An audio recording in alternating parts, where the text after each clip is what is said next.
Tomate Surf Shop, presentador oficial Arica Chilean Challenge 2013.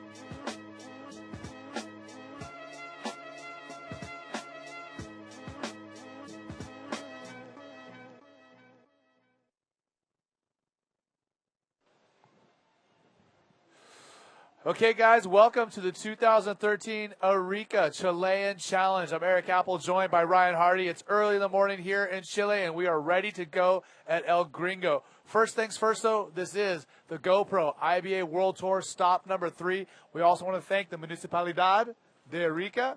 My high school Spanish, as Ryan Hardy says, is kicking in as I'm down here. And Ryan, we're here at El Gringo, the 10th anniversary of this event.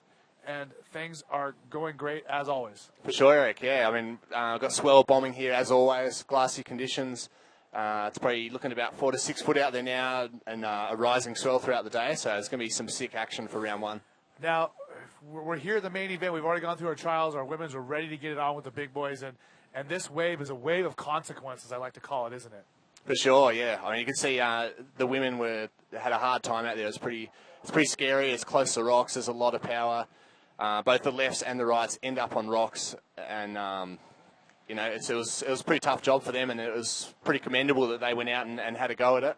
And the trials, of course, got sick waves, and Lockie Cramsey ended up taking it out, the Aussie.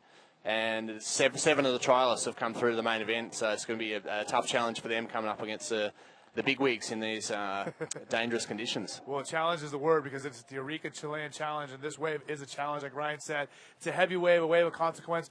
There's all kinds of rocks right there. There's sea urchins, barnacles, all kinds of stuff that can hurt you, but the wave is amazing, and it's worth the risk, isn't it? For sure, yeah. It's got all the power to get, you know, sick deep barrels and just do huge airs, and that's the conditions got here this morning, so stay tuned. I think we're starting any minute now. There you can see the first competitors jumping off the gurgling rocks.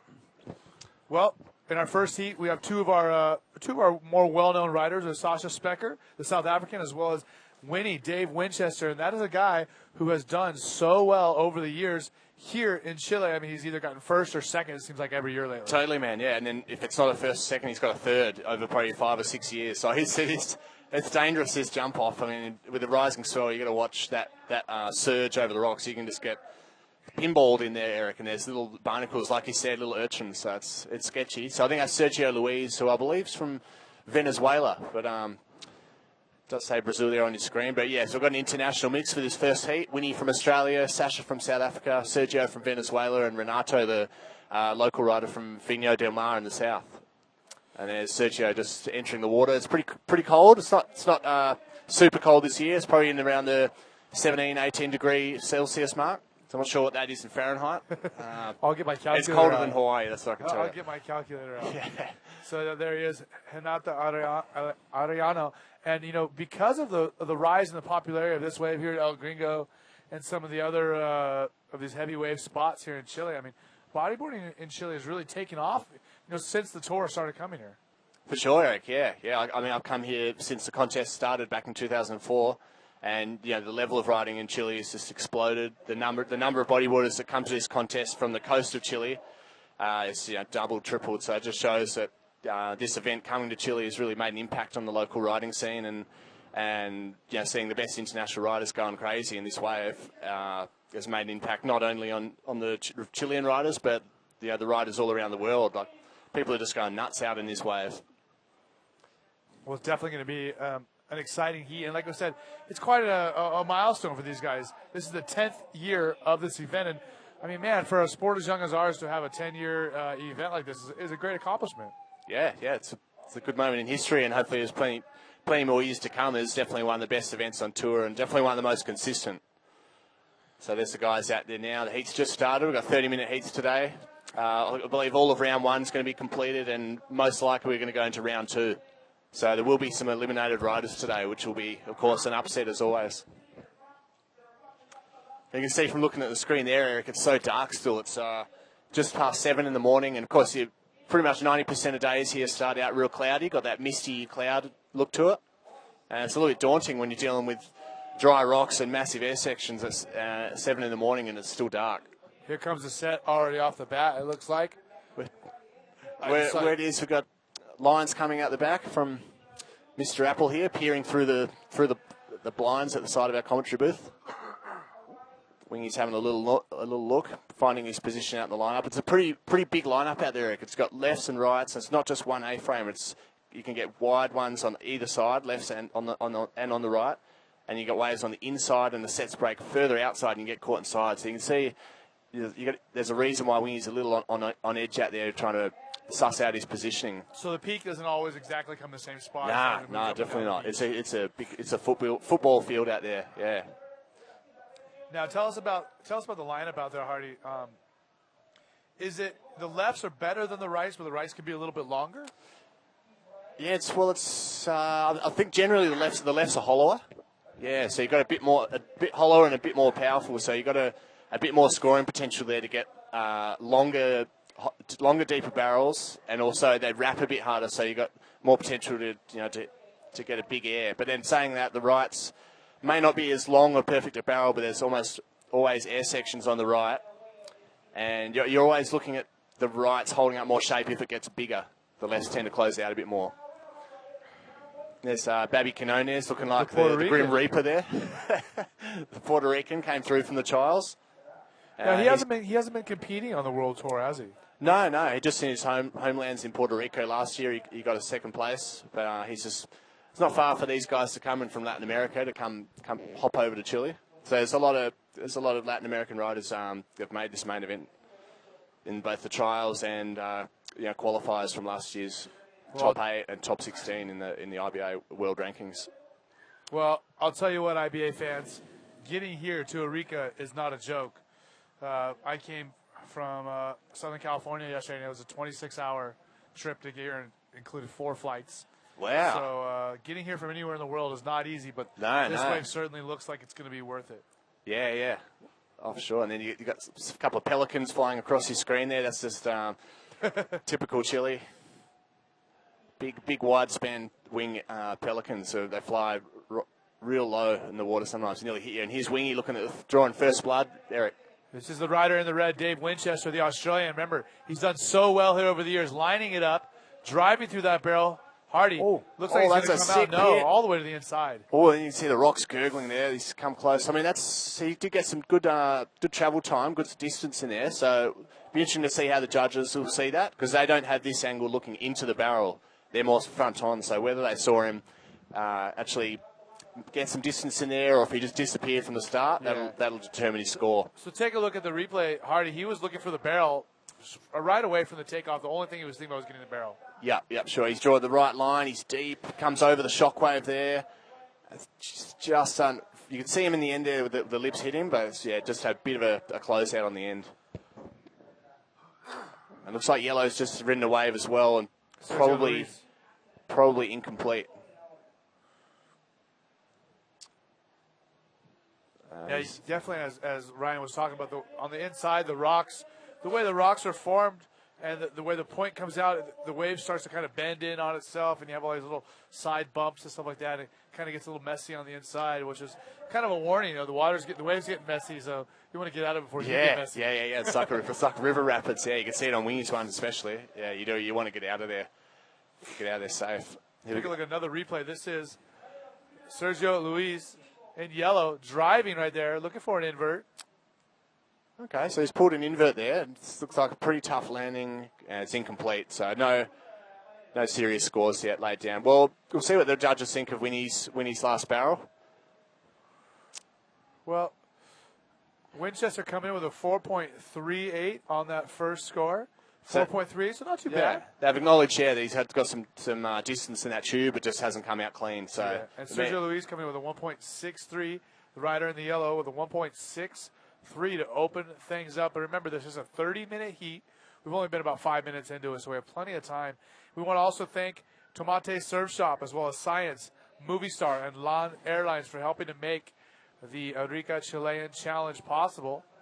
And our rider in blue paddling. It's Chilean from the south of Chile, Renato, coming from behind the peak. Ooh, look at this, stalling perfectly. He's going to come out of that. He's got to. Is he going to make a late exit? No, the foam ball just swallowed him. Just victims of the gringo this morning so far.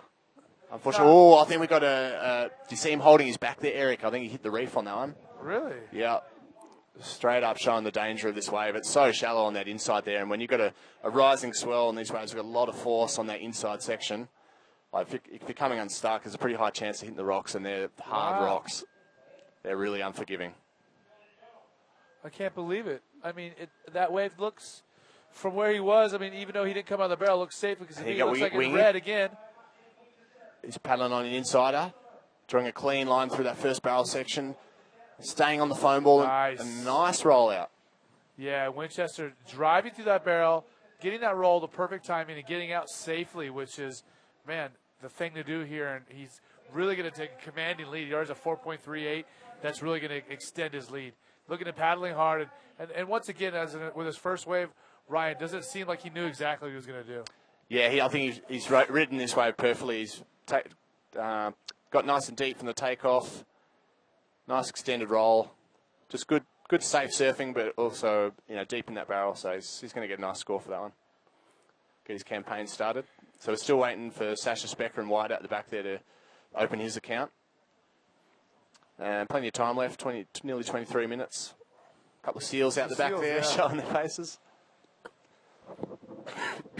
Well, the waves are definitely consistent. We see our rider in white and yellow taking a look. So is it the right opening up there?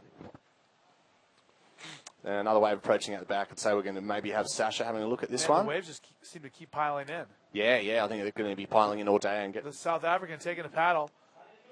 Driving here on the right. Ryan, what do you think? He's coming off the straight peak section. That's pretty smart. Nice roll spin, and that's all she wrote. Yeah, just like you said, though, not much of a barrel to be offered. However, it was a very open face. He did a nice clean roll and a spin. And the wave kind of just disappeared in the deep water again. Yeah, it was pretty quick. He's surfed it smart by getting that initial move. Just a quick roll out of the lip. So it's an opening score for Sasha, and then he'll just be getting back out the back now. Well, he's most likely going to move on into second place behind Dave Winchester, only needing to beat a 2.13 for Renato. So it looks like Dave scored a 6.5 for that last barrel to roll. I think Dave here scooped into another one while Sasha went on that right-hander, threading his way through a nice pit. That is the second one, you're correct. And does he get a roll off the end? Oh, that's going gurgly there off that closeout. But that may improve on his second score of a 4.38, so we'll see what the judges say about that one. 21 minutes remaining. And there's Maury Laverne stretching up. Yeah, that's right. New South Wales. Yeah, winner from the last event in South Coast Challenge. Sasha has got a little inside left there. And getting out of there before those rocks try and eat his legs. And remember, IBA fans, you can send us questions or comments on the IBA Facebook page. We will respond to them. Once again, we want to thank the Municipalidad de Arica, as well as Tomate Surf Shop, for helping to make the Arica Chilean Challenge possible. As we see the replay, Sasha driving cleanly through that barrel, very nice. So it's a little tube time. That's gonna bump him up there. Yeah, it was a pretty nice little barrel. Yeah, so him and Dave and Sasha will be fairly tight now in first and second, and Sergio and Renato are got a bit of a battle on their hands now. 20 minutes, they've got to get busy. Got to get 2 scoring waves each and stay in this heat. So Sasha's looking at a 4.95 and a 4.18. That puts him in second place. Renato with only a 2.13 and Sergio Luis with only a 1.63. So both our third and fourth place competitors need a good solid score of 7 or more to move up in advancing position. Jared Houston there, he'll be coming up in Heat 3. Maury's coming up in Heat 2 with Galumi Tamaga and Dave Hubbard and trialist number 7. So that's going to be a good heat coming up in 20 minutes. That's the upstairs competitors area. You get a really good view of the wave from up there. You've got nice elevation straight in front of the peak. It's always a good peanut gallery watching the heats and everyone screaming at all the action and screaming on your fellow countrymen. There's a view there, yeah, the competitors. So basically straight in front, you can see a set approaching, and I'm sure Maury and Tamaga and Dave coming up to the next heat will be eyeing this off, thinking, the left's looking good, the rights, and here's Sergio now scooping into this left. One, driving that barrel, bottom turning, getting out late there, and that just looks dangerous. So he did pull into that first section, so he got a decent score. It's the biggest wave ridden so far, and we've got another big one out the back here. Dave's look at the right. Look at this right. Driving down Dave Winchester, one of the favorites here in this contest, and he gets that barrel up so high, Ryan. Yeah, let's say it wasn't quite as hollow as the left, so now he's going to be looking for an inside hit off the lip. Nearly getting in the barrel again. Maybe a little bit of a foam ball there, but not really much of a barrel to be off. A little rickety spin off the end section. So that may not fall in his top two, and he'll be looking to get back out to the peak. But just be interested to see how they score Yellow's wave. Big pit. Biggest wave of the heat. Reasonably deep, but only a short barrel. Once again, some replays. Here is our rider in yellow, Sergio Luis, dropping in right away in the barrel. He's under the lip. You can't really tell from that first angle, though. He was in the barrel. Yeah, it's just a bit of a short one. Back to our live shot. And once again, now we have a replay of Winnie's right-hander. So you got a decent barrel out the back there. And so he's looking at bettering a 4.95 on this wave. It's just in the pocket again there.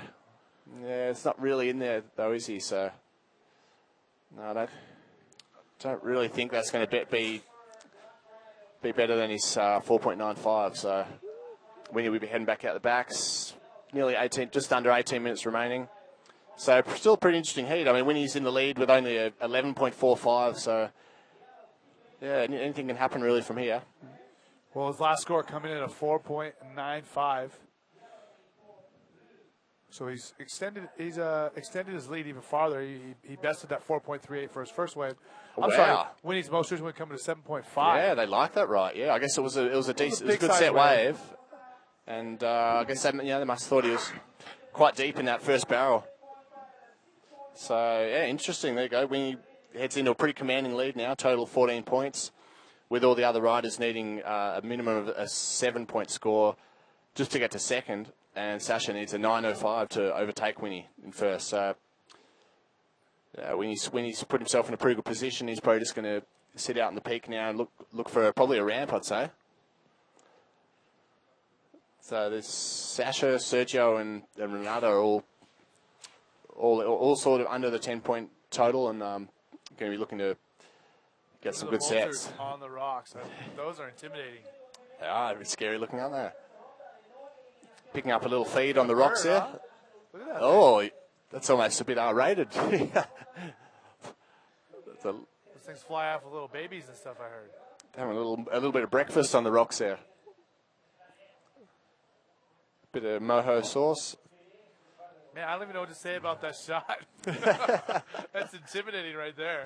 That could be you. You get washed up on those. I know. Oh, and they're picking your eyeballs out. Straight out of the movies. That's awesome. Oh, that's right, where you jump off the rocks too. The vultures.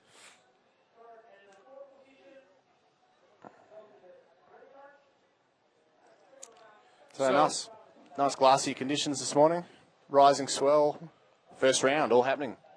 Ryan, tell us about having the first heat of the day like this here at an IBA event. Do you like that feeling, or is it hard to get started? Hard to know, hard to go out there and get the scores because the judges haven't seen that much to compare you to that day? Yeah, it's a little bit nerve-wracking for sure because nothing to judge on from past heats. No one's ridden the waves, so you're sort of the guinea pigs going out in the gauntlet. The best thing about it is if you go out there and obviously get first or second, then it's a good feeling. You can cruise, watch the rest of the round, and just feel good about the day. So I don't know. I think ideally you just want to be in a heat where the waves are pumping, whether it's the first heat or the latter heats of the rounds. You just want to be on the rocks, paddling out, just seeing sick open barrels with ramps. Are you an early riser? Do you like getting up early and performing first thing in the morning? Or yeah, for sure. Yeah, I mean generally rise early. I just like to get out and beat the crowd. I like to be out there when there's not too many people in the lineup, and These guys, everyone today, there's only four of us out, and it's a big lineup out there. So there's a lot of space. It's good fun surfing out in the heat in Gringo because I mean it's a popular wave, and when the comp's on and the free surfing days around here, it gets really packed. It gets up to 30, 40 guys in the water, and it becomes a bit of a frenzy. Here we go, a rider in blue, Renato from the south of Chile. Ooh. Not having the best of heat so far, Renato. Now, even though he's from the south of Chile, which is far away from here, we still have cold water up here because of what's called the Humboldt Current. And that's a current that comes all the way across Antarctica from Western Oz and drives up the western coast of South America, bringing that cold water from the South Seas, the Southern Sea. That's a good fact, yeah. It's pretty amazing because it's pretty high in latitude where we are. I mean, if you're in Australia at this high in latitude, you'd be up in northern Queensland where it's really tropical and hot water. But because that current comes so far up the coast, the water stays pretty cold all year, and it keeps the air temperature cold as well because of you got the Andes here kind of keeping that cool air in. Well, and that's also what contributes to the Atacama Desert here, which is the driest desert in the world. Some spots in this desert haven't rained in over 300 years. Yeah, and we got some sets coming in, Ryan. We do. So I'd say Sasha and Sergio will be in line for waves at the back here. Maybe no takers on that first one, but got a big lump coming out the back now. Look, big lump. But so they'll be offering a left and a right. I don't think anyone's going to be in position. But, will anyone? Maybe Winchester paddling. Winchester's having a look at this left, coming clean off the bottom, looking to hit the lip. Too much water out there. Yeah, bit foamy. Not what he was after. But he wasn't in first priority, so it's not a bad decision trying to just line up a ramp on an average-looking wave. Now let's talk about the name El Gringo. Do you know where that comes from? No, I don't know the origin. Yeah. In the 70s, there were some American students here on an exchange program with the university, and they had been seeing this wave going off for quite a while, months or years. And back at that time, you weren't allowed to bring a surfboard here because the government and stuff. I mean, it was very rare that people from other countries even came. But to bring something like a surfboard they'd never seen was just unheard of, and it wasn't allowed. Yeah. So these guys finally got their relatives to either bring or send them a surfboard. And they went out here and started surfing, and they were arrested the first day. No way. And, the front page of the newspaper said, El Gringo. It talked about what they were doing and how they were arrested for it. So that's how this place got the name. Now, Flopos is the name the locals call it.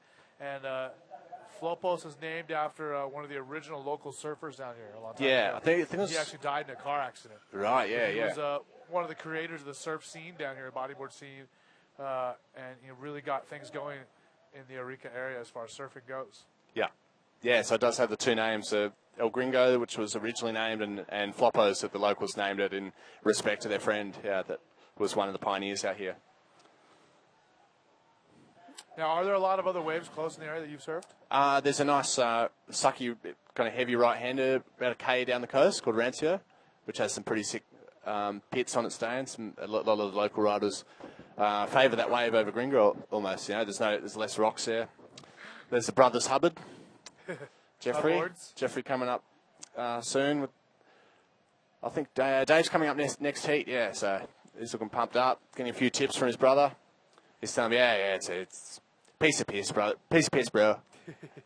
Just walk it through. Now, we were talking about some other waves. Tell me about this other wave down south I'm seeing out here. Oh, the Bommy, El Boy. Yeah. Yeah, so that's a kind of big wave surf spot. It's it gets hollow, but it's a fuller wave than Gringo, and it picks up all the swell, and it can hold giant out there as big as the swell will get. Really? And it's one of the more famous, probably the most famous wave in Chile for its big toe-in surfing.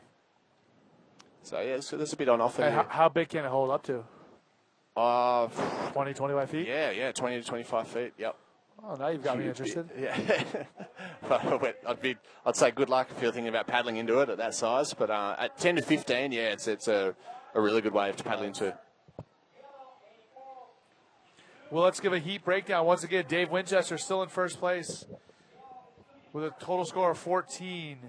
Sasha Specker, he has a 9.13. He needs a 9.05 to take over the lead. Sergio Luis in third with he only has a 3.46. He's still really looking for a good score, and the same goes with Renato Ariano. Yep. Both those guys Still have yet to get a good wave where they were able to exit the barrel or really do any open face maneuvers. I think we're looking at one of the guys now is going to. Sasha here is having a look on the right. On the left. Deep in the barrel. And Sasha's having a look on the right, trying to line up the section. Something sucking up here. No. It's almost like it's too west for that right to really do it. Yeah. Yeah, these guys are struggling a little bit out here in this first heat. It doesn't seem like there's too many open waves. Like they've had the right and the good left, but a lot of them seem to be closing down. Oh, there's yellow got it put into it and got a nice line, but just a touch deep. Pretty frustrating there for Sergio. So an exchange there with Sergio Luis going left and Sasha going right, and neither one really finding anything to write home about. Just take a look at the replay. This is the entire wave from Sasha, our South African rider, qualified for the tour last year. Just driving, but like you said, I mean, just like you said earlier, the right's really not offering too much of a barrel, too much of a bowl to really hit. That's right. Yeah, the rights are a bit more fickle. Not as. It looks like Winchester's just had another way of just paddling back out through the little channel. We're going to have a look at it now. So nice, clean one, Eric. Yeah. Wow. Oh, does he pull it? Oh, might have swung. Oh, he's going to be close to the rocks there, but he did actually. Yeah, he did pull it. That was a big flip. That's going to be his best score so far, I think. Yeah, it's going to be my a high opinion. score. I mean, yeah. As if he needed it. He's already in a commanding lead. Very commanding lead. Once again, Amaury Laverne, Guilherme Tamega, David Hubbard, and Israel Salas in our next heat number 2. It's going to be a really good heat to watch. These guys are all got a reputation of going hard out here and giving some of the best performances over the years. And then I guess Israel Salas from Brazil really got his work cut out for him here against 3 of the best riders of all time in competition out here at Gringo. All finalists and consistent performers out here at Gringo at any size. There's Renato now in the left. Taking off behind, he's in the barrel. Yep. It'll be his best score so far, but yeah, he's still going to need a big score to get any sort of contention and progressing through this heat.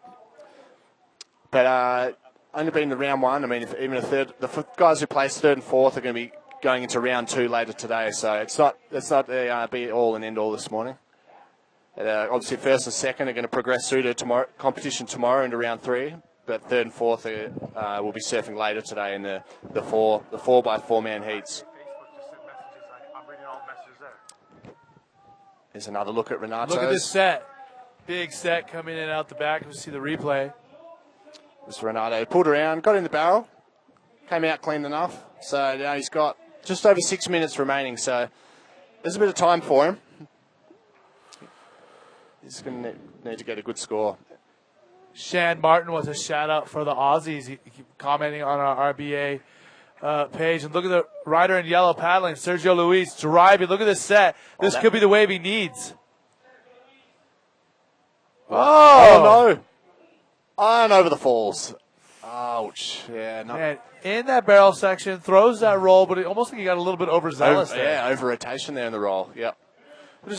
I think the pressure got to him. He got excited and hit that roll too hard. Yeah, it's a bit frustrating. When paddling in, it just looked beautiful. Yeah, doesn't it? It's really clean. Looks pretty heavy. It's hollow, sucking hard off the reef. Doesn't kind of under the lip roll. And then his legs are going over to the side there, and he just rolls over. And here's a little over the Niagara Falls picture that any rider does not want to experience that out here when you got the rocks of El Gringo beckoning to draw blood. Oh, he looks like he lost his leash. He's just back on his board now. Really? His leash slipped down his arm. I've seen it happen to a few guys out here. Yeah, so, Ryan, Ruben Lilly has a question for you. He wants to know about what your favorite wave in New South Wales is. I think I'd say Shark Island. Yeah, just the old classic. The good waves you can get out there are probably some of the best waves you can get on a bodyboard anywhere in the world. So I'd say Shark Island, mate. Let's see. Pedro Rodriguez wants to know, Ryan, after 2 competitions, Hawaii and Australia, for you, with this result at the time, who is the top 3 to win the title this year? For sure. In your opinion? After 2 here now in Chile after 2 comps. I'd say Ben, Maury, Jeff, Winnie, even Stoney. That's 4. Oh, have I gone past 4? All right. Okay, I'll narrow it down. Ben, Amori, Stoney, Hub. There's your 4. I'm just kidding. You're Ryan Hardy. You can name as many as you want. Look at this on the left again. Sasha finally getting a left after a couple rights. Look at that barrel. Oh, ducks out the back. They're having a bit of a frustrating time out there, aren't they? They're getting time's ticking down, less than 5 minutes, getting a little bit desperate. And it's pretty tight at the back end there. Renato only needs a 4.8 to get into second past Sasha, and Sergio only needs a 6.88 to get into second. So while Wingy's out there front, pretty comfortable, it is pretty tight battle for second, and Sasha can't be. You can see him paddling out fast there right now. He knows that he's in a bit of trouble, and with set waves like this coming through, that's a heavy looking pit. Look at that one. Man, we got the messages pouring in here on Facebook. Ryan, Matt Mollison wants to know about your brother picking a fight with the Bravo boys on Facebook. Yeah, that's big news in the social media world. What's going on? Yeah, my brother threw out an opinion on Facebook about the towing riders at Chopu, and Kobe Abingdon wasn't too impressed, having some of his best mates being the guys that charged there. So he threw his 2 cents in, and it fueled a bit of an internet war. So. Yeah, I'm sure a lot of people. Yeah, or Kobe and bodyboard, and then sort of went into a bodyboarder versus surfer thing. So pretty interesting for anyone. To sort it out? Yeah, I don't know if you need to intervene, but it'd be worth getting on there and checking out the comments. It's pretty entertaining. I can talk with Kobe. Yeah, well, check it out. What? So your brother wasn't very impressed with all the guys towing in and just kind of ruining. Well, thank you. So, who was it that brought up the question? Matt Mollison. Matt, yeah, well, I mean, it's gone viral, that's for sure. I guess his opinion was, probably a little sparked out of jealousy of the fact that he's never been to Tahiti and to experience the barrels out there. But his argument was, it's a bit easier to tow in. Tow in's that. Well, that and just maybe not. Charging being as deep as they could be, being behind a tow rope. But, he just threw an opinion out there, put himself on the chopping block in Facebook, and that's what happens. You're not going to please everyone, and it sparked a bit of a online war. So check it out. See what you think. I try to stay clear of the internet fights. Yeah, I mean, it's just it's so far away from being personal, face-to-face personal, isn't it? So you can attack anyone, you can be anyone on a keyboard. Yeah, and nobody wins those at all. Yeah, it's not very real. But anyway, here we are with El Gringo. We've got a minute and a half left.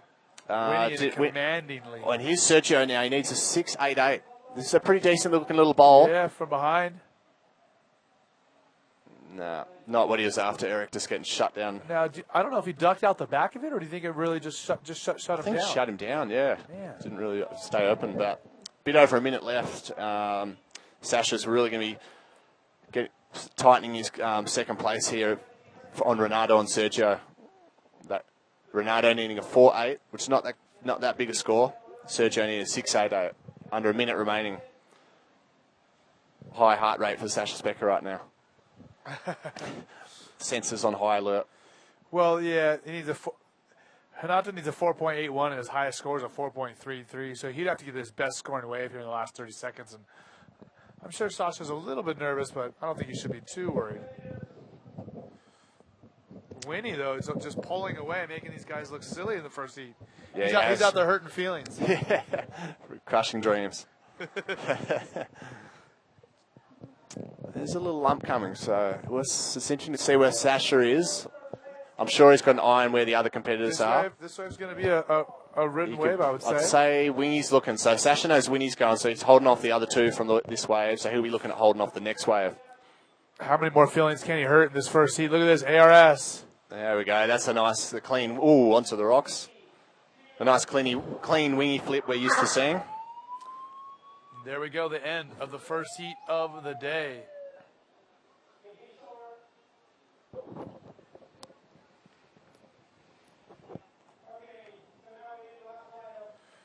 once again the replay of that ARS, and just adding insult to injury is Dave Winchester, our former Arica Challenge champion. Nice clean flip there. Lands in front just before that little side wash collected him.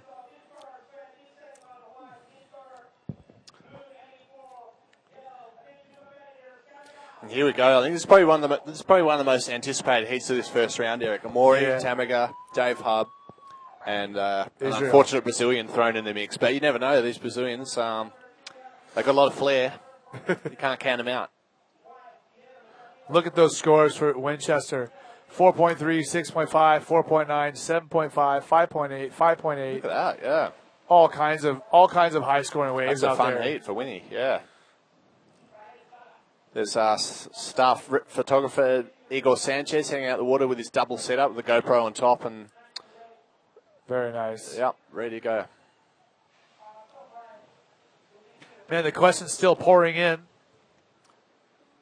The guys having a look here. Tamaga on the right. Loves to get busy early, Tamaga. Looking to line up this section.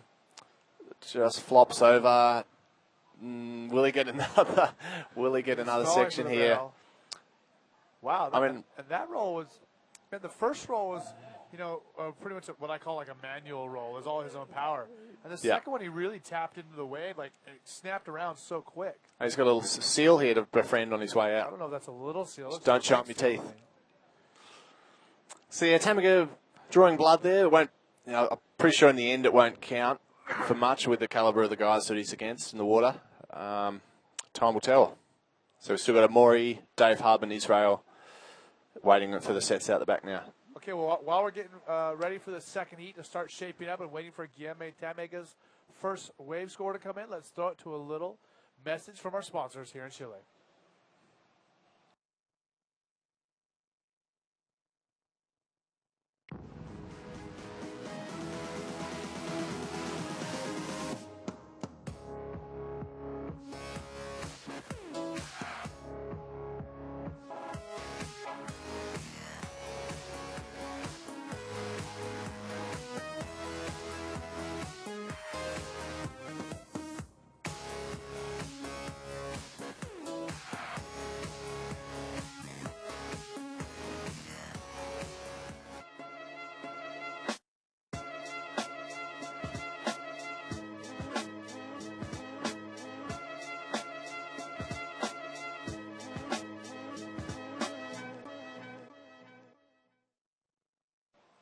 Okay, back live here at the Arica Chilean Challenge, presented by Municipalidad de Arica, as well as Tomate Surf Shop. And we also want to thank Science, Bodyboards, Movie Star, as well as Lawn Airlines. On the left, here it is in red, Amare Laverne, our winner. Clean action, a clean line, big flip, straight from the south coast. That one, ooh, just the lips, I think the lips collected him as he came around there. Yeah, but it looked like he rotated all the way, but just wasn't quite able to ride out that landing. See, that was a seal right there. It could have touched it nearly. You're getting right in close to him. Well, as you see the replay, seals are known to get real close to surfers and bodyboarders. And I have a story about one for you as well. As you see, look at, he rotated all the way around, except for the last tail was kind of dipping into the water too much. And like you said, pops up and there's a seal right there. So what's the seal story? Because, I mean, it's a little bit scary as a rider when they come up close, they show their teeth. They're a bit intimidating. Have you heard any stories of any attacks? I've never heard of a seal attack. I will say that, growing up at Salt Creek, there was a seal that hung out there for like a year or two. The same seal. And it was in the lineup every single day with us. Really? Yeah. And it would swim under you and bump your legs and stuff like that. Oh, yeah, touch her. And it was obviously scary. Yeah, yeah. It's wintertime, the water's cold. How big was it? You feel an animal come up and hit you in the leg. You think you're being eaten by a shark. Yeah, yeah. And then it just kind of hits you in the leg and swims away and pops up 5 feet away from you and just looks at you. Yeah, right. Yeah, I got you. Yeah. Here we go in blue once again. So this is the dark horse Brazilian. Israel Salas. Oh, it's a big ramp. Oh, how did he aggressive roll that? Brazilian style we're used to seeing. And will he? Nah, he's come unstuck as well. But just the fact that he was able to roll that so late, so behind the section of power through that. Man strength, busting through that section. So we've still got Dave Hub waiting out the back there to get his first wave. Look at this roll, Ryan. Tell me, as one of the best in the world, how do you push through? Look at that late and low through there. You just want to get as low to your board as possible, and it's all like clenching as you're pushing through that lip. It's like someone slapping you across the face as you're hitting it. You got to just clench and full force pushing through that lip and trying to stay flat. Here's a second angle. I mean, look how thick well. that lip was he popped through. Honestly. Yeah.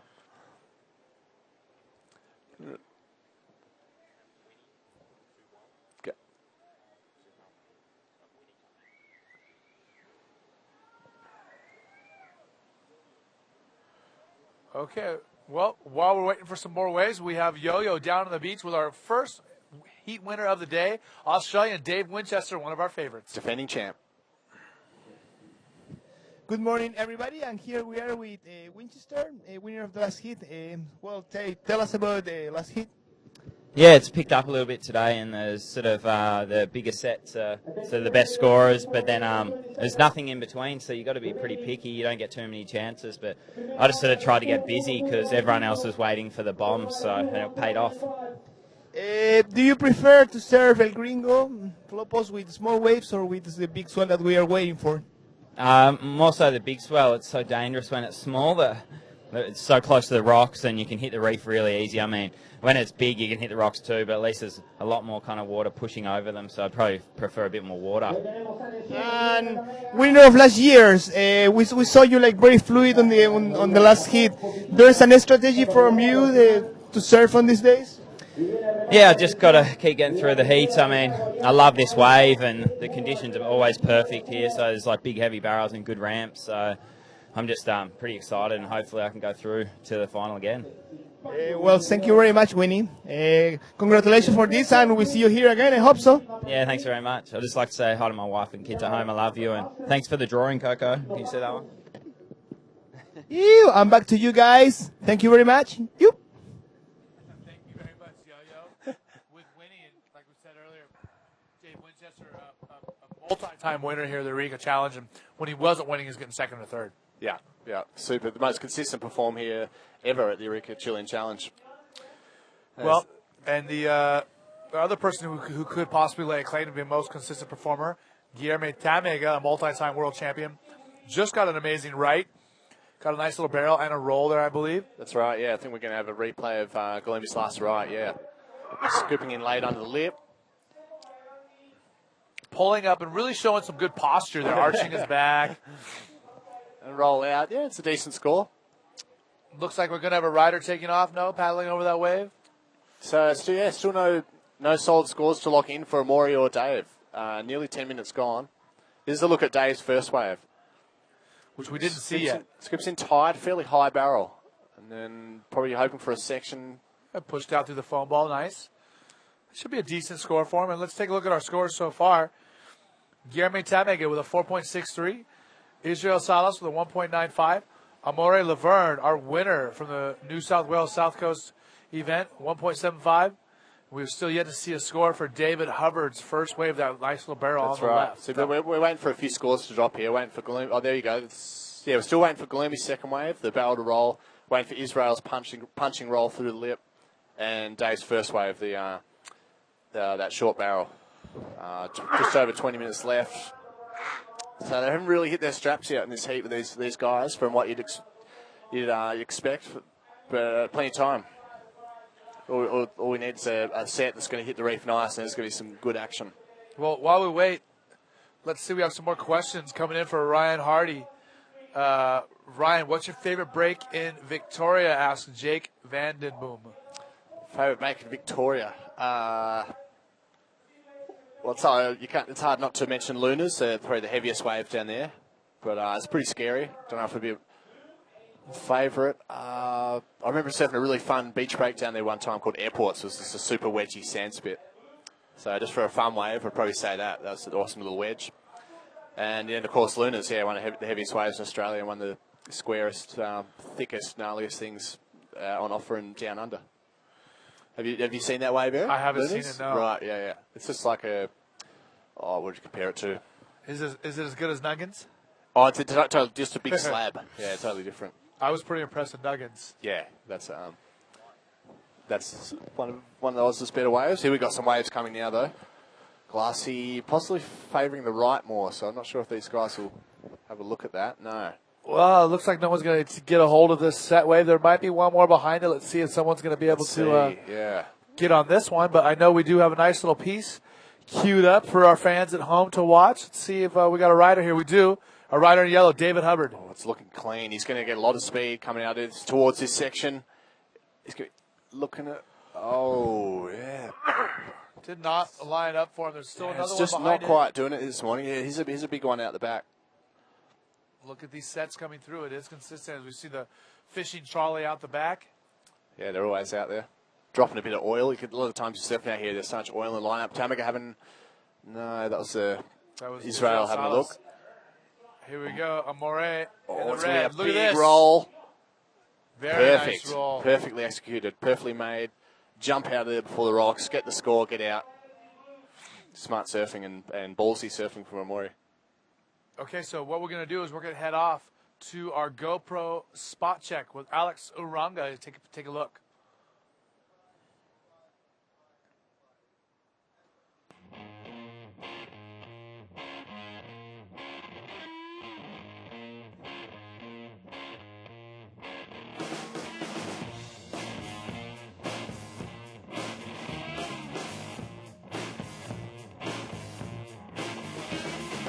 Here in Arica, I enjoy a lot because the wave is one of the best in the world. You have a lot of things to do here. It's a small city.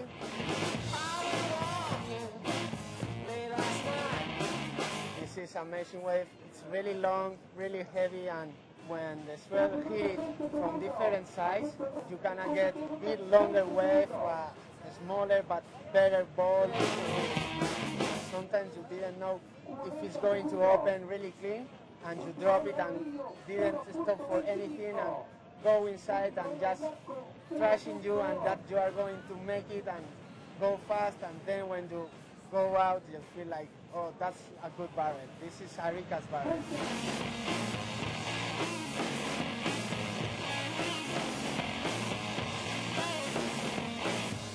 This is one of the biggest comp of all the event, and I know that everyone is really hungry to win there. You have to trashing yourself all the time, trashing the wave, not be scared of the rocks, and go hard.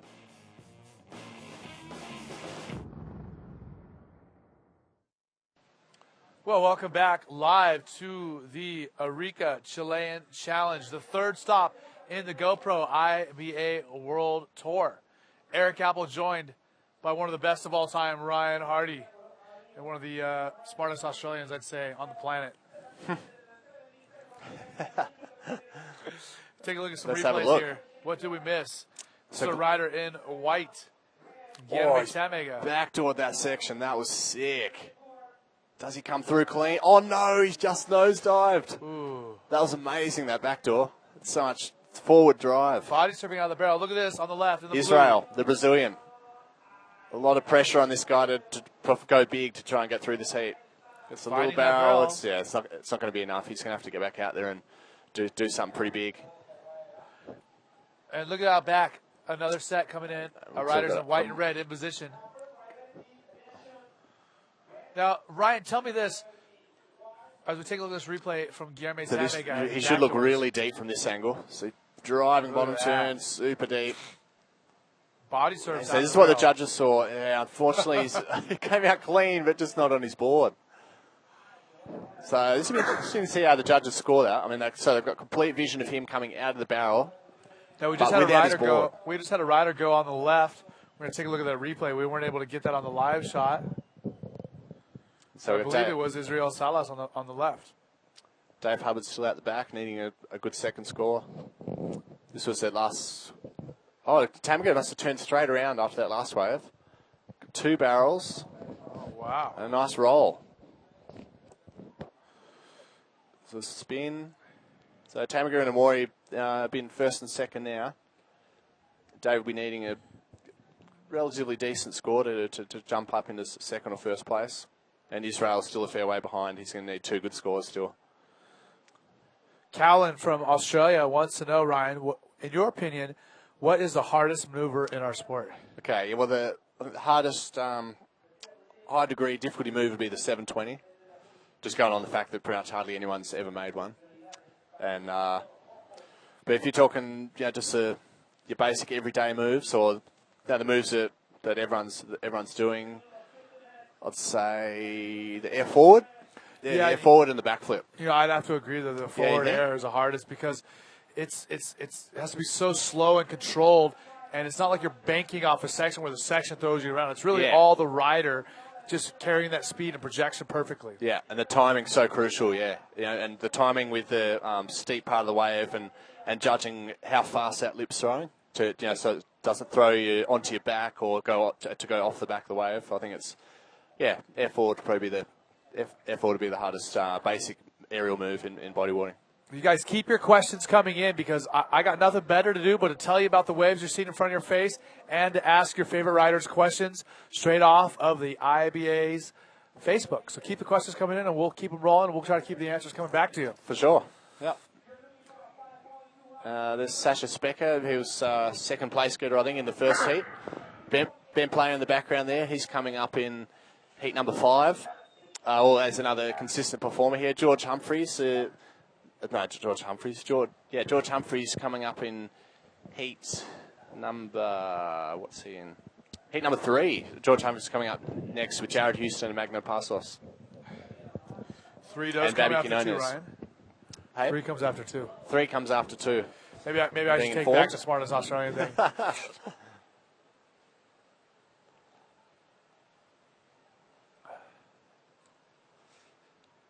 So all riders are out the back now. Eric's having a bit of a laugh. There could be some funny questions coming in. I'm all for it. Keep them coming. Matt Mollison wants to know. Serious, stupid, silly, or funny. What you think is cooler, Ryan? Hand drag spinners or double hand cutties? Oh, double hand cutty for sure. Ben Severson, Chad Barber style. What do you think? I'm down with the double hand cutties. I remember Ben doing them when we were little kids. Yeah, Ben Severson painted them. And he would really spray really far, projected out there. Yeah, on the T10 BZs. Yeah. I was pretty impressed with the hand drags that used to be done in the early 90s comps with the 8 gloves. In the PSAAs. Really? The PSAAs, yeah. Did you ever compete in any of those? No. Was that before your time? No, before my time. I just saw it on videos, then? You were like 14 years old. I'd have been, like 12 to 14. Yeah, but I actually did the contest at lowers when I was like 19 years old. Oh yeah, yeah. And I made the semis. Wow. And that was like I had heats with like Hubby, Spencer, Mike Stewart, Brian Press. Yeah. What's your claim to fame? Who did you take down in your glory days in competition? I beat like Brian Press and I beat Spencer in a heat. And then Spencer Skipper, he came back and beat me late. He beat me in the semis. Oh, did he? Okay, yeah. But you beat him in a heat earlier. I think I beat him like in the quarters, and he came back and beat me. There's a claim to fame. That's a pretty good one. Spencer Skipper went down to Eric Apple in his heyday. That was the only PSAA I did. Because it was at a good wave. It was at lowers. The wave was so no hand drags. No hand drags. Any double hand cutties? You want to know something funny? I can't do a hand drag. No. If I tried, I couldn't do it. For some reason, if I tried to do a hand drag, I pearl. Yeah. I don't know why. You just didn't learn. I never learned to do it. And like sometimes I would do it trying to be funny, and I can't do it. So there's a bunch of the Aussies there. Lockie Cramsey, winner of the trials. George Humphreys got 3rd place in the trials. He'll be out in the next heat. Wingy's comfortable now. He won't surf for the rest of the day. I think he's going to jump in the commentary booth here a bit later. And Ben Player, we've got Galumi here pulling in deep. Sam Aga, GT. He Sick. is one of our world champions. He is from Brazil. Oof. Out of there. Sick wave. And he has the little tail thing going kind of like off his hair. Yeah, bit of flow. Yeah. Bit of flap at the back there. Yeah, so Tamaga's pretty commanding lead now. Yeah. Amori's had a good score. He had a 6.5 for that big roll. There's another look at Tamaga Sparrow. Really clean on his rail there. Driving. Yeah, and this heat is very indicative and so typical for Guilherme. Just nonstop, just keeps going. He's charging, and he just Isn't letting up. Pumped up, yeah, and he knows how to ride this wave too. He's been coming here, as long as nearly anyone. Definitely not afraid of the rocks, as we've seen in the past, and he knows where to sit in the barrel and how to find that roll out of the end section. So he's dangerous out here at any size, particularly when it's bigger though. He's definitely the guy to watch when it gets big. So they've got just over 10 minutes remaining. Dave has only had the one scorer, 4.38, and Israel's only had a 2. So those guys are really going to need some good scores quickly. But Tamega really, with that 7.03, showing that he's definitely in command of the seat. And the questions keep on coming in, Ryan, with some more rights for you, more questions for you. Liam Gray wants to know how expensive it is approximately to get to Arica from Australia. The FA looking at about you're looking at about $2,500 from Perth, so kind of $2,000 from Sydney. Yeah, in the low $2,000s, 2000s. Once you're here, it's relatively cheap though. Yeah, it's not as cheap as Bali, but it's cheaper than Australia. Probably half the price of Australia for your general expenses. Next question. Well, we got them coming in. They're flooding in as the action has slowed up a bit out in the water.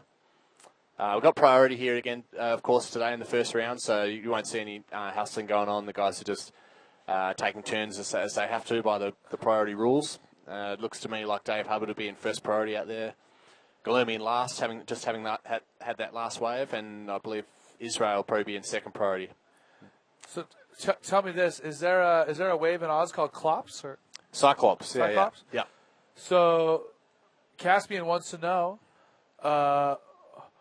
what paddling the right was like, and it was paddling the right or Clops. What's scarier? Oh, that's an easy question. Well, Cyclops is definitely the most dangerous and scariest wave I've ever surfed, so that takes the cake. I mean, even at 6 foot, it was scarier surfing that than it was surfing the right at 10 foot.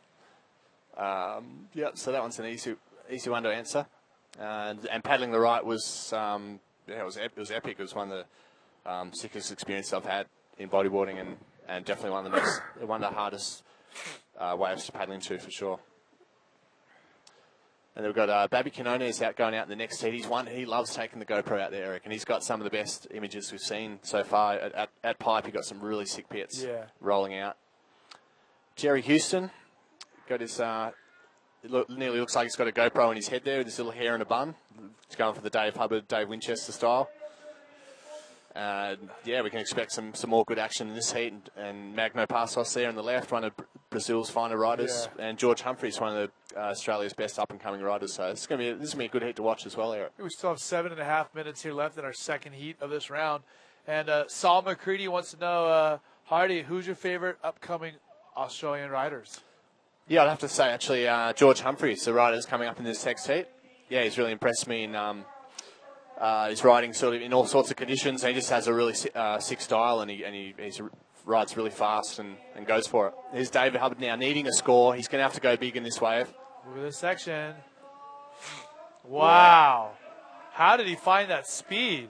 And he's not finished. He's looking for another section. No, that's all. But and he's Maury now on the left. In red. Some good exchanges going down here. A deep barrel. This heat's starting to turn up a bit. Ooh. Up and over. Yeah. And a set behind it.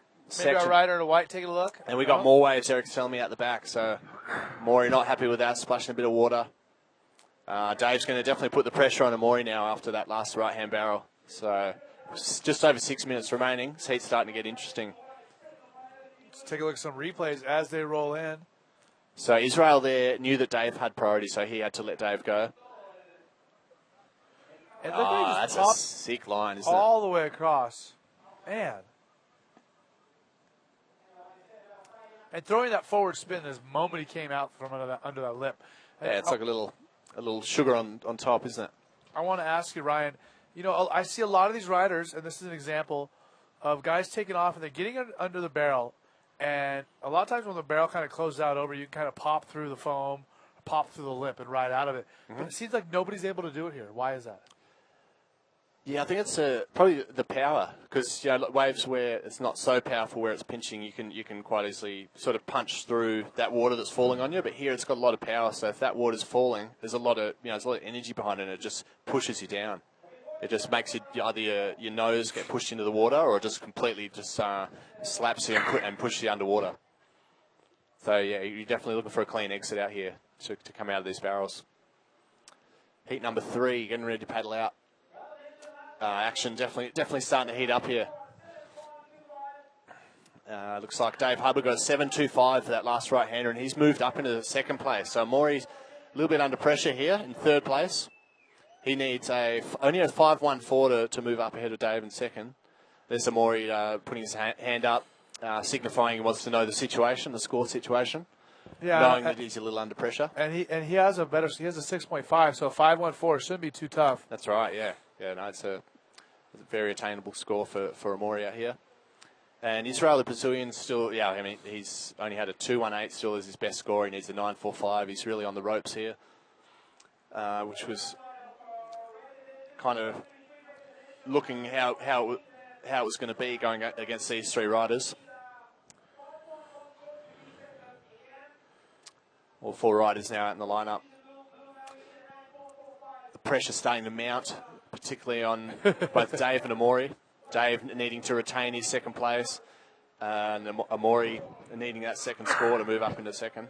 Just Dave having a look on an insider. In fourth priority, the smart thing to do is look at those inside waves, because here you can get some good ramps on only a 3-foot wave, and that could get you easier score up to a 7. Just more questions pouring in for you, Ryan. I shouldn't have brought this up, because everybody now wants to ask you questions. Mm-hmm. Let's mow through them.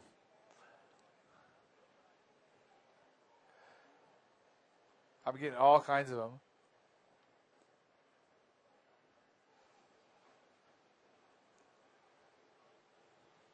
Will Greenwood wants a little bit of a riding tip, Ryan. He's asking, why is it sometimes my hand slips off my board after flips? Is it because I'm not holding on tight enough? And I think it's a pretty obvious answer. Yeah, I think it's pretty obvious. Yeah, you're definitely not holding on tight enough, and it's just something that happens when you got the impact coming down. There's a new thing called wax. Yeah, you put it on your board, wax, and you work on your grip strength, and you're there. What are the gripper things you can buy? Astrodeck?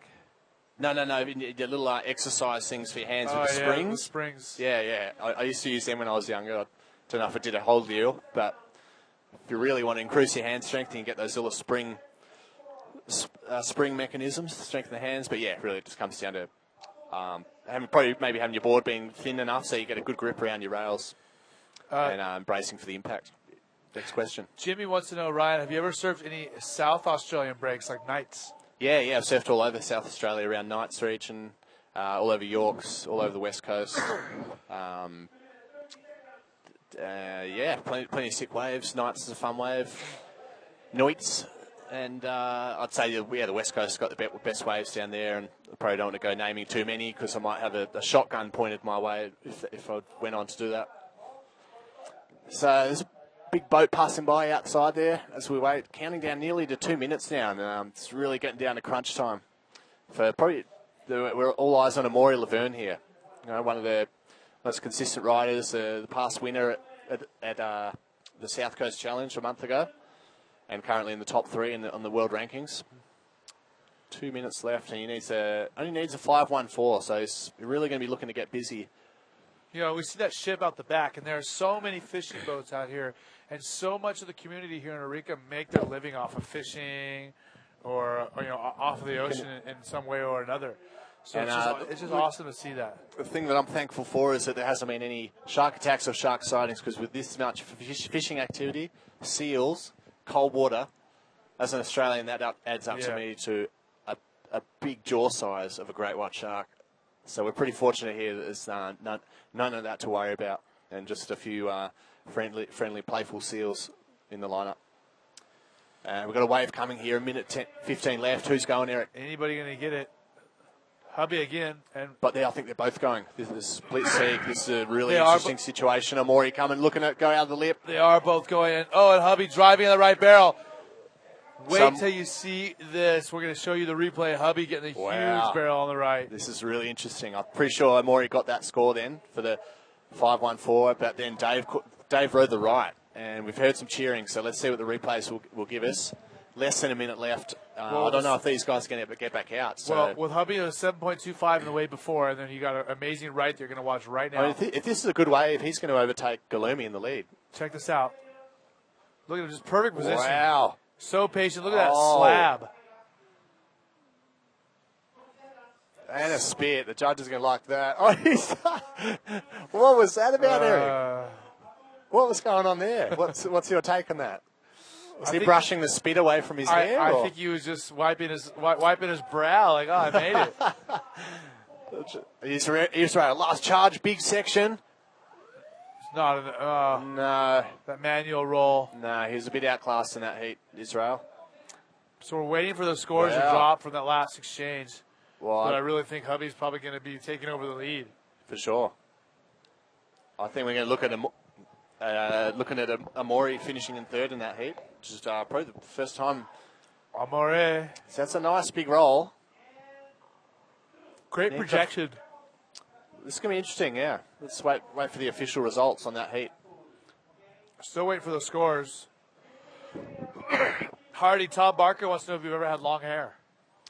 No, I haven't. Nah, just the fringe down the eyes and down the ears. I've never ran a long mop. Too annoying. Every time it goes past my eyes, I just sort of lop the thing off. Yeah, I wouldn't like it either. In the water. Function over fashion is my philosophy.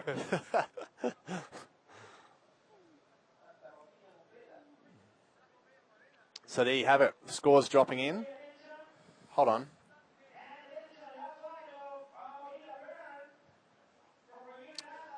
Well, we've still yet to see the score. So we're still yet to see the score of Dave. So Maury did move up into second with that 6.13, only needing the 5.14. And let's wait for this last score of Dave. Let's wait for these scores to pop in.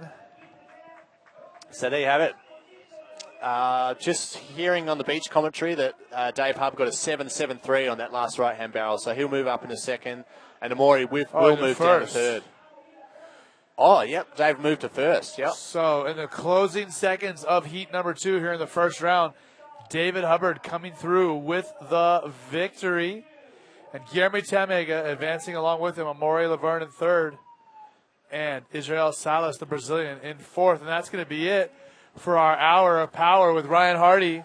Sorry if you guys didn't get to ask any questions, or if you didn't have a chance to ask Ryan any questions, but Sasha is now joining us, a South African, straight out of his first heat of the day, advancing position, and you can ask him all kinds of amazing questions if you'd like.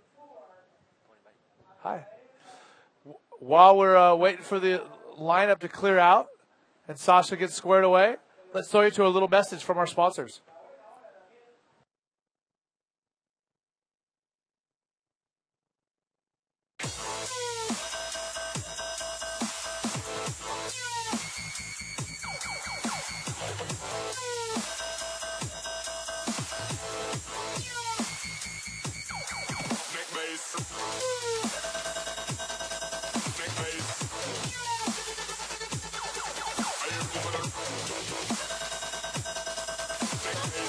Tomate Surf Shop, presentador oficial Arica Chilean Challenge 2013.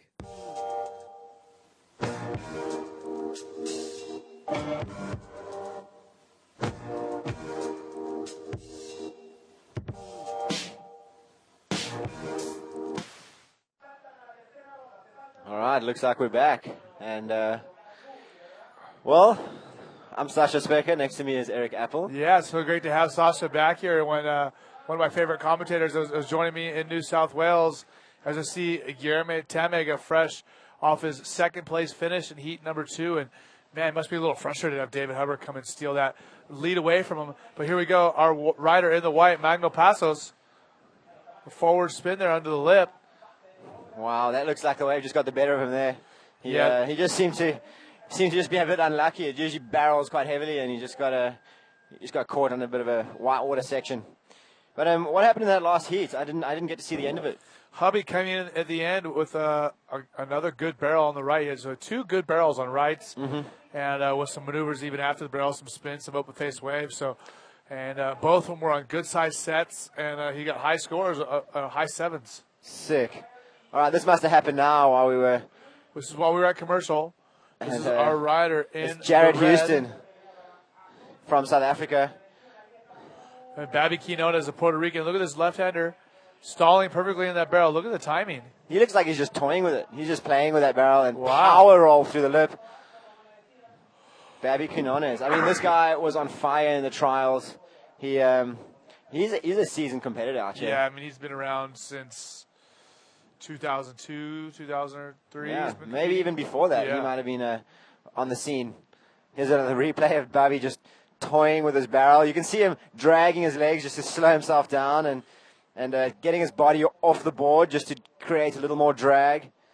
And quite a deep little flaring section off the end here and a nice power roll through the roof into the flats. Yeah, that was as strong as a wave as you could ask for. I mean, riding the barrel, coming out with a roll. Very, very nice wave for Bobby. Yep, pretty long barrel too. So I think the judges are going to like that.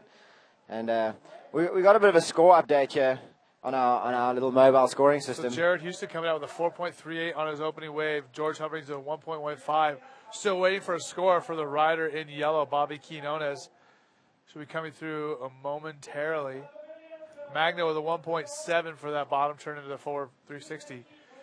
But I'm going to tell you right now, Bobby Quinones is going to come out with the lead here. Yeah, just a moment. I got a feeling.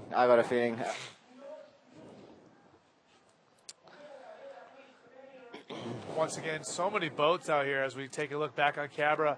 Sasha Specker, I'm still Eric Apple. Thanks for checking us out here at the Arica Chilean Challenge. As you see our rider in blue, George Humphreys, a big roll there to start things off. Throwing a 360, looking for a barreling section, and he finds a second roll. He's keeping busy. Thanks for having me here, Apple. I always love being in the booth and commentating. Well, you look so nice with your Thank you. shirt Well, on. it's business time. I'm down here at the contest. I want to try and make a couple of heats. So I put on a good shirt and. You look like a professional. Thank you. I'm trying. And you can see this heat. Guys are pretty busy. Only not even 5 minutes gone. And here's the replay of that last wave from George Humphreys. Just a nice extended arm roll. He kind of landed at the top of the wave, but found good control again. Pocket spin, and then another roll section off the end. Just keep him busy. Yeah. Now, we will let you know that Bobby Quinones' first wave, a 6.63. So like we said, he's taking the lead with a 6.63. Still waiting for a score for the last wave from George Humphreys that we just saw, but I don't know if it's going to beat Bobby Quinones' opening ride. All right, so I think these heat number 3 competitors, they've had a bit of the upper hand here today because they've had 2 heats to watch. They were rocked up at the beach. They had an hour of surfing that they could judge, without having to risk anything just yet, and that kind of familiarized themselves with what they have to deal with in the heat. So that definitely gives them an upper hand with regards to figuring out what's going on. Yeah, it sure does. Right now, we're going to go down to Mr. Hubbard. He is joined by Yo-Yo, our beach commentator and local Chilean, who's going to tell us what's up. Yo-Yo, down to you.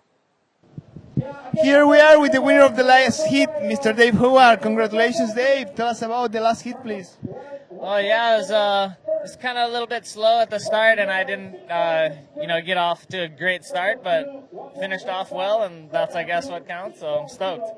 It was a very tight hit, but you fixed it in the last minutes. And if you can tell us about the first right hand that you catch, it is something special that you saw on that wave. Yeah, I was kind of looking for the rights, thinking I was going to be some maybe barrels or ramp opportunities there with a little bit more of a completion success rate. So it turned out to be the case and got a couple tubes. And please, Dave, tell us if you prefer to serve flopos with medium size, or you prefer with the swell that we were waiting for. Probably medium. I'm more comfortable with, but let's take whatever Mother Nature gives us and go for it, I guess. Well, Dave, thank you very much, and I hope to see you here again. No, thanks a lot. Aloha. And back to you guys. Okay, thank you very much. Back straight into the action here. That was Jared Houston scooping into barrel. a bomb. Wow.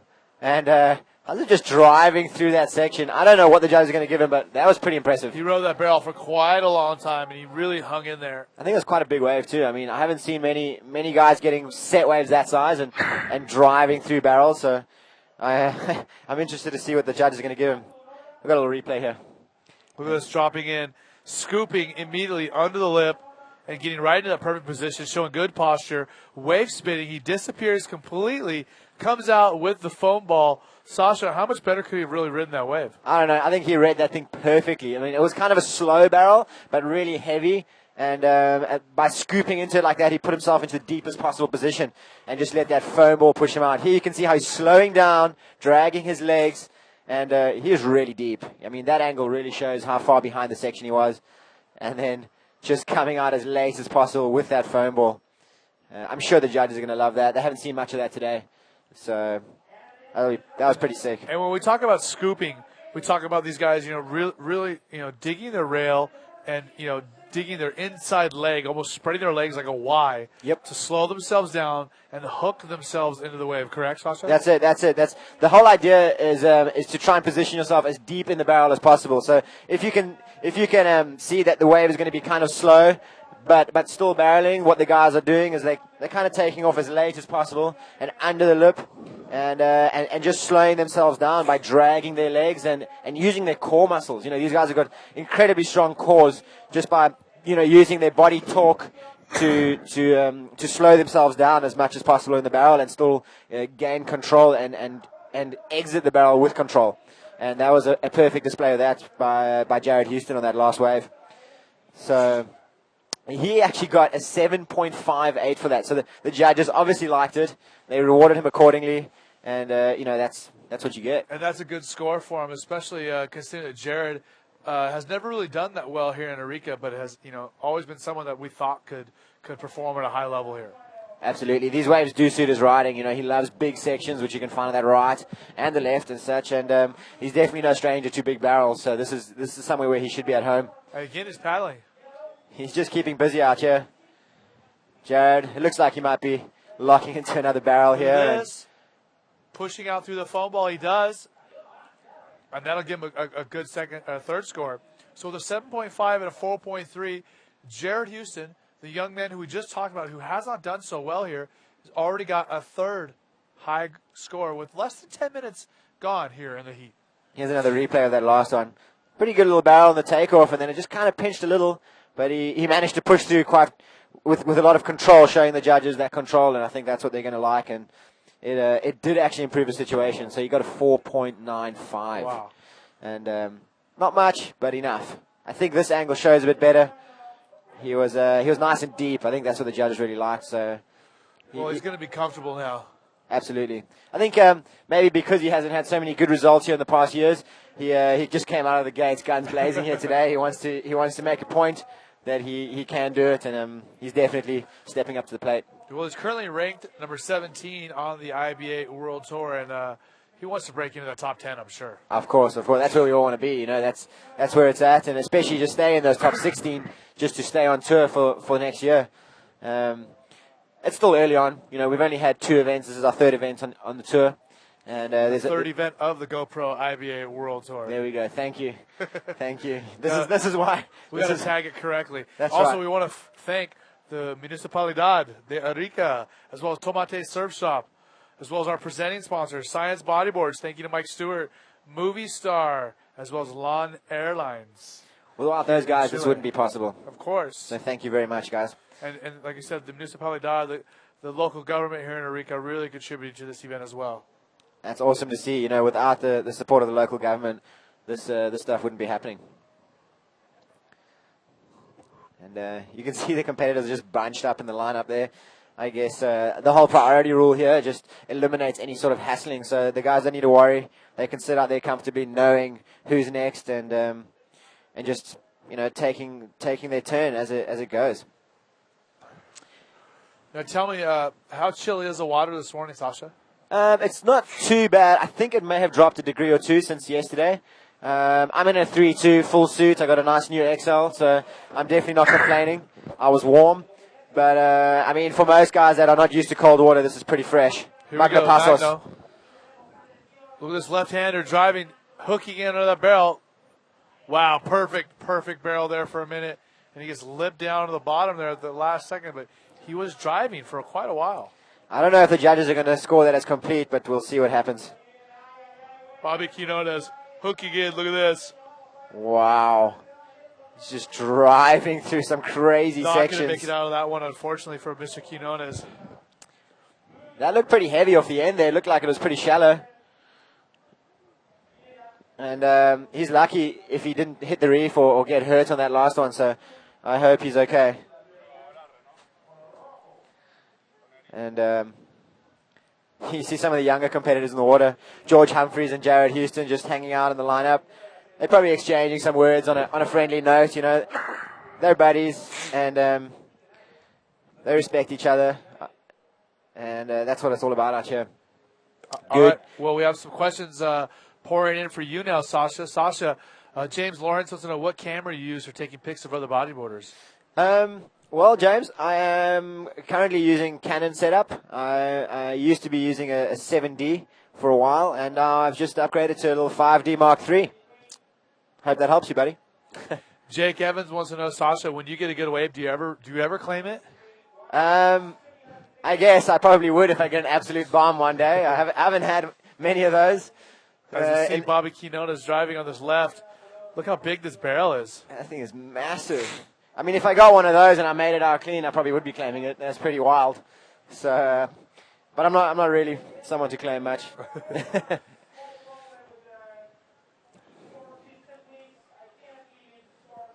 Let's see. Saul McCready wants to know, Sasha, what do you think is the best trick as far as points here in the Arica Challenge? Well, I mean, that's a good one, actually, because I think it's all going to depend on what kind of a wave you're taking off on. If you're on a big set wave and you get a big ramp, then I'd probably go for a reverse air. And I think if you get a nice big reverse air or maybe an air forward out of a bowl, those two, if you execute those with maximum air and a good, clean, controlled execution, I reckon those are going to give you potential 10-point rides. That's my guess. There you go. There's a solid answer right there. Well, while we're waiting to see some more waves, we have a nice little GoPro feature right now that we're going to talk to you guys about. If Ren and the boys can roll the tape, let's check it out. Who we got here? This looks like Babby. Mad Dog. What a legend. Oh, my goodness. How's the view in that thing? And this is during his heat. This is during the heat of the trials. Wow. Yeah, I mean, the GoPro footage that we've been getting throughout the entire tour has been amazing. This is not going to be any different. Yeah, Babby is an incredible tube rider. I mean, there he was just going through two sections in the barrel and then rolling out, and that's during an event with a camera strapped to his back, all chilled. Look at him. Such a good vibe all the time, and I love Babby. What a guru. He's definitely having a good time on that one. Yeah, he's just toying with it. Absolutely. So, 14 and a half minutes to go. Let's give you an update. Jared Houston still in first. George Humphreys in second. Bobby Quinones in third. Magno Passos in fourth. We still have yet to see a score come in for Bobby Quinones' second wave, but not really coming in as a complete wave. He was in that barrel for quite a while.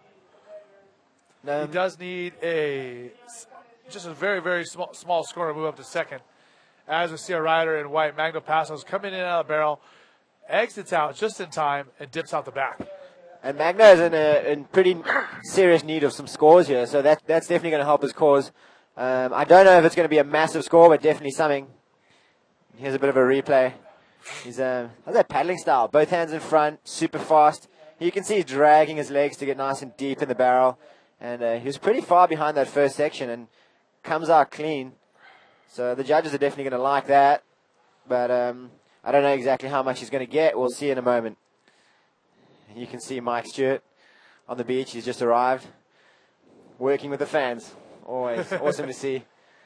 And Mike actually celebrated his 50th birthday. I saw the pictures last week. So I can't believe it. We got him some cake and had a little celebration at the hotel with him. And young as ever, let me tell you. The guy's amazing. Yeah, incredible. Inspiration. He's probably been doing that for about 20 years. No, 30. 30 years, there we go. So, I mean, awesome to see. 30 years ago, 1983, for sure, 100%. Yeah. Awesome to see.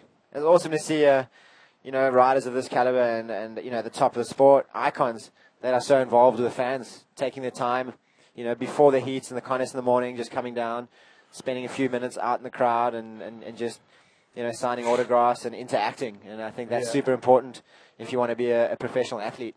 That's going to be something that you really need to do and focus on if you want to be a successful, for sure, a successful sports icon. I mean, it could be argued that Mike Stewart could be called one of the greatest athletes of the 20th century. I mean, the way he dominated the sport of bodyboarding for 12, 13, 14 years is just overwhelming. Yep, it's incredible. I mean, not only bodyboarding, you're looking at body surfing and some of the water imagery that he shot and he's been a part of with those water projects that he's shot. I know he's just been working with a big production crew a few weeks ago in South Africa, shooting a bunch of stuff. So, he's very involved with all aspects of wave riding and capturing imagery of waves and wave riding. He's been in it for a long time. George Humphreys. Jared Houston. Jared Houston. Sorry, buddy. A little correction there. I was going to correct it. Oh, Jared corrected his way out of that barrel. And he's still driving through the end. Came out of 2 good sections, and that last one just kind of pinched on him. But he's trying to improve some pretty decent scores, so he's just going for it, which is a smart move on Jared's behalf. So, once again, let's get a heat update. Jared Houston in the lead, 12.53. George Humphreys at 7.23. And Bobby Quinones, we still have yet to see a second or third score coming for him, although he does have more than one wave. So we'll get updated here as soon as possible. You can see Babby just scooping into another one as it blows out. Little spin in the pocket. And nice little looping roll out. That was almost dry rocks that he fell onto. Wow. He's lucky he didn't get hurt. And you can see him scratching over the shallow reef there, as we've got some bigger sets rolling through. For those of you who don't know where we are or what we're doing here today, I'm just going to fill you in here. We're in Arica, Chile for the GoPro IBA Arica Chilean Challenge, round 1 of the Grand Slam Series event. This is round 1 of the top 24 riders, 7 trialists, 2 wildcards are all competing here today. And, you could call the first round of our South American tour. Absolutely. This is it. This is the first round of what is going to be an amazing South American leg. We got a qualifying series event down in Antofagasta next week. And then from there, we move over to Brazil. And Sasha, let the fans know, can guys who are already qualified on the World Tour compete at Antofagasta? Absolutely. It's actually what the event promoters are trying to do. We're trying to promote these guys coming down there because they want these big names to come and do the qualifying series events and experience this. And there's good money in these events, So they, why wouldn't you? I'm going. Yeah. I'm excited. and while Sasha was answering my question, George Humphreys really found a good barrel there on the left-hand side, bailed out at the last moment, but he was under the lip for quite a while driving through that barrel, so he's going to get a nice, clean score. That was a pretty big wave, too. I think we're going to have a replay here. Look at this thing. Solid set wave. George Humphreys, he's a young competitor, but very experienced. He knows what he's doing. And just driving through some crazy sections. Comes out and then just opts to bail out of that wave before it goes almost onto dry rocks, probably. And this is another angle of it. It's a pretty solid wave. Looks like we had water photographer there just getting the shot. And George Humphreys, he's a skilled bodyboarder for that tender age he's at. Sasha, Ariel wants to know who's the most stylish rider in your opinion? Ariel, wow, that's quite a question. I don't know. There's so many guys on tour that have so many unique styles and are ripping so hard that it's pretty hard to say who's the most stylish rider, There's some of the younger guys I find incredible. Just to say George Humphreys, for instance, he's got an awesome style. He's fast down the line. He's got good control. And, I want to say, obviously the guys like Ben Player and Amaury Laverne, Pierre-Louis Costes, all of them have amazing styles. So for me, I don't really want to pick anyone in specific. They all have their unique vibes and styles going on. So it's definitely a difficult one for me to answer. But there's so many good guys out there. Even Moroccan guy, Brahimi Douche, his style is so unique and he tweaks his inverts so hard and he's got he's got an awesome style in smaller waves, and then some of the guys in bigger waves, you have even guys like, Mike Stewart, who's been doing it longer than anyone else. He knows how to ride a barrel and makes it look easy, which is part of the style, is making it look easy. So, sorry, buddy, I couldn't really answer that question for you directly, but I hope that explains some things for you. And you can see George Humphreys is already back in the lineup with the rest of the boys. So that just shows you the lineup is pretty small here, end of the wave, back to the lineup. Probably takes you a minute and a half to paddle back. And that obviously allows for maximum wave riding. And the guys are really making the most of the waves out here. On the screen, what do we got? Take a look at it. So Jared Houston with a commanding, or not too much of a commanding lead, I take that back. But still, a good score nonetheless, so 7.5 and a 7.2. George Humphreys, a 6.3 and a 6.08. And Babby Quinona is 6.3, 6.6 and a 4.7. Magno Passos with a 5.2 and a 2.7. So Magno, he really could get a wave relatively easily and bump himself up to third place if he gets a little bit over a 7 there. But still over 6 minutes to go here in the third heat of the day, and things can certainly change, as we saw back in that second heat with David Hubbard taking the lead away in the last minute. Absolutely. I mean, 6.5 minutes left. Anything can happen. Magno needs a 7.23, I think it is. And, it's completely attainable out here in any sort of opportunity that you get. So I don't see him being in any sort of dangerous position just yet. He's very well still within striking distance of all the other three competitors. Sasha, Joshua Watson wants to know what your favorite pocket serving wave on the East Coast is. Is it B-Walls? As you see Bobby Quinona's paddling. I'll get to you now, Josh. Let's just talk us through this. Okay, Babby in and out. There we go. So not such a good way for Babby. He's looking for something better than a 6.38, or his worst score is a 4.7. So he's trying to replace that, and that wasn't going to do it, so he opted out. Josh, I enjoy B-Wall, actually. Port Macquarie is a really awesome place, especially for bodyboarding. We got B-Wall, we got, I think it's called North Wall, the other side of the inlet there, and B-Wall is an awesome wave. It's a rip ball, good power, and nice and fast if you get the right one, and a sick barrel. So, yeah, I probably want to say that is my favorite pocket wave on the East Coast. Good call, buddy. Let's see some other questions.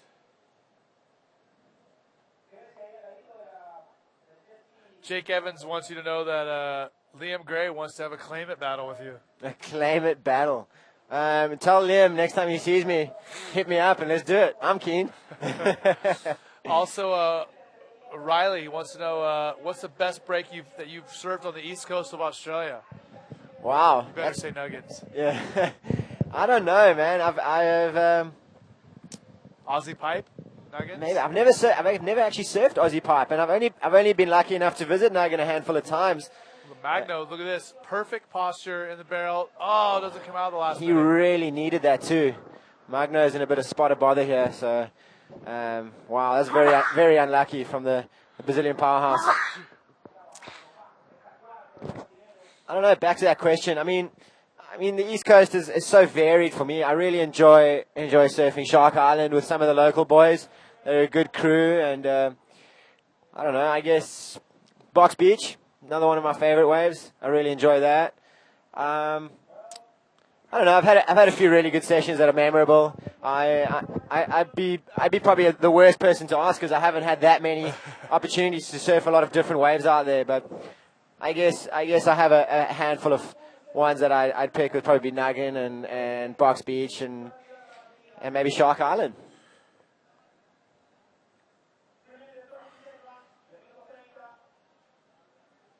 You can see the competitors for the next heat just getting ready to jump in. And photographer on the side there, Pablo Jimenez, he's been capturing some great images throughout this event. Sure. He's had the trials covered, and now he's just joining the boys in the water for the main event. And you can see we have our ski out the back, our water patrol. I like that shot. It gives a good perspective of what it takes out here and what the competitors have to go through to get out there. And that is how small the keyhole is. That little draining gully is what you have to aim for when you're coming in after your heat. So it's pretty technical and it's pretty dangerous out there. And those rocks are definitely not smooth or soft, let me tell you. George Humphreys in blue. Look at that. Wow, that was Great a roll. massive roll. George Humphreys taking to the air. Just boosting, projecting out, upside down. He's impressing me. I mean, I haven't had the opportunity to see him surf that much, and that was a very well-timed and executed roll. Look at this. Perfectly. Perfect. I mean, the judges are going to love that. And he landed it perfectly. Wow. That was an amazing angle. Magno Passos keeping busy. He needs a score. Man, he keeps looking for these. Is it finally going to pay off? It looks like it will. So that's it. Magno Passos really needs this. A barrel with 2 rolls. And that's definitely going to get him out of that position that he's in. He has got a 5.28 already. Yeah, so he'd been looking for that one for quite a while. I mean, exactly. So, I mean, he has to replace a 3.75, and I think he's definitely going to do it on that. But here we go with the replay. Is it going to be enough? I don't know. Hooking in immediately, just driving for the barrel, not really thinking of anything else at the beginning of that wave. And he rolls out of it clean right there with the spit. Yeah, judges are going to like this, and backs it up with another roll. So, what he's trying to do, he's trying to get a 7.23 to get into second place and bump George Humphreys out of that spot. But I don't know what the judges are going to give him. We'll see. And as soon as we have an update for that, we'll fill you in. You can see Jared Houston just looking back. I think he saw what George Humphreys did. He's going, okay, I got to keep my... And Magno, too. I mean, that could very well put him up into second place as we see these guys paddling hard. Exactly. Look at this set wave. Anybody going to be in position? I don't think so. They're going to be caught inside, maybe. So what happened here? What did Magno Passos get? Magno pulling in a 7.35 on the wave, and just like we said, you know, that's going to change the outlook on this heat. Puts them up into second place. Jared Houston still in the lead with a 14.78. George Humphreys now needs a 6.21 to get back into advanced position, and Bobby Quinones is looking for another score in the 6 range. I mean, this heat's pretty stacked. What's happened here, I mean, Bobby was in second a moment ago. Then George Humphreys moved up to second. All of a sudden, Bobby's in fourth, Magno's in second, and George is out of the loop again in third. So the only person that's really kept it consistent here is Jared Houston, who started off strong right in the beginning and has just kind of held his ground. But that just shows you, things can change really quick. Yeah, of course. With waves this good and, guys capable of getting high scores, the landscape can change at any moment. Absolutely. The scoring potential of the waves out here is incredible, and these guys are, at the top of the game. They know what it takes and do whatever they can.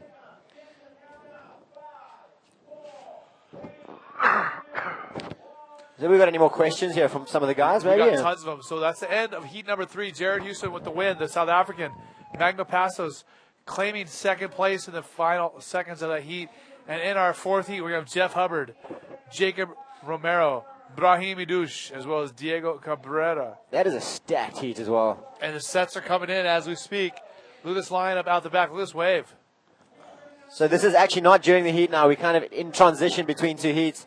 These guys are just scratching to get into safety. Right, on your screen you have that final position of that round 1, heat 3. And Magno Passos just squeaking through last moment. Awesome to see. And, so Sasha, Sam Peters wants to know if are you using the same template for both drop knee as well as prone riding? And if so, what is it? Well, Sam, I do. I only have one board that I really like, and that's the one I've been riding. It's a very simple template. I don't actually have a specific shape that I can tell you what it is. I've been riding some really good stock boards, stock found boards that Mitch Rawlins has been hooking me up with, and I'm really happy with those. So I just go for a really simple template. I mean, I put it under my arm. If it feels good, it looks good, I'm happy with it. I'm not one of those guys that knows my measurements of my board to the fraction of an inch. I go more by feel, and I can tell you it's Polypro and stringer. You always use Polypro and stringers? I always use Polypro and stringer, and I'm probably in about a 40-inch to a 40.5. That's all I can really tell you. That's all I know. All right, well, while we wait this heat to get going, we'll see our rider in yellow right now going Brahim Idouche. Bottom turning, look at that roll. Oh, flipping it. Let me tell you, this guy last year out here was going to town. So I reckon he's going to be going some serious stuff here today. And that just shows you, first wave of the heat, he just went. He started things off with a bang right there. All out. And as we get this heat started up, let's send you some messages from our sponsor.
There we go. So we're back in action here. Diego Cabrera just stroking into one here. Man, just coming back from commercial like it was lined up that way. Diego, we're ready for you. Go. Wow, just getting lipped right there. I saw where he was looking, and I don't think he expected that lip to come down on him. He thought he was kind of in the clear, and the wave was going to peter out, and it just kind of lipped him in the head and buried him. Now, remember, Sasha, this is the 10th anniversary of the Arica Chilean Challenge. So, I mean, it's just awesome to have a contest this amazing and this high of a level of competition, and for it to be going this long. Absolutely. I'm blown away. I mean, I've been here for 3 years now, the last 3 years. And, wow, look at this replay. Hang on. Jacob Romero, the Hawaiian. Just sitting in the hole. How does he lift his feet up so he didn't get lipped? That was pretty well calculated from Jacob Romero. He's going to get a good score for that. Yeah, back to the event, you know. Here's in the red. There's too much action. Wow. There's been a lot of barrel rides going on in this heat. Jeff Hubbard just in and out. Not too deep, but good control. And well, we can't really tell, to be fair, from that angle. Absolutely. But, I mean, some of the guys are really behind it and stuff, so we'll see what the judges give him. We'll wait for that. And, back to the event, you know, like you said, 10 years is quite an achievement on its own. Yeah. And I've been here for 3 years and watched it grow. So, I mean, the guys that have been a part of this event since the beginning, they would have really seen a huge improvement and growth in an awesome event like this, and seeing the locals being so involved and making it happen is awesome. So, you know, thank you to everyone involved for those past 10 years. We want to say get well to Clyde, who's in Taiwan with a busted leg. He said we're saving his sanity by being able to watch bodyboarding while he's in the hospital. Yeah, Clyde. And he wants to know what your favorite spot is in South Africa. My favorite spot? Yeah. Wow. That's probably my home break. I live in Cape Town, and Llandudno is my home break, and I love it because all my friends are there, you know, the crew, and the waves are insane, the water's freezing cold, and I love it. That's my kind of cup of tea. Here's Jacob Romero again, the Hawaiian. He loves big right ramps like that. Jacob Romero just riding out of that invert. Judge is going to love that. That was high risk, high flying. And I think we're going to see plenty more of that from Jacob Romero out here. Then we're going to have a replay here. Look at this. He's trimming high line, and he just comes off the bottom. He's eyeing out this section. Look at this. Hits it just a fraction late, but, I mean, he still gets massive air. Huge tweak on that thing, and rides out of it clean. I think Judge is going to love that. You can see the boys having a look here. Diego Cabrera opting not to go. He was probably in last priority, which means he can paddle for anything he wants as long as nobody else goes. It's not going to change his priority situation. And, the Moroccan Brahimi Douche opts for this one, scooping into the ball. Yeah, hooking right into that thing. I don't know if they got waves like this in Morocco, but, I mean, he looks pretty comfortable out here. He's quite a fearless competitor when it comes to heavy waves, and he's been going for it pretty hard these last few events, and it's awesome to see, you know, especially a Moroccan. I mean, who would have thought? And I hear there's amazing waves there, and I've met some incredibly talented bodyboarders. If I had to guess, I would say they got some good waves. Yeah, I reckon so too. Just from where you look at where it is on the map, was to see the replay of Brahim dropping in. He's kind of a loose drop in late, kind of out of control, and he got control real quick there and started driving down the line. Found that little barrel section. Also, you know, a lot of people have been asking this question, Specs. A lot of guys asking about the GoPro mounts. How do they get these GoPro mounts like the ones that you're using when you paddle out? It's actually just a regular chesty mount. I think they call them chesty or something like that. And where they're just modified a little bit, where we can unstrap unhook the straps and just put them into like a nice direct connection, you know, that straps around your waist with the mount around your back. I mean, it's a pretty simple thing. If you play around with that chesty mount, you'll figure it out. GoPro have come to the party, and they've made a pretty versatile little item there. And, yeah, pretty simple, I guess. That's all I can tell you. And a little bit of a break in the action here. This Diego and Jeff just sitting out the back, patiently waiting their turn. And, we got handed a nice little sheet here that gives us some information with regards to some seedings. I guess if you want to say the rankings, and we're going to get into that in a little bit. See, Bobby Kuhn is coming in from his last heat. He doesn't look too happy, but I mean, he put on a great performance, and he should be happy with that. Incredible competitor, especially out here. Awesome to watch. You know, always action-packed and never giving up. You can see it looking kind of gloomy on the screen there. It is quite chilly here in Chile. Mist. Let's talk about the weather conditions. I talked about it a little bit earlier with Ryan Hardy, and you know, the Atacama Desert is right here, and this is actually the single driest desert in the world. There are parts of this desert that have not rained one time in over 350 years. 350 years or yes, 150 years? 350 years. Wow. Now, the reason being is because of the way the landscape is and this Humboldt Current. We have this cold water coming up from Antarctica, from the Southern Ocean, coming up the entire west coast of South America, and the Andes are on the west coast of South America. So we have this cold, damp air coming in from the ocean, and it completely is stopped by the Andes. Mm-hmm. And, you know, the mountains are very close here to the ocean, literally, you know, within miles. So within the first mile or two of land here on the west coast, that cold, damp air, which is, you know, settles towards the bottom, towards you know, not very high up in elevation, settles down towards the bottom, and it hits that mountain and stops. That's it. And no moisture gets over those mountains. Okay. Wow. So that's it. I guess that's the thing. So it doesn't actually allow for any rainfall to fall, to even be formed, if you want to call it that. Yeah. No rain clouds to be formed. It's similar to how the Gobi Desert works in China. Okay. With the Himalayas to the southwest. Okay. I mean, any moisture coming up from the Indian Ocean goes over India, hits the Himalayan mountains, and nothing goes over that. Right. So it just once blocks you go it. over that, it's just a complete stop of any moisture whatsoever. Wow. And like we said, I mean, literally over 300 years since they've had any significant rainfall in some spots here. That's incredible. I mean, I don't even know how people live here. I guess they're reliant. They've made a plan. You know, they're resourceful, and they figured out a way to do it, which is fascinating for me. We know that Arica and Iquique are literally oases here in the desert, and there's groundwater, you know, that comes from up north towards Bolivia and Peru that actually flows to the south underground and comes up in these areas. But other than that, there's no fresh water to be had here for, you know, hundreds and hundreds of miles, or, you know, hundreds of kilometers, you might want to say. Wow, that fascinates me beyond belief, because the people are flourishing here. They've created a beautiful city of Arica, and you know, I'm like I said, I'm just fascinated. I'm blown away by it. Yeah, very interesting. I have noticed that every morning I've woken up here, it's been kind of misty, kind of gloomy, and the air has been very humid. Well, it's because the moisture has nowhere to go. Exactly. So I mean, they must be relying on that to some extent, and I guess it does keep it temperate. You know, that cold ocean current keeps the weather quite temperate along the coast here, which is very comfortable. And that's that Humboldt Current. Awesome stuff. There's a wealth of information here, Apple. Thank you. And it looks like the swallows are on the rise as we speak. I mean, I arrived here this morning at about 6:30.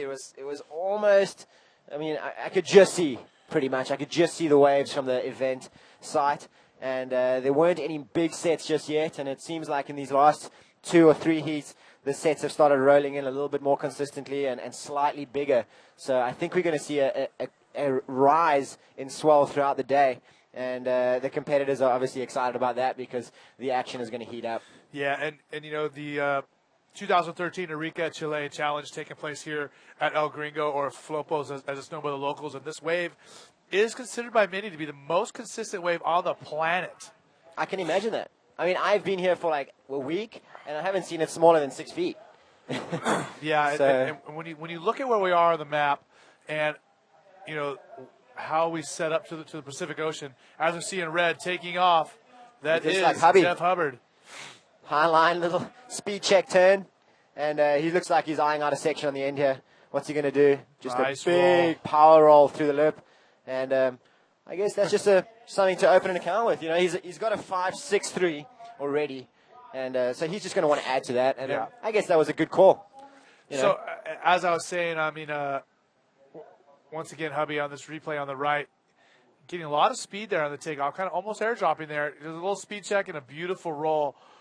like you said, but this is one of the most consistent waves on the planet. If you look at where we are on the map, I mean, this wave is open to any swells. You'll see, wow, Hubbard pushing through that lip. But any swell in the entire Pacific Ocean gets here, whether it's, a storm, churning off of northern Japan that gives, pipeline waves, or a swell coming from south of New Zealand that gives Tahiti waves. Wow. Those waves, secondary, will eventually end up here at El Gringo. Wow, and I guess those are long-range swells that are coming from a long distance, and that's going to give a lot of power, if they do reach here in full force. Yeah, long period right there. And we do have Yo-Yo down on the beach with our heat number 3 winner. That's your South African countryman, Jared Houston and Yo-Yo.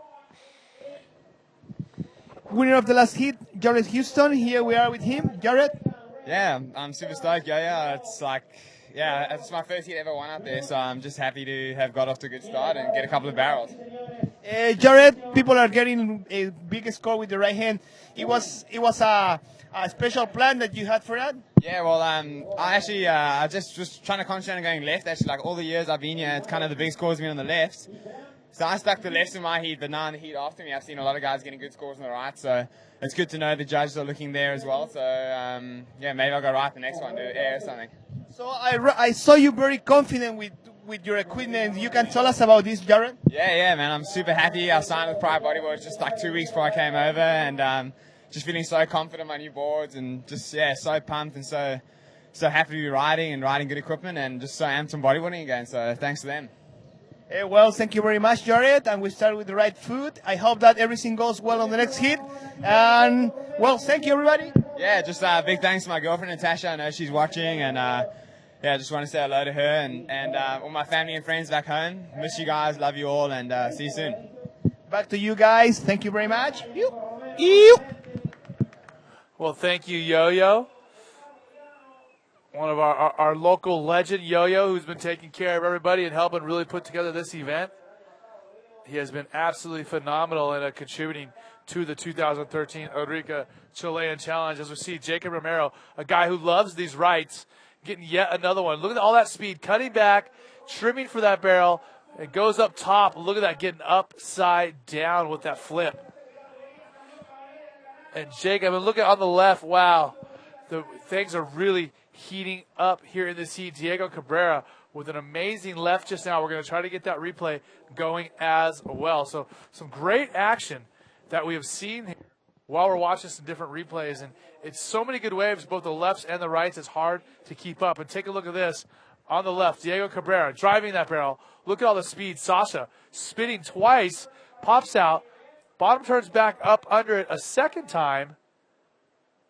A little foamy right there and ditching out at the last minute to save his skin. And he's looking really good right there on that wave. And we're going to have some scores coming through here momentarily. We're still waiting for Jacob Romero's third wave score. And then we're waiting for that score from Diego Cabrera.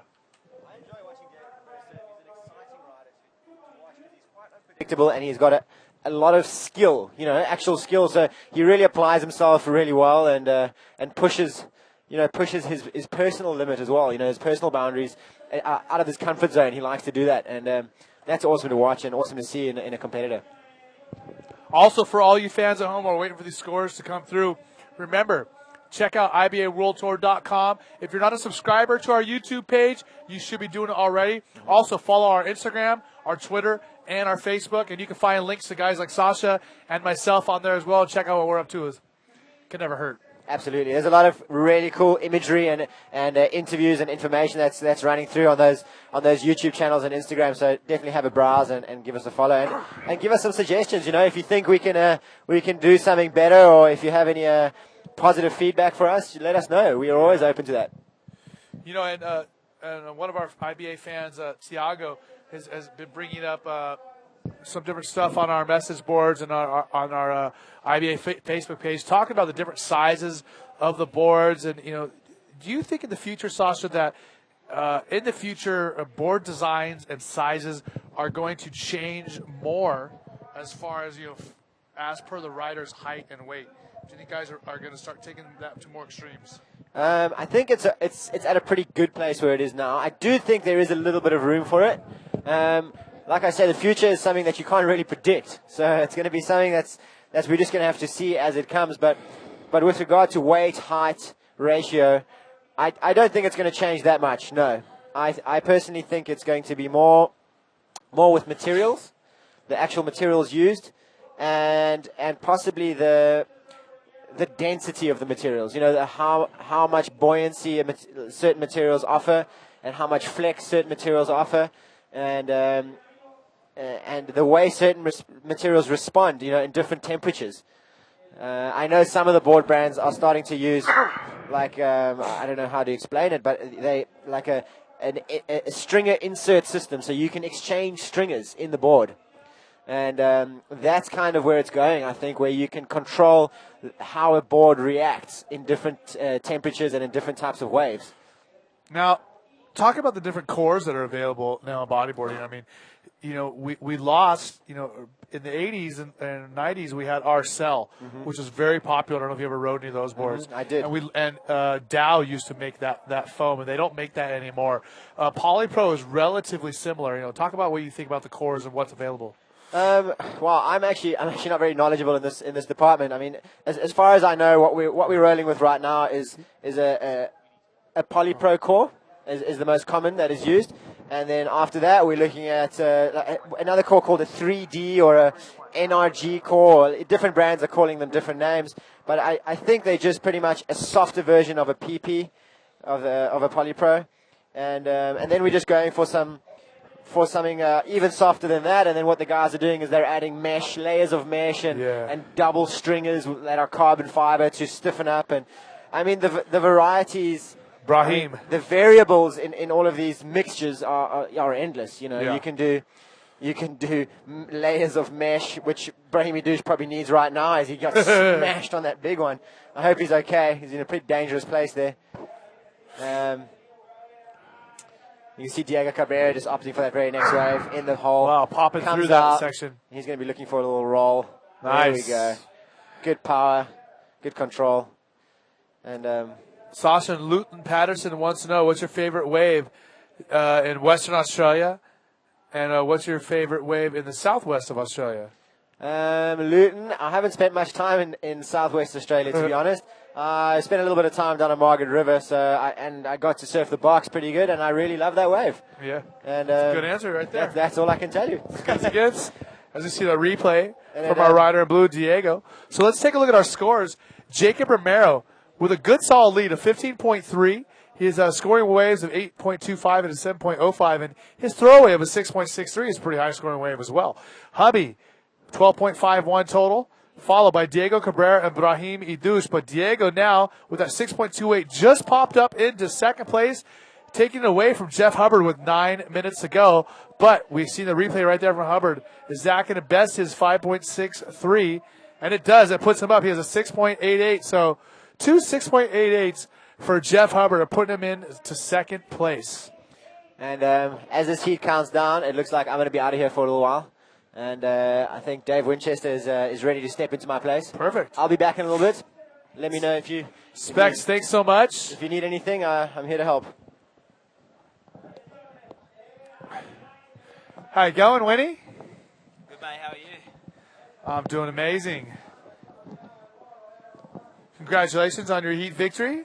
Yeah, I'm stoked. I was sort of walking up and they were calling my name out straight away. Dave Winchester, check in. I was kind of lagging a little bit. And so I was a little bit nervous. Banged my shin really bad on the coming up the stairs this morning. So. Ouch.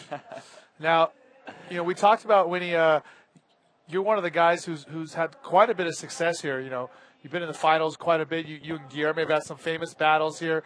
You know, what is it you think? Why does this wave seem to click for you? Maybe, I mean, obviously you're a good bodyboarder.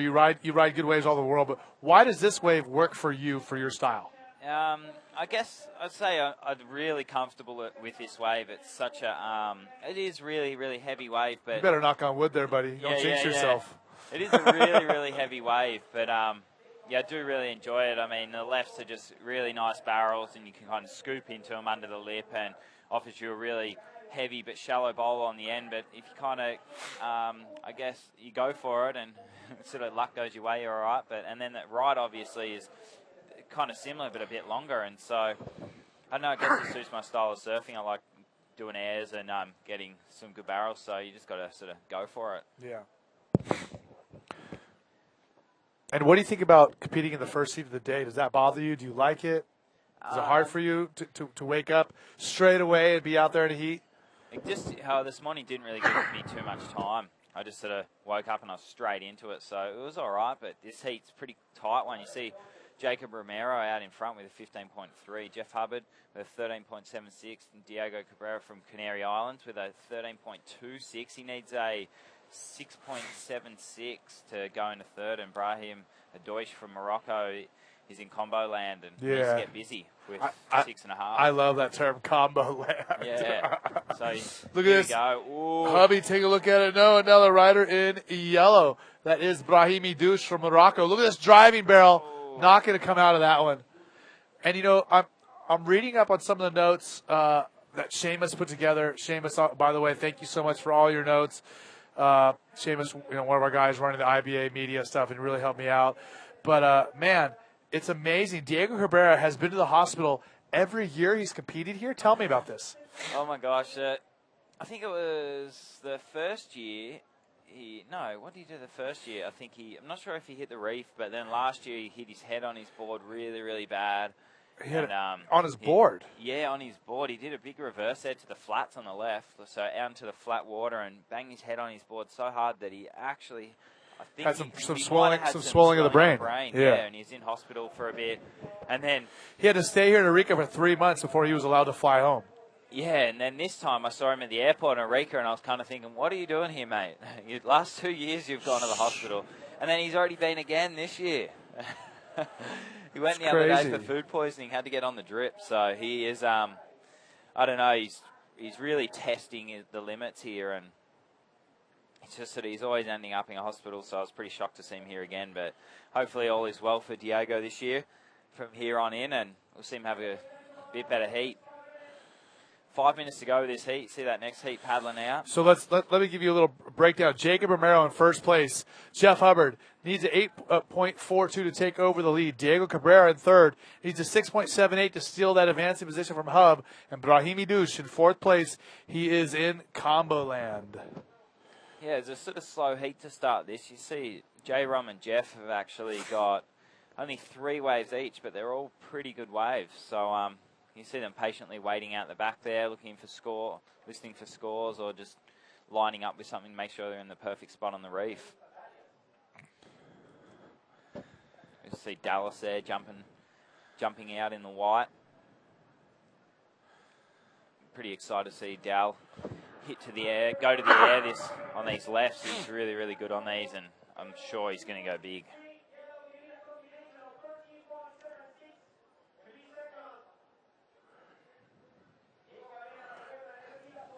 With this new swell today, though, it kind of seems like there's a lot of big sets and nothing in between. You see them that are sitting there. Here we go. Look at this. J-Rom.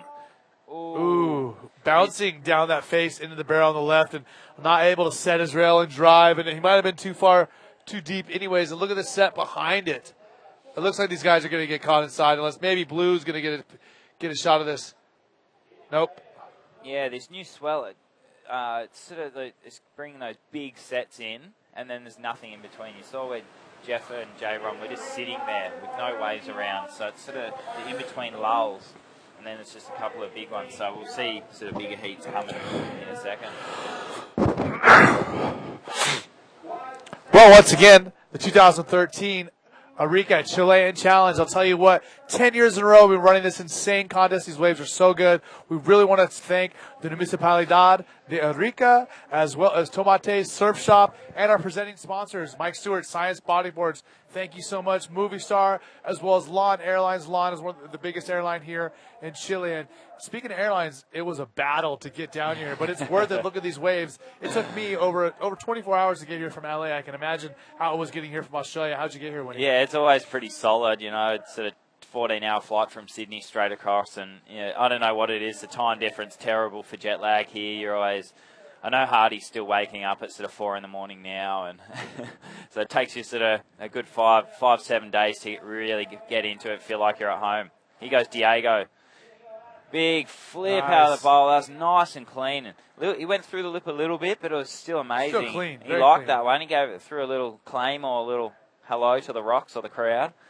But yeah, Diego's surfing really, really well. I heard he bought a new podcast out the other day, and everyone's happy with that and pretty excited on his surfing. So it's good to see him putting it into the contest again.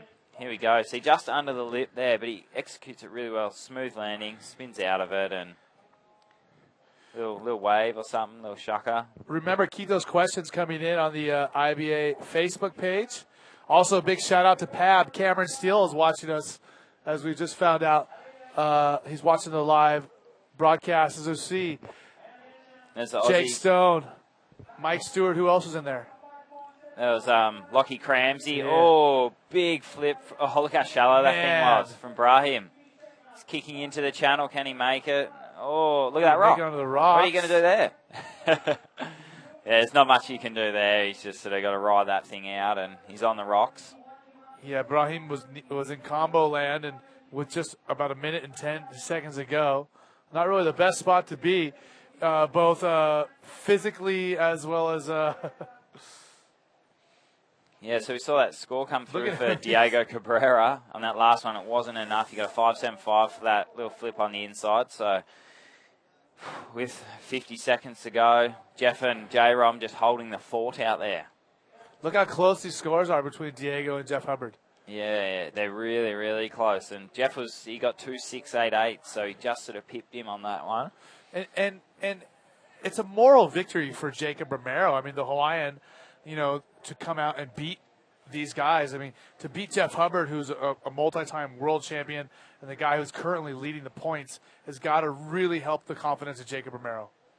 Yeah, definitely. J-Rom's had some pretty good results over the years, and I know free surfing, watching him out here, he's been doing some big air reverses on those rights. So every time I see him take off on that big ride, I'm just really excited to see something huge go. 5 seconds to go here in heat number 4.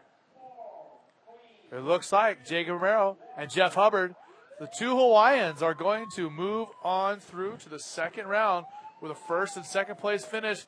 Diego Cabrera with third, Brahimi Dush in fourth. Those guys will get another chance in the round 2. So that was a repechage round, the first 2 advancing, and the second 2 will get another chance this afternoon. So they'll still be excited. Okay, while we're switching the heats out, we're going to roll out heat number 5 when we come back from this message from our sponsors.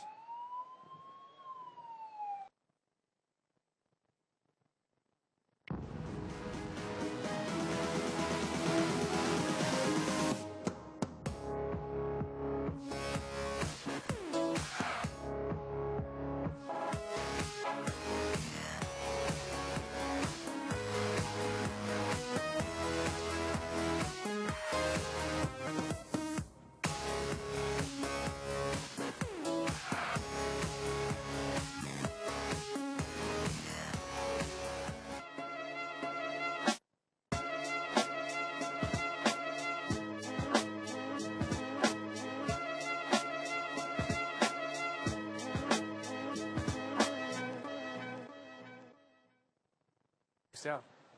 Okay, we are back live, 2013 Arica Chilean Challenge. Eric Apple joined by Winnie, Dave Winchester, one of the best in the world, and that fact certainly becomes more true when you're talking about surfing El Gringo, because, man, you've done so well here, as we see our rider in yellow, Uri Paladao. Yeah, Yuri's actually shown some really strong performances out at Gringo on these rights. He's always gone big, doing big rolls, big flips. So hopefully that one there was a little bit washy, but still an all right starter. Oh, Dallas, here we go. Big pit, nice deep barrel, and he's going to want something on the end, but still went into the channel there. Great to make it for Dallas Singer. And Winnie, Toby Reed has a question for you. He's asking, are there any secret spots in the Byron Bay region? And do you try to get sessions in at places where nobody's out, or do you mind surfing with the crowd? Yeah, Toby, I don't really like the crowd, so try to stick away from him. He goes Dallas. Through the replay, look driving. Deep little pit there. Leaning, and look how far forward he's leaning his head's leading his board. Yeah.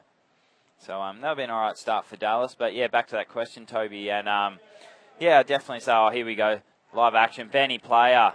Look at that that tube Perfect style's style. just amazing, isn't it? Look at it. He's just like doing nothing. He's just sitting there. It's so easy for him, and he punches through that into the channel. So Now, that's the first time, I mean, even though it was kind of smaller on the inside, but I've seen a lot of riders, and I asked about this earlier, and maybe you could comment on this, Winnie, is a lot of times riders will be able to pop through that lip. You know, the curtain will come down, and guys can kind of straighten out and push through that lip and come out of the barrel. And it seems to happen much less often here at Arica. Why is that? yeah, just because that reef is so irregular on the end and so heavy, it's really hard to punch through those lips. So just sort of, yeah, you got to know sort of what the wave's doing. It's pretty tough, but Looks like on the left, Alan Espinoza. from Chile. So, yeah, back to that question for Toby. Yeah, there are a few secret spots. I guess there's a lot of beach breaks around the Byron area, so once you find a good bank, you go searching, you find your own kind of little bank, then I guess a so-called secret spot, you just got to search a lot. So, yeah, Here's good luck, Alan. and I'll see you around there soon. And Riley has a question for you, Winnie.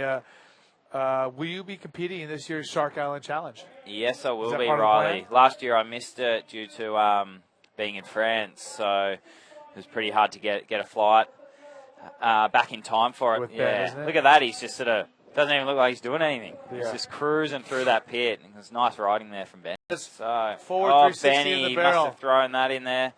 Oh, and right in front of Dallas, kind of adding insult to injury, saying that's how you do a forward 360 in the barrel. And it's funny because there's no way that Ben Player knew what Dallas had done on the wave earlier. But what a coincidence that Dallas rides a barrel, throws a forward 360, and doesn't come out. But then turns around and sees Ben Player do it in his face. Yuri could have got something big here maybe the on crowd this cheered very ride. loud. Look at this big section. Yeah, Whoa. look at this. Big backflip. No, look at that landing.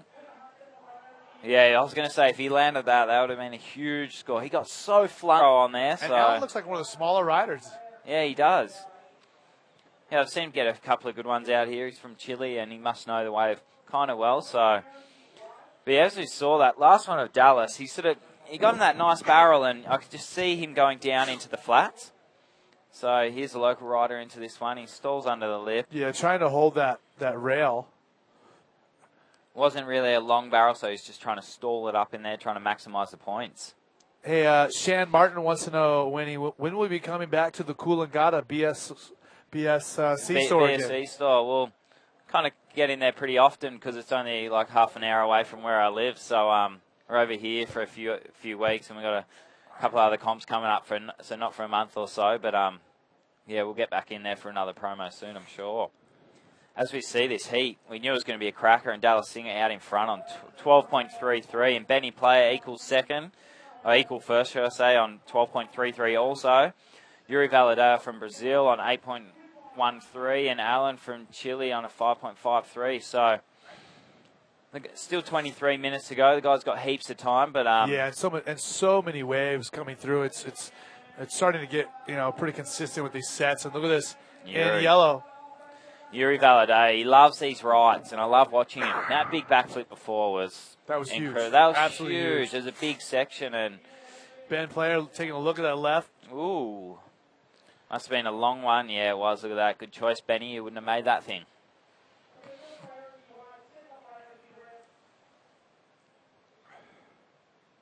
Benny loves getting busy in heats. You see him here. He's just looked at that left. Now he's going to go for this right. So it's a little bit foamy, though. He's kind of stalling up on the takeoff now. This is where he's going to race because this section will come in. Ooh, it's getting thick. Oh. Benny, nice forward air. But yeah, he's just kind of getting stuck because the wave was foamy. He didn't have heaps of speed. Yeah, I was going to say the forward air, it just looked a little bit different than the normal forward air 360 that you've seen. The way he projected off the lip, it just looked odd to me. But I think it was just a mistake brought on by the foam, and he couldn't really see the lip. Yeah, he didn't have maximum speed, so he's kind of forcing it a little bit. So it was still pretty amazing move. But yeah, as I said, just that foamy wave, it's going to be a tough move to do. Okay, we have Yo-Yo, our beach commentator, down on the rocks with our winner from heat number 4, the Hawaiian, Jacob Romero. And here we are with the winner of the last heat from the Hawaiian Army, Mr. Jacob Romero. Jacob, tell us about this. Yeah, I'm pretty stoked to win my first heat and advance to round 3. Jacob, you got a big movement on the right. You can tell us about this wave? Well, I came here like a week ago and I feel really comfortable on the right, so I just took the drop and I seen the section coming and I already knew what to do, so I did the invert and I got rewarded. So I see you hang out a lot with the locals. There's some tricks that they tell you about to choose these good waves on the heat? Not really. This is my first time staying with the locals and it's been real nice, and I get to like see their culture, eat their foods, and they didn't really tell me about the waves, just about the good times and enjoying the local people. Would you like to send some hello to home or someone? Yeah, I just wanted to say hi to my family, my mom, my dad, my brothers, my girlfriend, and my friends, all you guys back in Hawaii. Aloha. Yeah. Congratulations, Jacob. Thank you. Thanks, you guys. I'm back to you guys. See you soon. Yo, on the beach with the Hawaiian Jacob Romero, who, like I said, he's genuinely pleased, and he's got to have a big boost of confidence there by winning that heat with guys like Jeff Hubbard and Brahim Idouche. And I have a question for you from Tom. Winnie, Tom's a big fan and wants to know when you're coming back to France. And what do you think is the best spot you've ever surfed in France?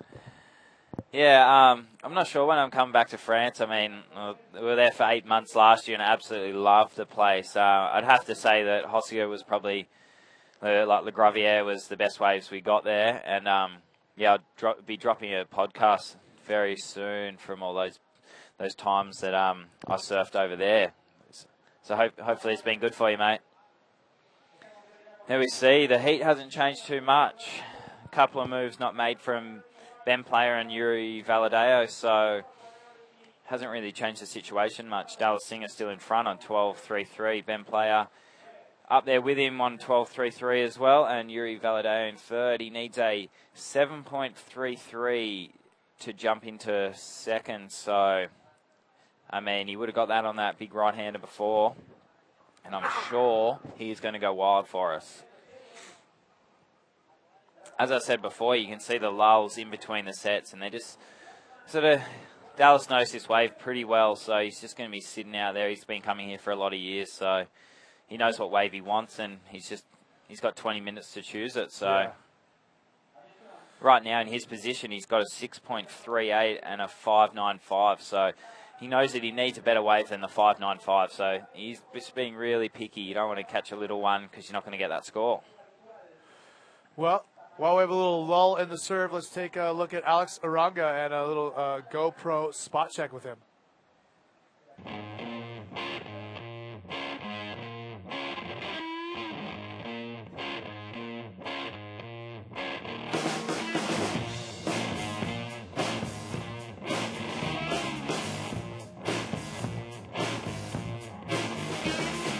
Here in Arica, I enjoy a lot because the wave is one of the best in the world. You have a lot of things to do here. It's a small city.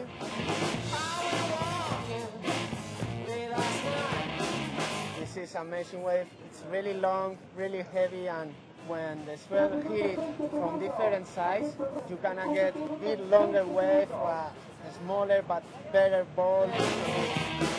Sometimes you didn't know if it's going to open really clean, and you drop it and didn't stop for anything and go inside and just trashing you, and that you are going to make it and go fast, and then when you go out you feel like, oh, that's a good barrel. This is Arica's barrel.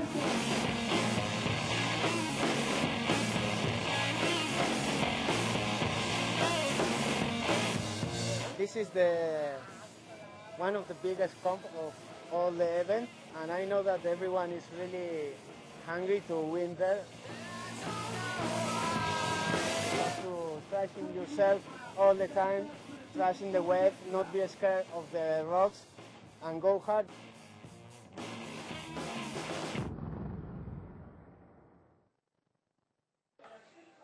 Well, we are back live here at the 2013 Arica Chilean Challenge. So we Checking see out Yuri. our rider in yellow paddling. Yuri taking a peek. So still no one's really locked a really high score into the excellent range. We've had a few sixes and things like that, but obviously from these guys we're gonna see something big, and we're just waiting for it now.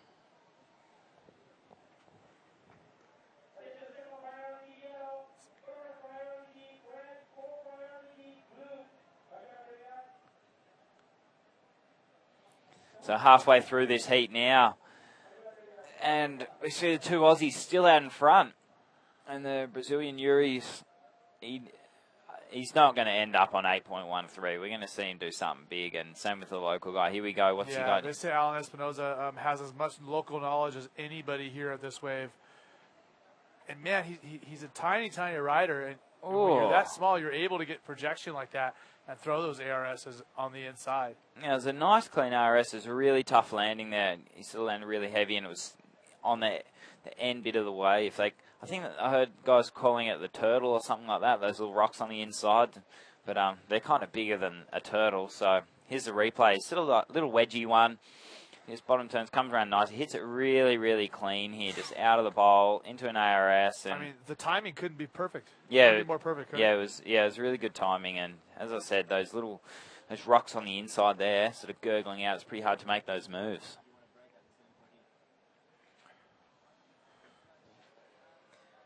See a couple of big heats coming up. There's one to definitely stick around for us at Heat 7.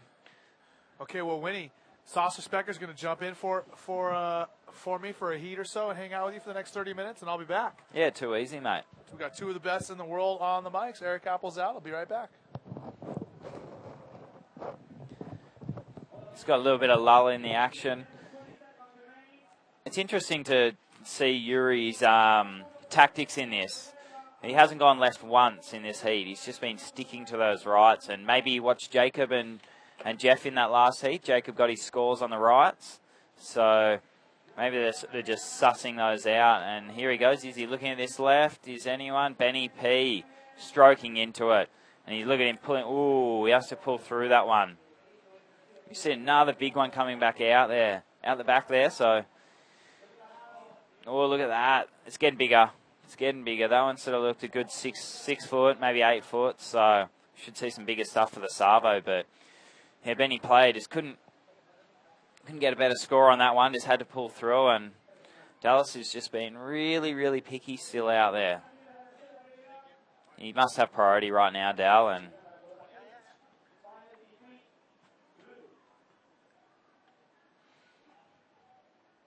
as I said before, this swell. Those big ones come through, and then there's lulls.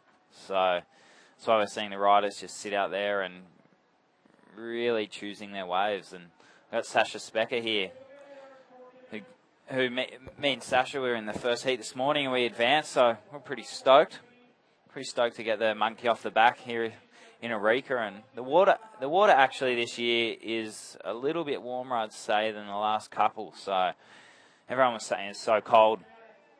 It's going to be really, really cold, and I was like, oh no, here we go, and ice cream headaches when you duck dive, but it's actually quite pleasant in a 3-2 this year, so I'm pretty excited about that. Yeah, it must be. The rubber's getting better, that's for sure. There we see the priority system, so if you're in the white Rashi, Dallas Singer, you have priority, and Yuri Valadea, you have second priority in the yellow, and the blue and the red are third and fourth, so they're the boxes you got to look in for and listen on the mic for what priority you are. We should have a bit of action here. Look at this little one coming in. A few of them scratching around a little bit. Here we go, Dallas. He's looking at this and he has priority, as I said before. Nice takeoff. This one looks sick, doesn't it? Nice big barrel there, and he comes over the shocky there, and he's stalling up. He wants something on the end here. How's the control on that when he came out? Oh, he just wanted a roll or a spin or something, and just wasn't offering him it. I think it's a bit intimidating, that end section. I mean, for me, I get so uncomfortable when I'm coming out of the barrel and I can see the water draining off the rocks. It's definitely not an easy way to hit the end section. Yeah. Dallas there, he got pretty deep on this. He had to jump over a little bit of a shocky, so I just see him come out here and he's just stalling it up. He wanted just a nice little roll or something off that just to end the wave, but Yeah, no one's really comfortable on that end bowl. I don't think GT's comfortable there. Yeah. He loves the rocks. I don't know what it is. But it's interesting because GT, we're telling you about the Ayrton Centre. Here's Dallas's replay again. You'll see him just come over this shocky. Just about there, he pops over the foam. Yep. So he's pretty deep in it. He's got to beat a 5.95, and he has with a 6.5. So Dallas extending his lead now. Yeah, but as I was saying, we're talking to GT about Ayrton Senna, the documentary. Have you seen that, Spexy? I haven't. I need to get onto the that. Formula One. It's one of the most amazing documentaries I've ever seen. And we're talking to GT because he's Brazilian, and Ayrton was Brazilian, and he was saying he didn't want to watch it before this comp because it's such a sad ending, and it is a really sad thing, but yeah, so that's why GT didn't want it, because he wants to go feral out there. He wants to get really busy and crazy on those rocks, I think. Yeah. Just,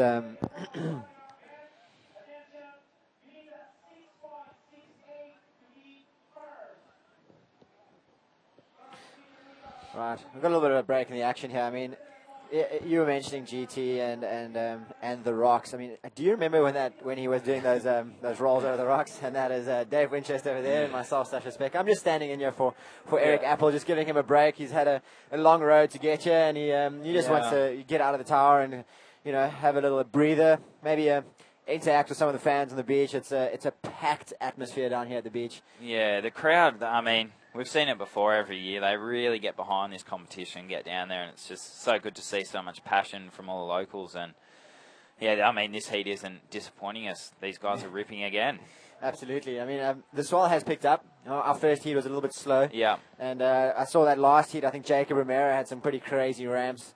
Yeah. And, some good scores. And I mean, everyone's been ripping. I didn't see anyone who's really had a shocker out here today. Yeah, so it's been awesome to see. And with the building swell, I don't think there's going to be a shortage of that. So stay tuned, and there's going to be plenty more action to come. Heat 7's a cracker. Yep. Have you seen this one? Heat 7 coming up. Here we go. Pierre-Louis Costes, Alan Munoz, Ryan Hardy, and Jake Stone. Yuri on a deep and heavy left there. That's the first left I've seen Yuri catch this heat. And, gosh, wasn't it a heavy one? You can see the water just boiling off the reef there. And I wonder, almost every time I pull into a closeout here, I kind of touch the reef, at least, at the bottom. My foot or something, I have to push off or something. So, I mean, some of those are so heavy. Surely the guys are hitting the bottom. Yeah, he had to have been close because he's super deep on that takeoff. And you saw it run, but he needs a 7.33, so he knew he needed a high score, so he took off really deep on that one. But it was just that second section went too fast for him. And, yeah, he would have probably had a little bounce on there. I'm sure he would have felt its presence, that's for sure. You usually do. Definitely. I think you mentioned, there was a second section to that left, and I think the swell that's come through now, I mean, I'm definitely not very experienced out here compared to some of these guys, but it looks like it's coming out of the west a little bit more. Yeah, I totally agree. It seemed this morning in that heat that we're definitely where I usually line up. I was sitting more side to the channel on the left if you wanted those lefts. So, yeah. Oh, there's Lockie Cramsey, the winner of the trials. He's got a new nickname, Lizama. Lizama. Nice hairstyle. Yeah. He's going for it. So look at him. He's been ripping. I mean, Lockie is. Didn't he also win the South Coast trials in Australia? So he'd definitely be winning the qualifying tour, and he's looking good for a 2014. Yeah, GSS. He's young and he's confident in his surfing, and I mean, you'll see him in this next heat. He goes out there and he doesn't care who he's up against. He's up against Mike Stewart, the legend of the sport, the 50-year-old legend. And, he's not. That's not going to be in his mind. There he is. Look at him. He turned 50 the other day, and he's pretty stoked to share a little piece of cake with Mike. Just, he's been the biggest inspiration to pretty much every bodyboarder out there. And he's actually telling me the other day, he's in the water saying, I want to be the first 50-year-old to do an ARS, and I was like, do you reckon anyone else done one? He's like, surely someone else over 50's done an ARS or a flip, and I'm not sure. Yeah, I mean, I'm not sure someone either. send us in something like on Facebook or something if you've got proof of a over 50-year-old doing an ARS. Otherwise, Mike could be the first today. Yeah, I'm sure he's got plenty of ARSs up his sleeve. Definitely. And maybe these waves would be a little bit tricky. He's going to have to look for a good open face section, or for closeout could be kind of full on. Yeah. I think he's going to stick to the barrel. Yeah. Yeah. Well, I saw him taking to the air the other day. He was doing some nice lofty inverts. And, you know, his style never falling short of pretty much amazing. Yeah, So there we go. great to watch. The girls were checking out Lizama when he was running down there. Lockie Cramsey. As you can see, there's a few people strolling on down, waking up and coming to check out the live action and the Chilean Arica Pro. You can see the water photographers just finding their little spot in the lineup. We've got Igor Sanchez, who's covering the video angle for us, and Pablo Jimenez, one of the local boys out here. He's taking the photos for us. It's awesome to see them, you know, covering the angles, having that view for you guys in the highlight clips. You get some nice water shots to show you how intense and crazy some of the waves are that these guys are riding. And it looks like Charlie Chaplet was the other guy there, and he's getting a GoPro angle for us, so I'm sure you'll see some of his clips too. So the boys are just out there keeping busy and just staying involved, you know. See Ed Luciano there shaking Lockie's hand before the heat, a bit of good sportsmanship. So, yeah, it's going to be a great heat. One Brazilian, one Aussie, one Hawaiian. And who's the other trialist? Who's in blue there? That looks like Roberto Bruno in blue. Oh, it is. Another Brazilian. So, yeah, Roberto cruised through that, didn't he? Through those trials. He surfed really, really well and ended up getting fourth in the final, but we should see some good stuff coming from him. He's a really strong competitor out here. And the boys are having a look at that. Couple of paddles there, but I don't know if he was in position for priority. I think Ben and Dallas are ahead of that, and they just let that one go. Ben seems to have been quite patient. He hasn't been paddling for anything unnecessarily. Here he goes. He likes the look of this. Big scoop into a big hole, and you just see that spit. Oh, he pushes out the front. So he'd be pretty stoked with that. And he was pretty lucky how it pushed him out. That could have gone either way. If it had landed on him, it could have buried him quite easily. So good on Ben coming out of that, and he's definitely going to improve his situation there. He needs to improve a 6.13. So I reckon he'll get.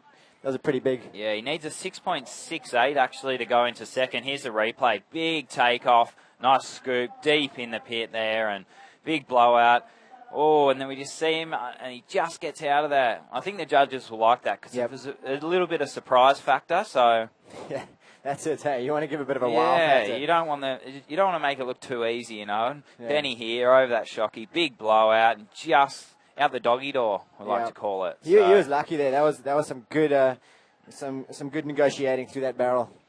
I'd say that will definitely fall into his top two. I mean, his other waves, he got cleaner sort of barrels, but not as big and chunky and heavy as that thing. So he only needed to replace a 6.13, which is his low score. So I'm pretty sure he'll get that.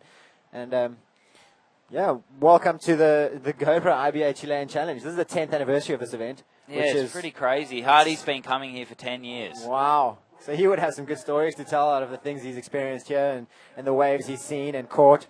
So it must be quite a trip. Yeah, for someone who's been here since the beginning. I know. The first year he came here, there was a local contest. It wasn't a World Tour contest, and the rights were massive. Wow. Like 15-foot rights, and Hardy won it there, and that was the sort of, he knew what this wave could do. Lefts and rights, and so they built this contest up more and more, and we're just so glad to be here. And Benny Player locking in 7.08, best wave of the heat so far, so he's jumped into first. He's in a good position right now with a total score of 13.28. Although Dallas is sitting with a pair of sixes, he actually has a 6.38 as his low score, which is better than Ben's. And they're in a pretty similar situation. Yuri and Alan, they both have a bit of work to do. Yeah, they do. But in Yuri, he needs a 7.88, and Yuri, if he goes to the air on this right, he's going to get it. Yep. Oh, there's local boys. He's stalling on that foam ball, and what's he got? A nice clean roll out. That's a nice little scorer for him. That's probably his best wave of his campaign. So if he gets back out there, there's still 3 minutes to go. He might have time to get another one. Because I say you get a mid-range score for that one, and then he's definitely in contention now. So. Absolutely. Yuri's going to have to up his game and just make sure he gets that last score. Here you go. He actually negotiated pretty well through that little section, dropping down into the foam ball and then powering through the roof. That was a nice execution on that roll. He looks pretty young. How old is that? Yeah, I'm not too sure, but he's just dropped a 5.43, actually gone into third, and now needs a 7.45 with 2.5 minutes on the clock. But Yeah, Yuri will be kicking himself if he doesn't get a good one now. Did you see that big backflip he did before on that right-hander? I did not. I missed that. Oh, my gosh. This thing was massive. The biggest air done today. And Wow. he landed backwards in the flats, and he didn't make it. I mean, it was a really, really tough landing, and he would just be a little bit disappointed if he doesn't get the chance to get a 7.88 in this last 2 minutes. And Yuri's so capable of doing something like that, like you said, what he attempted earlier. If he just gets an average looking wave, he can definitely turn it into a good score, taking to the air. Yeah, he wants to attack these rights, I'm pretty sure. That's been his game plan from the start. And all right. Oh, it's probably a good game plan out here. They have an excellent scoring potential. And he should be in a pretty good priority position here. He might be first or second up. Yeah, with a minute and a half left. Who is anyone looking at this? This looks like a peak, and it's like Dallas is looking at this one, trying to increase his second. Oh, he's late under that lip. He's stalling it up.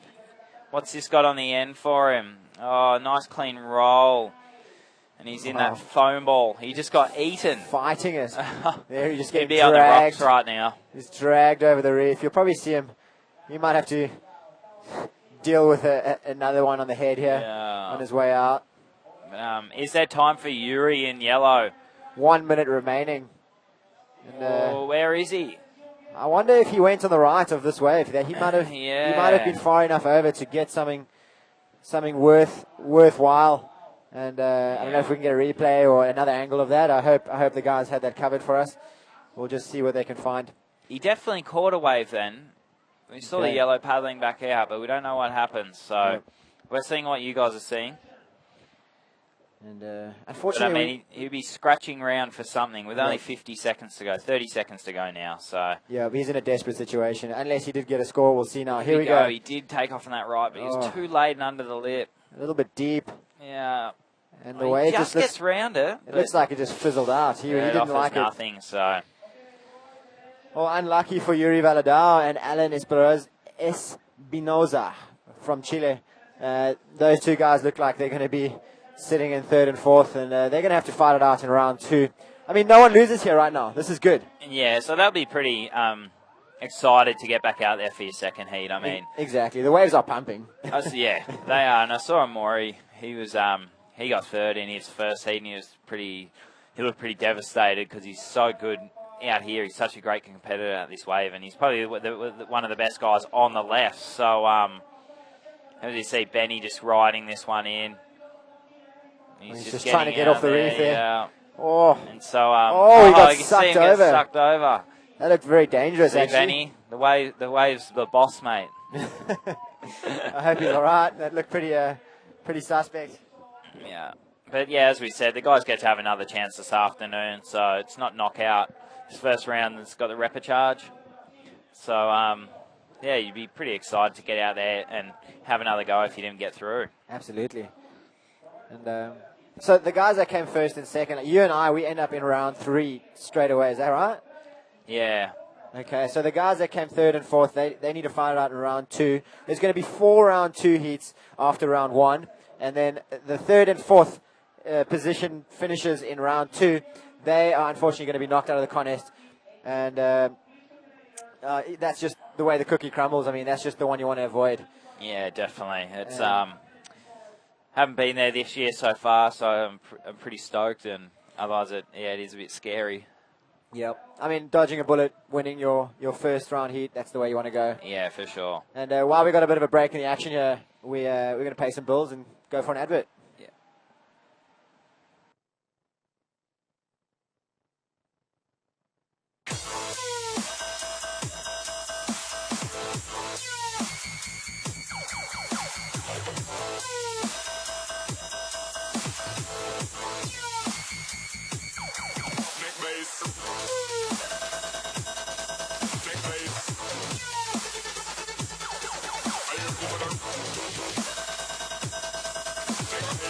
Tomate Soft Chop, presentador oficial Arica Chilean Challenge 2013.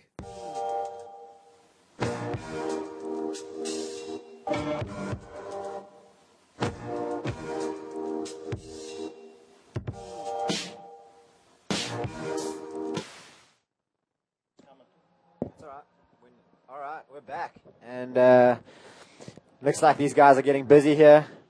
Rider in blue, Roberto Bruno, is looking at the left. And Eda Luciano on the right, just stalling up top, waiting for that section to build down the line. Let's see what he's got here. He's eyeing something out, that's for sure. And just a nice, big, clean roll off the top. And I guess that's a good way to start a heat. You know, 2 nice big rolls and riding out of that one. We'll see what Roberto Bruno did on the left once we get a little bit of a replay or a second angle.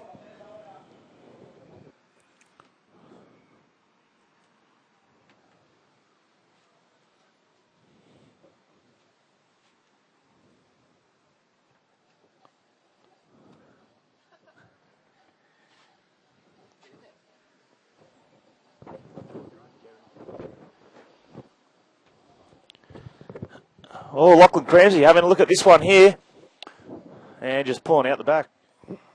All right, so a bit of a commentator change. Eric Apple, I am back in the booth, of course, joined by the IBA World Tour manager, Alex Leon, the man responsible for holding the contest and the webcast together. Welcome to the webcast, Alex. Thanks, Eric. Bad apples, I should say. Thanks for having me on. Thank you for having us on. Thanks for having this contest on. And look at this.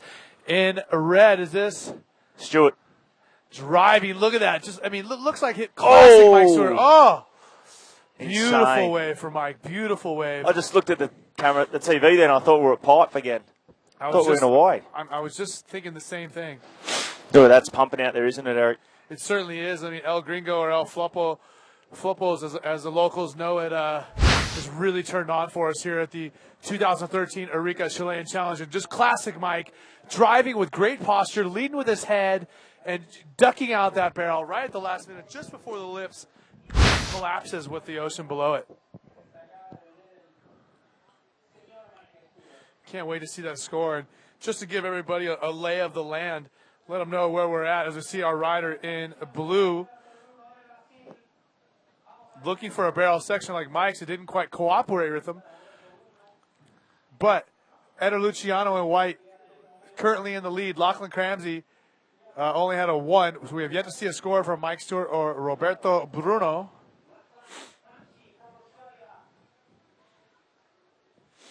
But I'm sure that score for Mike Stewart is gonna come in at a solid 6 or 7 range, if not higher. What do you think, Alex? Yeah, for sure. He'd come out the doggy door. Here we go, see a replay. This thing's, you see it just sort of pinch smaller and smaller, but little chandelier and just Stewart, perfection. Just knew that thing was going to close out along the reef, and he just rode straight out the doggy door. A 9.38 for Mike Stewart on that barrel.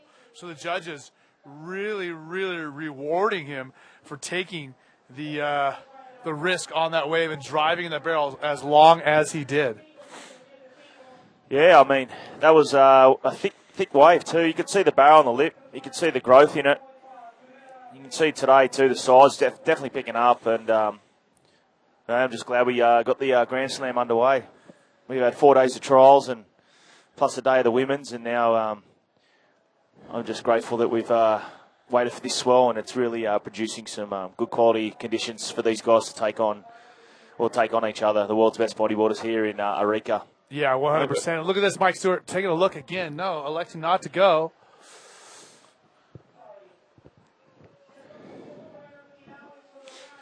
And remember, keep those questions coming into us on the IBA Facebook page.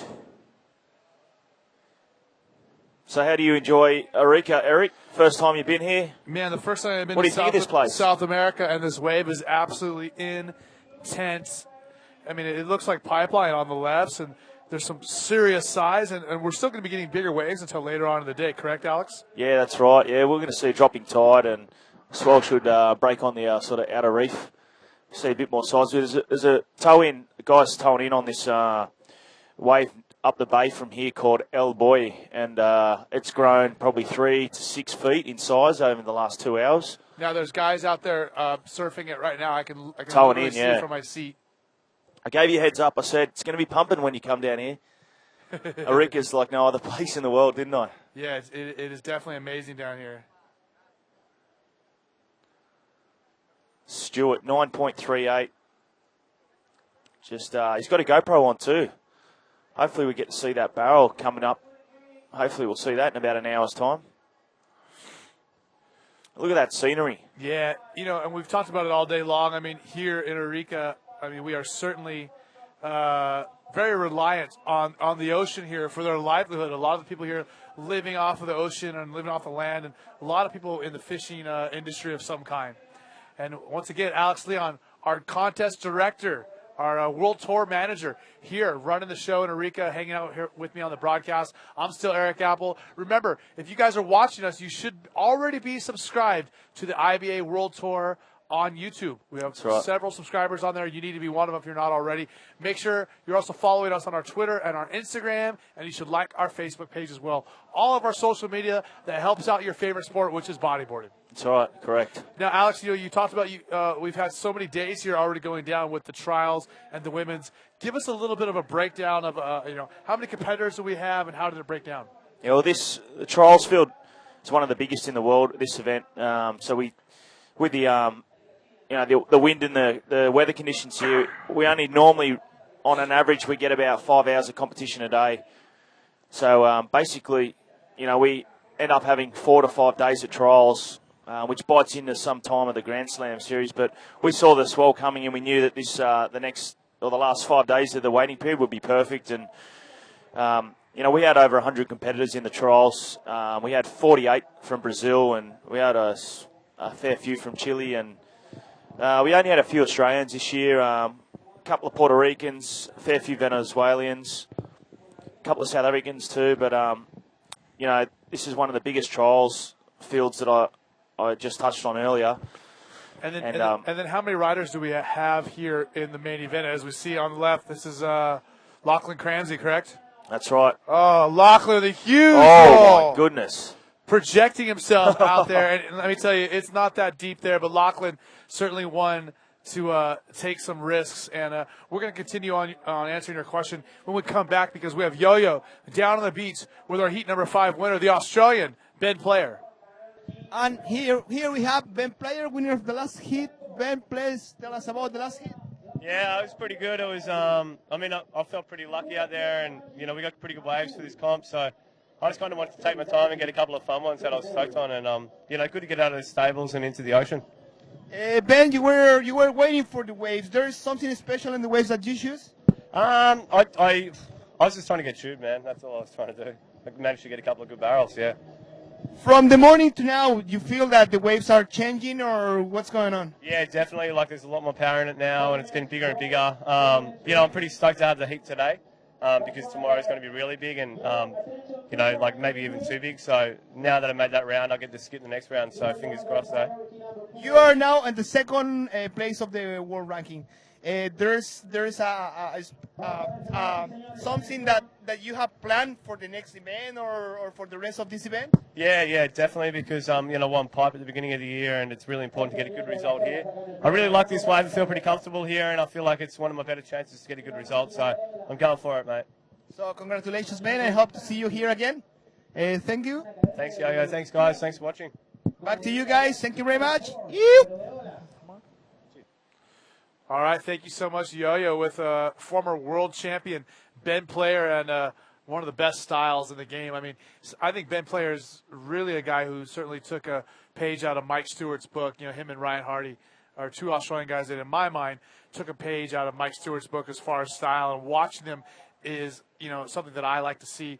And I really think there's two prone styles you see from Australians. As we take a look at Lachlan Cramsey here with this gigantic roll. Look how far it goes out in the flats, Alex. Oh, my goodness. Look at the projection he got. And he held on. He tried to. No, but he held on to the board. I mean, yeah. If I was up in the air that long looking at the flats, I might have let go. Yeah. But I was going to say, Ben Player and Toby and, Ryan Hardy are guys that have some really clean style, some Mike Stewart style. And that's different from, like, we might see from, like an Eppo, or kind of that other side of Australian riders. Eppo is known for more like a Tamiga style, yeah, for his big double airs and kind of a wider elbow, lowered stance. Yeah, kind of a more upright, better posture, and clean and narrow. Yeah, they like Ben and Ryan. They surf the pocket more, and that's where they progress more in the pocket. And Eppo on that Eppo surfs a lot like Jeff. you know, and same with Jared Houston, and those guys sort of that kind of lower and faster and kind of and looking for that ramp. Yeah, like you can see them all the time. They've just got eyes on the ramp that whole time. Where you watch like Ben and Ryan and guys like that, they got their eyes on the pocket first, and they're looking at what they can do in the pocket.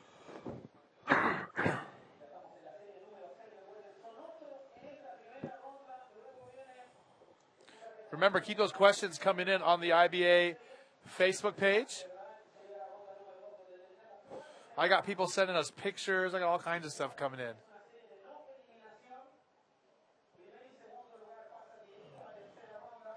We've got a little bit of a lull in the action here with just over 17 minutes to go. And then we give you a lay of the land. Remember, that amazing pipeline-esque barrel, 9.38 for Mike Stewart. That's his only score. Eder Luciano, the Brazilian, is a 5.75. Lachlan with a 4.33, and Roberto Bruno with a 1.5. So Mike Stewart with a 9.38, and that's by far the highest scoring wave of the day thus far. Yeah, that's right. Mike's made a few finals down here in Arica over the years. This is the 10th year this year that we've been coming here. Yeah, we talked about how it's an amazing accomplishment. These guys have had a decade of a bodyboard contest at such an amazing wave. In 10 years' time, I don't remember. I mean, I've probably been here 7 years or 6 years out of those 10, and each time I was here, and also looking at the recaps of all those years on the footage and stuff, and I don't remember a day under 3 feet in 10 years of competition here. This is the most consistent wave on the planet, I must say. I spoke to surfers all around the world, and they always say that that's the funnel of the Pacific. It just, every swell that goes through the Pacific somehow just has a magnet on it. Yeah, I talked about that earlier with the winging, how just looking at the map and seeing where we are, pretty much any swell activity in the entire Pacific Ocean will end up here at some point. It's just a geographical fact, as we see Lachlan Cramsey after that big roll on the left. What's he going to do on the right? Here we see Lachlan here just eyeing this one off, looking for a ramp at the end here. Nah, just pulls out. He got covered up there for about half a second. We see on the left, this is the rider in blue, Roberto Bruno. Driving through the barrel. Nope, up and over the falls he goes. Can I ask you a question, Eric? Of course. You've been on the tour, you've been associated with bodyboarding for years now, on and off the scene from a California base and Hawaii. Who do you think, in your eyes, what do you think about this, this event here, leading on from the South Coast? Who do you think is going to win? I'll tell you what, I will say, first of all, this wave is amazing, and I'm so happy to see bodyboarding take place in a wave of consequence, as we see the man, the myth, the legend, Mike Stewart on another left, trying to back up a 9.38. Look at this barrel. Perfect roll. Wow. And Mike, just so clean and so perfect. He's going to get maybe a 7 on that score, and he's going to have, the highest scoring heat of the day after that wave. But, I really see Guillermo Tamega and Dave Winchester, the two guys who have been the favorites here for years. I don't see anything changing unless Mike Stewart continues to keep going the way he is. Then he's going to give those guys a run for their money. But both Winnie and Guillermo seemed unstoppable this morning, and they were both so intense and just kept going, wave after wave after wave. And neither one of them shows any fear of this wave, as we see Mike Stewart's, just impeccable style and grace on a wave. He defines the sport of bodyboarding, and it's so awesome to see this guy in this good a shape competing with the best in the world at 50 years old. You guys threw a party for him, right, Alex? That's right, yeah. Have you already touched on that? Yes. Told the world that, Mike Stewart did turn 50 during the week. 6.33 for Mike Stewart. So that gives a 15.71 thus far for Mike Stewart. He could improve that score of 6.33 easily. He's got just over half the heat gone. So he's got 13 and a half minutes to go, and he can certainly pump that up. We'll just see some more lines. Some of the officials and the boys have been talking. Here we go. I'll tell you after this. Eder Luciano, big barrel roll on the right. Pushing through that lip. Now he's got the little inside section, a second roll. Nice clean wave there for Eder. I'd look for one more spin or even another roll. Wow. Little flip. a fourth. So 4 inverted maneuvers there. 2 rolls, a backflip, and another roll at the end. So Eder with a high scoring wave as far as the way he rode it. Didn't offer gigantic barrel or anything like that, but still. Just dangerous competitor, Eder Luciano. We've seen him in many events doing the same thing. Roll, flip, 2 foot, 10 foot. Here we see a replay of that one there. Here we go. I mean, the first roll was, it was better than I thought. It was definitely in a very critical part of the wave, wasn't it? That angle makes it look better, doesn't it? Alex, talk to us about, you were talking about, we have all the biggest amount of trials competitors here, and we have women here as well. How'd the women's event go? The women's event was it was a test, really. It was the first sort of part of the Latin women's tour. And we decided to give them a go here. They've been pressuring us to put them out at El Gringo. And, we've been a bit hesitant over the years because it's a pretty dangerous wave. And, we just thought it's time now with the likes of sort of Isabella and Neymara and Luma and a few of the girls that are just, really pushing the limit, raising the bar for women's surfing. And we decided to give them a go. And it actually turned out pretty good. It was on a really critical size. It was probably 6 foot. I wouldn't want to put them out in anything bigger. There were a few injuries. Neymara smashed her shoulder up, and a couple of other girls scratched their face. And, but they did good out there. And, I think it's good for women's bodyboarding. It's good for the town of Arica in Chile. We're trying to sort of grow women's bodyboarding around the world, and South America's a step ahead of the rest. And it certainly makes it a lot easier when we get such great support from the Municipalidad de Arica and the government here helping us put on this event. Now, and I was also told that you guys were considering putting the women's event on kind of around the corner on the left, on the side? Yeah, that's right. There's a left-hander in the bay, which sort of a fat novelty wave. Chico, the head judge, he's part of the Latin American directors, and that was the first sort of prominent thought that we were going to have, run them at the left. And then, they came to us and said, look, we've been free surfing out here at El Gringo, and we really want to push the limits, and try and have a go at it. And a few of the officials got together and came to me, and I just gave them the green light and said, look, yeah, let's do it. Let's see how they go. That's awesome.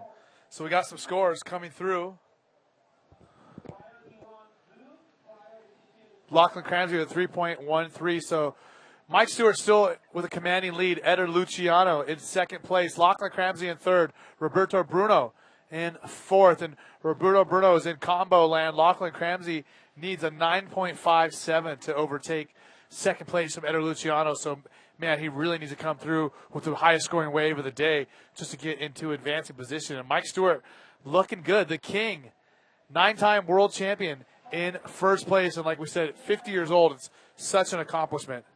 Oh, yeah, it's amazing. It just shows that, the longevity that you can have in this sport. It's amazing. It's not like any other sport. 50 years old, still, in the top 10. Taking on the world's best. And it's not slowing down at all, Eric. I mean, Jeff and Tamiga's 40 at the moment. I believe Jeff's about 37, maybe 38 this year. And they're still winning events. I can't see it slowing down at all. Well, I mean, since the 80s, early 80s, Mike Stewart has been a guy who has been a different breed of athlete. I mean, the guy is a guy who could be sitting right next to you in the water with 10 other guys, and a set will come in, and everyone starts paddling as fast as they can, and the guy just pulls away from everybody like he's in a different gear. Yeah, I mean, right. he's a different type of human being. I mean, the things that I've seen him do, especially in big waves, a pipeline and taking off deep off the wall and coming through pipe and stuff like that, he does stuff that other people just can't do. And for him to be out here at 50 years old doesn't shock me at all. Nah, not at all. And winning a heat. Yeah. I mean, we look at the age bracket, the age difference in this heat. Look at him and Lachlan. Yeah. As you see Eder Luciano,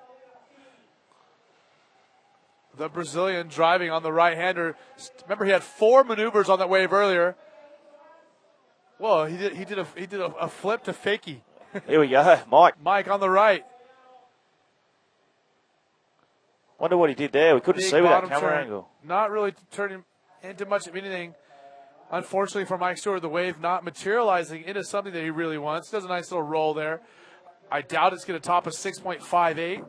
He's going to paddle back out with 7 minutes and 45 seconds remaining here in heat number 6 of the first round and see what he can get his hands on. Remember, our first and second place riders in each of these heats moves directly into heat number 3, where third to fourth has to go out and fight it out in heat number 2, and they could possibly be going home if they lose again in heat number 2.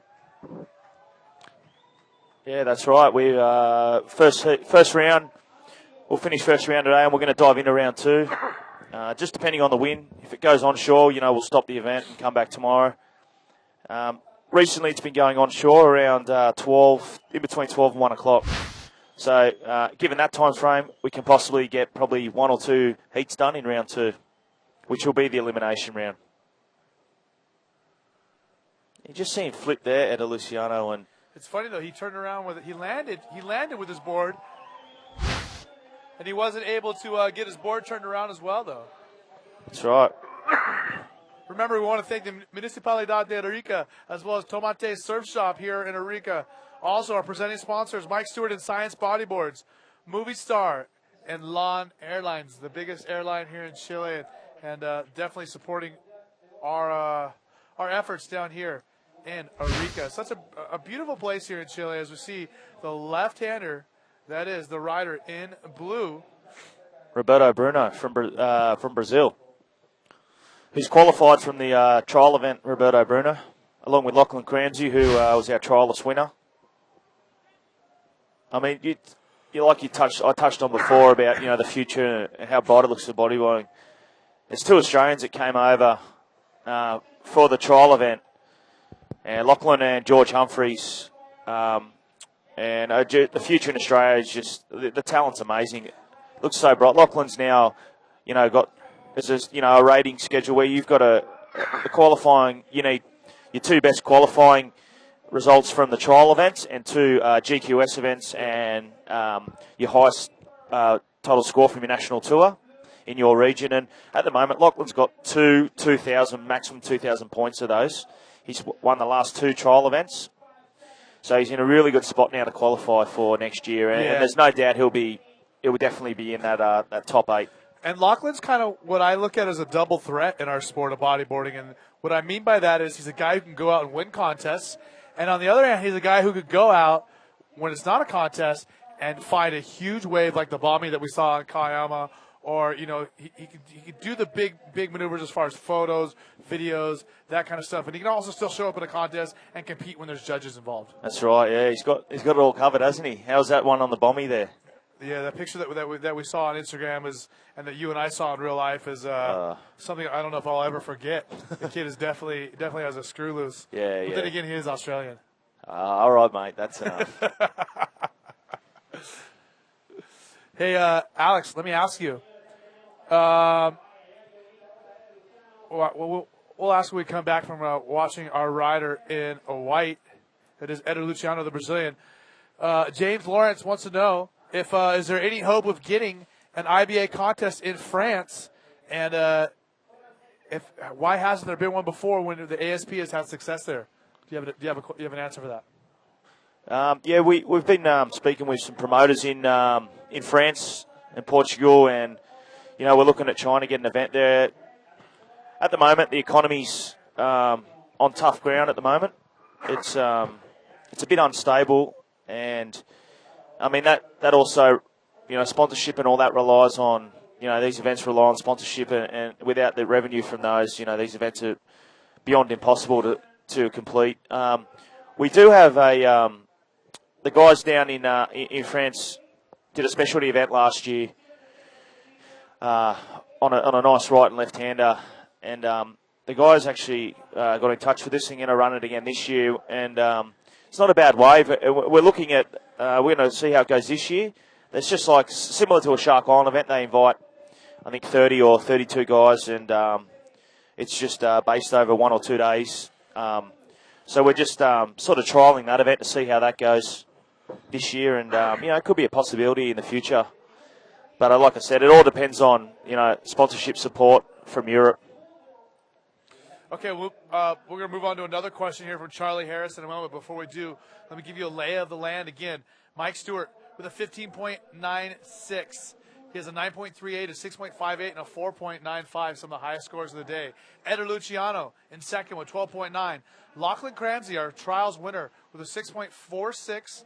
He needs a 9.57 to move up, which most likely he's heading into the second round and going to be fighting for his life in this contest. And Roberto Bruno still needs a 9.6 down there with only a 5.7 total. Not really much of a threat to Mike or Eder at this point. Our next question comes from Charlie Harris. Is there going to be a GQS event coming to Port Macquarie again this year? No, not this year. No, we're looking at possibly next year, Port Macquarie or on the Gold Coast for a GQS event around the same time that the South Coast Crusade was on, sort of around the April period. We'll have more knowledge on that later in the year.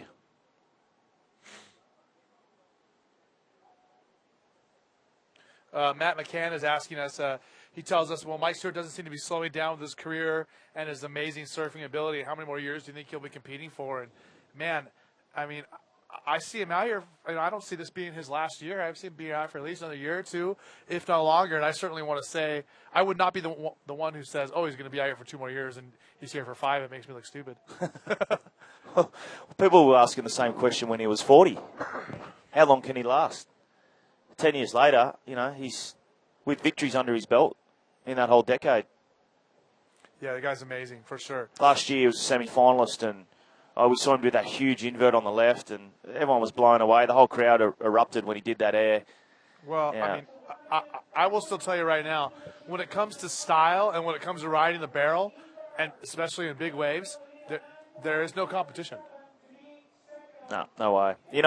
For those kids, the young viewers and that are watching this, just appreciate this time right now, and you've been able to watch, live Mike Stewart, because there'll never ever be another Mike Stewart. I mean, he still is, and he's just been, the ambassador of our sport, for 4 decades. And it's so awesome to see him coming in and helping us with the event. Once again, look at this replay.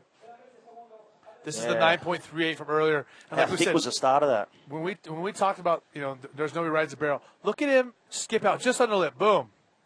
Yeah, he read that so well. I mean, that's what he does.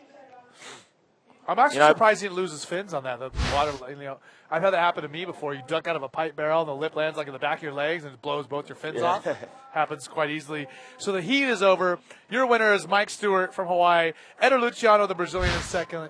Lachlan Cramsey in third. Roberto Bruno in fourth. So Lachlan and Roberto are going to be off to round number 2. And before you go, Alex, just give us a little update on the way things have been going. I mean, you are the World Tour manager here at the IBA, and you've been doing such a good job. And, man, the South Coast Crusade, the waves were amazing. We had some secret spots we had going on down there. Some of the best waves ever ridden in a bodyboard contest. And the things are going great here in Arica as well. As we take a look at our rider in yellow, it's Ryan Hardy ducking out. But how are things going? And after this, we're going to be heading down the coast to Antofagasta and then headed over to Rio. So we have a great leg of bodyboarding here in South America for the tour. Yeah. South America's, it's really locked its position on the tour. It's the growth rate here is phenomenal. It's every year we come back, it's bigger and better. And my major goal is to, like I said that on the South Coast Crusade, is I want to put the best bodyboarders in the world in the best ways possible. And, I'm opening the door up, and I'm trying to reach out to people all around the world and different surf locations that, we can take the tour, because, we're only just scratching the surface at the moment. We've got plenty of spots that we want to go to. We want to get back to Tahiti soon. There's not just Chopu, there's other waves there that we want to go to. We want to try and go to Fiji. We want to go to South Africa this year if we can.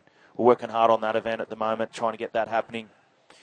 But things like, Canary, like Fronton in the Canaries, that's here to stay. That event, is probably one of our best. Pipeline and here in Arica. And these 3 events have helped build the tour to what it is today. Giving us credibility. And we're now a sellable sport. Yeah. And now we've got sponsors like GoPro on that, opening their eyes up, saying, "Wow, look at this," and they're jumping on it, and it's we're going full steam ahead. We're going to be the next few years. We're going to be a multi-million-dollar industry. Yeah, it's wonderful to hear, and we're so stoked to have you running the show and having us all be a part of your show. So with that, we got a lull in the action. We're going to send you to a commercial. We're going to come back with a different co-commentator with myself, Eric Apple, here at the IBA GoPro World Tour stop number 3, the Arica Chilean Challenge 2013. 10 years we've been running it. Check out our commercial. Thanks.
Okay, we are back. 2013 Arica Chilean Challenge. I am Eric Apple, your host, joined by one of our best riders here on the IBA Tour, Jared. You had a big win earlier. In your heat, you also had Magno Passos, as well as Bobby Quinones and George Humphrey. So 3 guys you competed against, as we see a replay right there. Look at that backflip kind of off a side wave. But you had 3 guys in your heat who are veterans and who are top guys, and you were able to come out on top, and it's got to be a good feeling, for you to skip that whole round and coming up and let those guys go kind of stress out, and you're chilling the rest of the day, just kind of watch and take it all in. Yeah, I'm really stoked, Eric. It's actually I think it might actually be the first heat I've ever won out here, and probably the first heat I've never gone right in. So my strategy coming into this event was just to really try and concentrate on the lefts and try and pick them really well, and that paid off for me in that first heat. So I'm stoked with the win. And it's off to a good start. And it's such a man. This place is just such a phenomenal backdrop, and it's almost like intimidating, isn't it? Just everything. It's not just the wave. It's not just the rocks, but the cliffs, the El Morro up here, the big statue of Jesus, and just everything around us is it's just a heavy place, isn't it? Yeah, it is a heavy place. It's so dry. Like it's dry, but it's grey, and like for the people watching, it might look really cold and miserable, but it's actually. It's like we're just out in the middle of the desert, and all the cloud you see is just kind of participation from the hot desert meeting the cold ocean, and it's a crazy place. I've never been anywhere like this in my life. Yeah, well, check it out on screen. Jared Houston, Eric Apple, 10th anniversary, 2013 Arica Chilean Challenge, presented by the Municipalidad de Arica, as we see on the left in red. Who is that? That's Pierre-Louis Costes, PLC, driving, coming out of the barrel. Yeah, it's an awesome ride for Pierre there. I mean, this heat is absolutely stacked, Eric. Like, we got some huge names in this heat. Here we got Ryan Hardy following up on the right after Pierre. He's driving down the line looking for something at the end of this, but it looks like it's not going to offer too much. Pretty long ride. Bit of a setup, pretty long ride, but didn't look like too much there for Hardy. But, Pierre looked like he got off to a great start with that one. Nice deep barrel. Yeah. And comes out with a lot of speed. So. Well, PLC is a former world champion. Yeah. And he is certainly a guy who has experience here at Arica and knows where he's going. Yeah, he is. He's definitely one of the best riders in the world at the moment. And like you said, previous world champion. Also in the team, we've got Ryan Hardy, who's widely considered one of the best, if not the best rider in the world by many people worldwide. And he's never won a world title, but he's still on tour, and he's ever hungry for that first world title. And let's take a look at the replay on the left of PLC. Dropping in late. Man, just picture perfect. Dropping in late, driving, an absolutely perfect placement as far as the barrel goes. Just right place, right time. And And that comes with the experience, doesn't it? Exactly. I think Pierre's done this event like maybe 6 or 7 times. He's had a lot of experience out here. You can see another look, kind of spreads his legs, puts it on the rail. Yeah, he was almost going to airdrop there for a second, and he kind of turned sideways, like you said, hooked his legs a little bit, slowed himself down. Exactly. Side slipped down the face a little bit, right into the barrel, and he gets a 7 Yeah. on that wave. So PLC in the lead with a 9.63, followed by Ryan Hardy's 5.38, and we don't have any scores for Alan Munoz or Jake Stone quite yet. Yeah, Alan Munoz is a really fierce Chilean competitor. He's one of the best guys from Chile. He's pretty young as well. And then we got Jake Stone from Australia, who's also a great young talent from Australia, and he's really cementing his reputation as one of the most exciting and innovative riders in the world as well. So. Let's take a look at the beginning of Ryan Hardy's wave. That's a good-sized wave. Jeez. Nice big open-faced turn, but I mean, it just didn't barrel for him. Yeah. Now, Alan Munoz, as you were talking about, he's the first Chilean to ever qualify for the top 24 here at the IBA. Yeah. And when this event was first going on, he came here just as a spectator, didn't even bodyboard. And he just said, I want to do this sport. And he went out there and he's doing it, and now he's competing against the world's best. And I think that's an amazing story. To come here and watch this and go, man, that's cool. I want to do it. Exactly. And he made it happen. Yeah. And just 10 years later, like most of the guys that are on the tour now, they've been bodyboarding for between 10 and some of Mark Stewart's case 30 years. So it's guys with a lot of experience, and Alan's really up there with the best. He's got an amazing skill, he's amazing talent, and he's the crowd favorite. The Chileans are really behind him. Yeah, 100%. And it's great to see, it's great to see the crowd here getting behind their local favorites. And what better candidate than Alan to be up there? Oh, I think it's so cool, 100%. So we're looking, it looks like a little bit of a wave coming through here. It looks like Alan Munoz taking off. The man we were just talking about. He was a spectator, now he's a competitor. Look at this barrel driving through, perfect, coming out. And the local crowd cheering him on. Yeah. Listen to that. Yeah, how's the crowd just goes nuts whenever Alan takes him on a wave, and that must be the best feeling ever. Yes, for Surfing in front sure. of a home crowd and just hearing them going nuts. And as a host of the IBA World Tour, I really don't want to take away from the bodyboarders or make it about me, but that this is kind of the same story with me in fighting. I used to commentate fighting. Yeah. I said I want to do this. Yeah. So I really appreciate Alan. Let's take a look at as a rider on the right in the yellow. Ryan Hardy again on another right that didn't offered a little barrel there. Nice. Well, there he goes. Yeah. He's got something. He's coming out. He's come down pretty low. High and dry there for a second. Drop down with the barrel. So riding the wave, very good actually for what it had to offer. Exactly. I mean, for what that wave offered, Ryan could not have ridden it any better, do you think? Definitely not. I mean, Ryan is his control and wave knowledge and expertise is, in my opinion, pretty much unmatched, and he just knows exactly what to do at the right time, and you can see a perfect example of it there. Yeah, PLC looked like he had another wave as well during that last wave. Pretty good barrel, pretty deep, and he comes out of that. So man, he's gonna pump his score up even more. He already had 1.7. Yeah, he's gonna have another score up at least that high or higher. But as I was saying, I mean, literally when we're talking about Alan Munoz, I mean, he came here and he watched bodyboarding and he did it, and that's an awesome story. And I had the same experience with a different sport. I grew up bodyboarding and riding BMX, and I was commentating fighting. I wanted to be a fighter, and I made that happen. And it's definitely not an easy thing. So you got to respect this guy. I mean, I grew up in the ocean. You grew up in the ocean. Yeah. Since I was a child, I probably swam before I could swim. Yeah, no so way. to be a teenager or a young adult, and to start a sport late, like you said, that's an amazing accomplishment, and you have to respect Alan for it. Definitely, yeah. Yeah, I was actually reading up on. I see you had an interview with Riptide not so long ago, and I was reading up and getting a bit of background because I've known coming from South Africa, I've known Dre for a couple of years and whatnot, and and you've been involved with 662 and Eddie and those boys, so I've always known about you and who you are, but it's great to know a little bit more, and I mean, mad respect. Well, I appreciate it. I'm pumped. I'm pumped to be back here and contributing to the sport I grew up with. I really can't say that enough. And speaking about the sport I grew up with, how about Yo-Yo, who's down on the beach with a man who when I grew up was my idol, and that's Mike Stewart. Yo-Yo, take it away. And here we are with the winner of the round number 6, 9 times world champion, Mr. Mike Stewart. Mike, tell us about this, please. Super stoked, Celebrated my 50th birthday a couple of days ago, and So it's kind of uncharted territory. I haven't surfed at 50 yet, so I'm super stoked, super amped, and want to thank my wife for getting me in good shape and keeping me on the straight and narrow path. It was a big barrel, good present of Flopos. Tell us about the barrel that you got. Well, you take off. It's basically like a big closeout. Sometimes you don't know. You take off. That way, it's like I knew I needed to get a lot of speed, so I made sure I kind of loaded up my bottom turn and just went for it.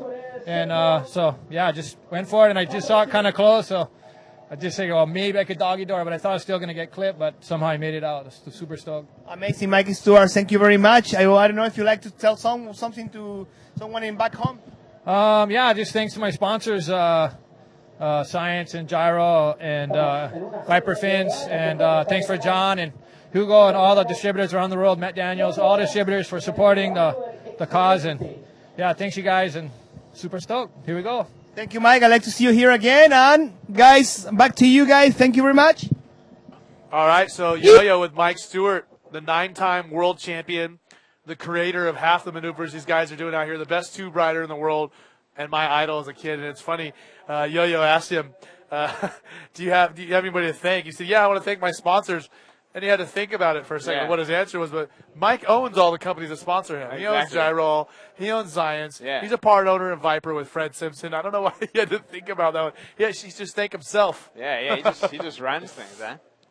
But yeah, like we got currently in the water, you have Pierre-Louis Costas. He's sitting on with 7 and a 7.45. So he's off to a very good start. Correct. And here you have him again paddling in. PLC is loving these lefts, and I would be too. Look at this barrel section. Look at this big flip. Massive flip. Oh, came unglued there. Yeah. So, once again, a lay of the land. Pierre-Louis Costes, PLC with a 14.45. Ryan Hardy got a 7.08 on that second wave. That puts him in a second, and here we are.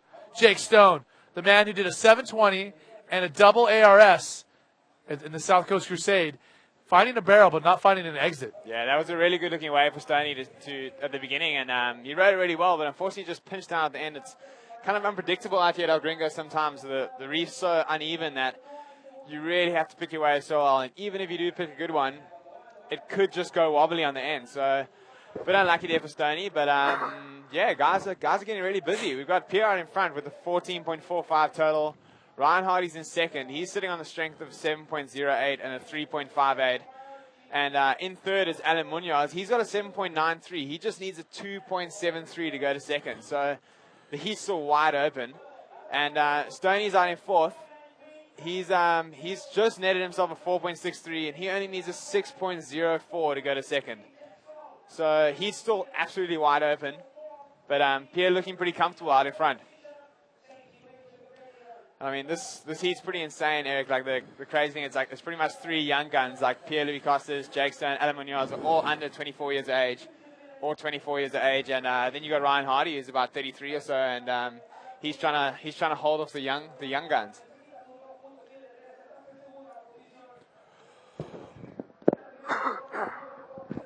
We got Stoney making his way back out,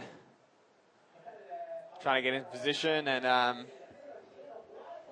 yeah, it looks like a bit of a wave coming through. There we got the results on your screen. There, if you guys all see, as you can see, Ryan Hardy in second, Pierre-Louis Costas in first. Look at this in the yellow. Yeah. That is Ryan Hardy. This is a third one of those right-handers he's taken, and he's trying to ride those waves to the best of what it has to offer. Nothing going on that one, but Hardy in second place. He has a 3.5 and a 7.08. Here we got Alan Munoz up on a pretty big-looking right-hander. He's kind of stuck in the foam a little bit. Can he get around it? And yeah, just opting a bail out. Seems like Hardy's whole strategy in this heat is to go right, and pretty interesting. I mean, he has got himself a 7.08, which is a pretty good score. And yeah, he looks like he's sticking to those rights. So he's obviously seen something. I mean, he's a very smart competitor. And yeah, let's see what he can make of it. It looks like Pierre's out on the peak on his own at the moment. He's got a GoPro strapped to his back. Good support for the boys over at GoPro.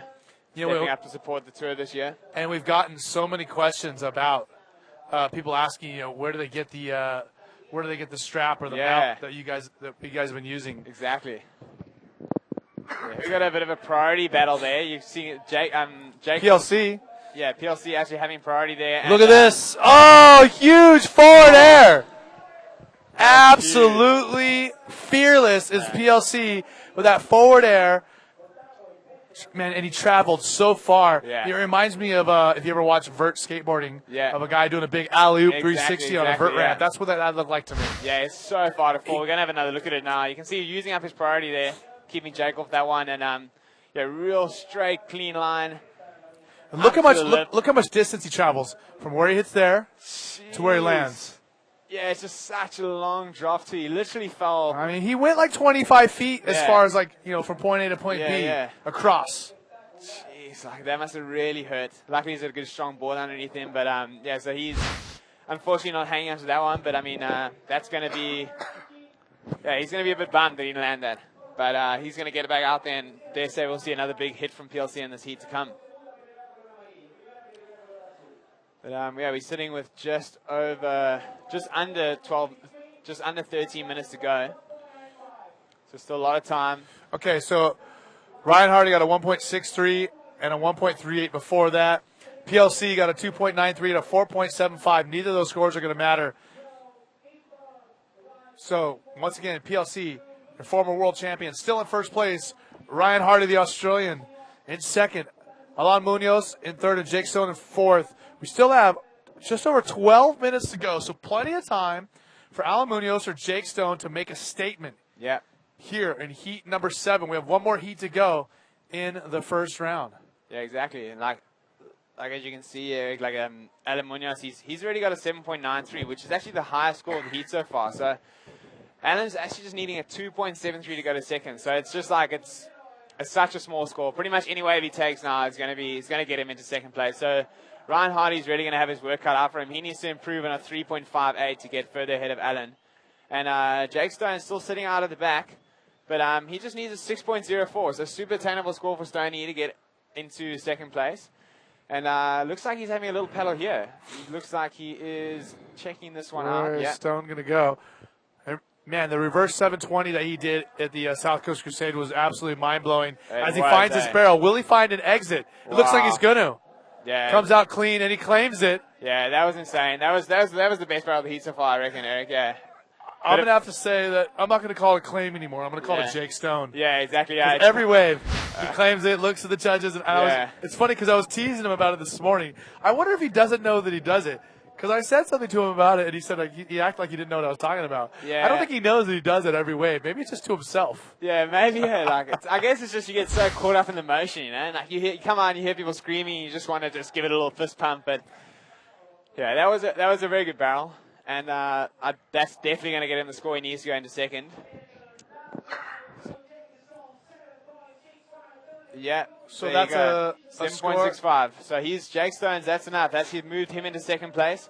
Ryan Hardy's now been backed into third position. He now needs a 5.21 to go back into second. Easy score for Ryan Hardy to get. Yeah. So the heat's certainly not over by any stretch. And I have a question for you from Ariel. He asked a question for Jared. What is your secret on landing all the big moves, especially when you do your critical backflips? You know, what helps you keep your landing smooth and soft and able to continue on the wave? Yeah, well, yeah, it's a pretty good question. It's a number of things. I think riding the correct size board is pretty important. You know, if you're riding a small board, it's a lot harder to land those high impact flips. So I've actually this year I've actually moved up, starting to use a 42-inch long board. It's a bit more suited to my height. And then aside from that, the trick is to landing really flat. You know, if you land a bit too much on your nose, you're kind of almost gonna stop. You're not gonna land with momentum. And obviously, if you land in the tail, you're just gonna bog straight away. So it's really important to land flat and then to try and keep your core as strong as you can while remaining limber. You know, so it's a combination of things, but I would say the most important thing is definitely to make sure you land as flat as possible. That's the secret. There you go. Right size board and make sure you land as flat as possible and help disperse your weight evenly. Yeah. So, yeah, with just under 10 minutes to go, the current heat standings are Pierre-Louis Costa still out in front, Jake Stone in second, Ryan Hardy in third, and Alan Munoz, the local Chilean guy, he's in fourth, but he just needs a 4.35 to go to second. So he's still wide open, and, yeah, I'm excited. This is a really exciting heat. Great heat to watch. Well, I mean, at this point, you know, here at the IBA, you know, at the World Tour events, these big events, I mean, all these heats, the GSS events, I mean, every heat is exciting. I mean, yeah, these are the best 24 bodyboarders in the world. bar none. This is it. And we are finally having competitions in the best waves in the world to see. Once again, this is Ryan Hardy. Look at this big long bottom turn. Coming around the section. Finds that roll. Yeah, beautiful bottom turn. He needs a 5.21. He may or may not get it on that one. Yeah, that's going to be pretty close, Eric. Great bottom turn around the section. But here we got Stoney in blue taking off on a pretty nice looking ride. He's going to look for something. Sets up a little turn. Trying to slam on the brakes. I reckon he's going to get something on the end here. And unfortunately just washes down. So the rides are just so sketchy. You just never know what you're going to get. And so that was both riders there rolling the dice going right and unfortunately not coming up with the goods. Although let's see what Ryan gets for that. He did manage to do a roll. It was a solid size wave. I don't know if it's going to be the 5.21 that he needs. No, it's a 4.38. He still needs a 5.21. 7 minutes, 40 seconds ago. And one of the IBA fans on Facebook, Eder Cake, is, man, he's just back at Alan Munoz. I'm looking at his history messages. Once in a while we think about him, and we think that his local knowledge is really paying off here. And it's certainly got him. It's got him through the trials, and certainly got him this far. So he certainly can't be doing anything wrong. Yeah. Adam Munoz absolutely rips. He's super underrated, and he's a big threat in this contest. He's a big threat in this contest. And that was PLC. He took off pretty late on that last one. Really tried to scoop into it. Unfortunately, didn't get enough drive. Kind of looked like it had a bit of a wedge in it, and he just couldn't get over the back of it. But he was really going for it. It's crazy. He's out in front, and he's pretty comfortable. But Pierre's quite a perfectionist, and I guess he just wants to get as many good ones as he can. Yeah, he's been consistent. I mean, he has 7.45, a 4.75. Yeah, with Pierre, it kind of seems like it's always he takes on a pretty go big or go home approach to surfing these events, and that really shows you. He's normally got a whole string of very small scores that were probably massive moves that he just didn't make, and then the ones that he does stuck, he's always got a big score for it. So that kind of works for Pierre. He's got a really strong repertoire of maneuvers on him, and he knows that he can go big and always back it up if he doesn't make it. But just on 6 minutes remaining, situation still the same. Ryan Hardy still chasing at 5.21 to go into second, and Alan Munoz up and riding right now. He's looking just for a 4.35, and look at this. Yeah, sets it up. He's looking for a little bit of a flip ball. Yeah, nice clean flip, and we saw that one coming. And Ryan Hardy, he's had so many of those rights. Is he going to get a left with a barrel? Look at this section offering up to him. Ryan he just looks like he's having a little bit of a tough time picking the high scoring waves out there, but he's still got a lot of time. He's still got 5 minutes and 30 seconds left. So he's heading back out there. Let's stand by to see these scores for Alan Munoz. He was looking for a 4.35. He got a nice left, did a nice little ARS off the end, and let's see what the judges say, whether they think it's enough. Yep, they did think it was enough. He looks like he's got a 5.38, which does move him into second. Alan Munoz has gone into second place. And listen to the local Chilean crowd cheering on their countrymen. Yeah. So let me give you a lay of the land. Still, PLC in first. Alan Munoz in second place. Jake Stone in third place needs a 5.67. And Ryan Hardy now in an even worse position needs a 6.24 to avoid surfing in round number 2. Remember, double elimination. So these guys could get third or fourth here, and they're still going to surf later on in the event. This is the 7th of 8 heats in the first round of the 2013 Arica Chilean Challenge, presented by Municipalidad de Arica as well as Tomate Surf Shop. Remember, this is this is stop number 3 of the IBA GoPro World Tour. And we are possibly going to be seeing some heats from the second round, and those will actually be real elimination heats. Yeah. Guys who are getting third and fourth there are done for the event, and we'll be seeing them possibly in Antofagasta or in Rio next month. You going to Rio? Yes. Yeah, have you been before? No. Oh, you're going to love it. It's insane. I've got it all set up. I've already called all my friends. Yeah, it's one of my favorite events on tour. I mean, it's a new event, but I mean, last year was just so epic. It's this sick right-hand wedge in this just in this perfect little town. But here we got Jake Stone. He's currently in third place. He's looking to get back up in a second. Nice cut back into the pit. Gets down low. Is he going to roll or flip out? Of course. Oh, look at that. Yeah, pretty technical riding from Stoney there. Like he kind of rolled a little bit early, fell down the face, maintained it, and then pulled straight out. So it's going to be pretty interesting to see what the judges think about that one. He just needed a 5.67. So I think he's going to come pretty close to getting it. Yeah. He did that roll, landed back in the barrel. I mean, just very clean style, nice bottom turn, trims it exactly perfectly into the section, clean barrel.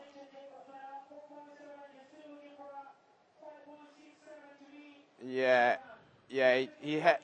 Yeah, it'd be interesting to see it from the judges' angle, Eric. See what they saw, but they just gave him a 4.7 for that, so not enough. Jeez. I guess from their angle, looking straight on, he might not have been as deep in the barrel as what we thought looking into it, but still a great wave from Stoney there, and he's still got time. He's got 2 minutes and 50 seconds left. So yeah, he's still looking for that 5.67, and Ryan Hardy out in fourth now, needing a 6.24. Piers just seems like he's got a stranglehold in his heat. And he does have priority at the moment.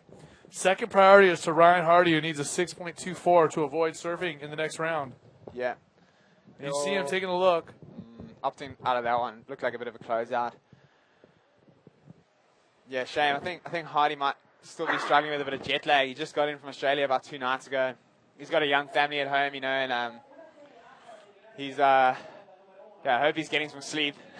Yeah, it's certainly tough when you have some young ones around the house, and it's also tough when you're flying to the other side of the world. Yeah. Under 2 minutes to go. PLC in first place with priority. Alon Munoz, the Chilean, in second. Jake Stone in third. Ryan Hardy in fourth. Needs a 6.24, and he has second priority. Is he going to possibly get one more shot to avoid round number 2, or is he going to go there and fight for his life here at the Arica Chilean Challenge? Let's see. Looks like a kind of small bump approaching out there. Yeah. It's going to be interesting to see whether or not it materializes in time. Well, and will PLC try to fight people off on that one? Yeah. I dare say it would. He's, it's all a competition, and you don't want to give anyone an inch. You never know what could happen. If Ryan gets like a 9 or something now, if Ryan even gets a 7.3 something, he'll be straight into first place, and that puts PLC in a dangerous position. So he's going to be doing whatever he can. Look at this in red. Yeah, in red, PLC getting a pretty deep barrel. That was a great barrel, coming out strong and rolling off the end. Yeah, that's going to be one of his better rides of the heat. And that was I think that was a good wave to give up priority on. Yeah, definitely well 40 played. seconds. And real quick, Fernando from Lima, Peru has a question for you, Jared, about air reverses. And what do you think is the best section to pull it off on? Geez, Fernando, there's so many different sections to pull it off on. I mean, just before I answer that, we got a quick another look at PLC's barrel. I mean, you can see he's really deep in that thing, and he comes out with a spit. Straight away under the barrel, comes out with a spit cleanly. It's just a great roll there. Perfect wave to give up his priority on. Yeah. As we are with about 10 seconds ago, Ryan Hardy doesn't look like he's going to find a wave, so he and Jake Stone, his Australian countryman, are going to be heading to the second round. Yeah. One more time, look at this replay. PLC, former world champion, showing you why he won that world title. Yeah, that's a 6.78. So not in his top 2, but he's still going through in first place. And following him will be Alan Munoz, the Chilean powerhouse. So bet the local crowd's going to be happy. Unlucky to Jake and Hardy, but they'll be going through to round 2, and still plenty of action ahead.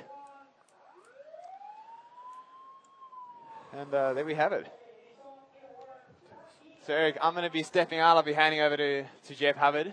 All right. But thanks for having me, and hope you enjoy the rest of your day. Cheers, bro. And, see you guys soon.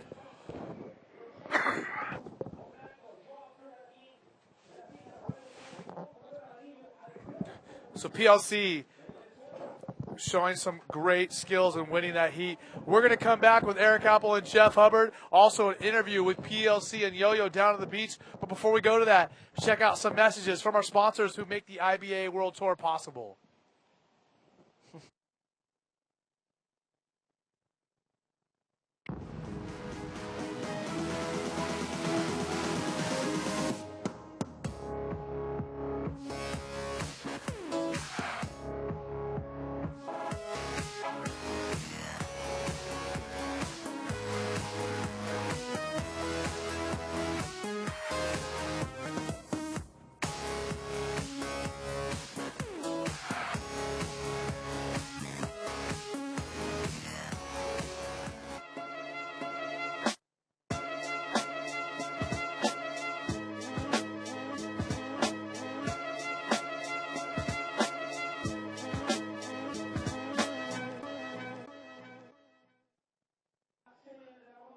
We are back in the 2013 Arica Chilean Challenge, checking out some of the local Chileans on the beach. And we are in our 8th and final heat of round number 1.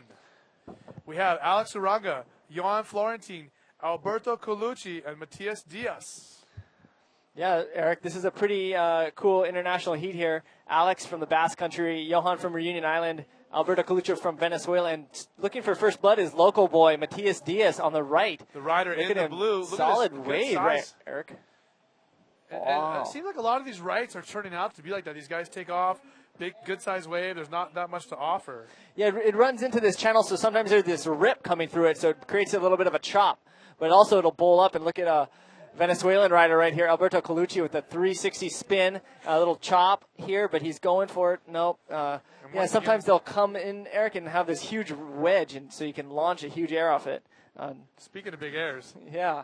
Here we are, your rider in red, Alex Uranga, on the left. Oh. Ducking out the back of that one. It looked good for a second. I'm not quite sure what was going on.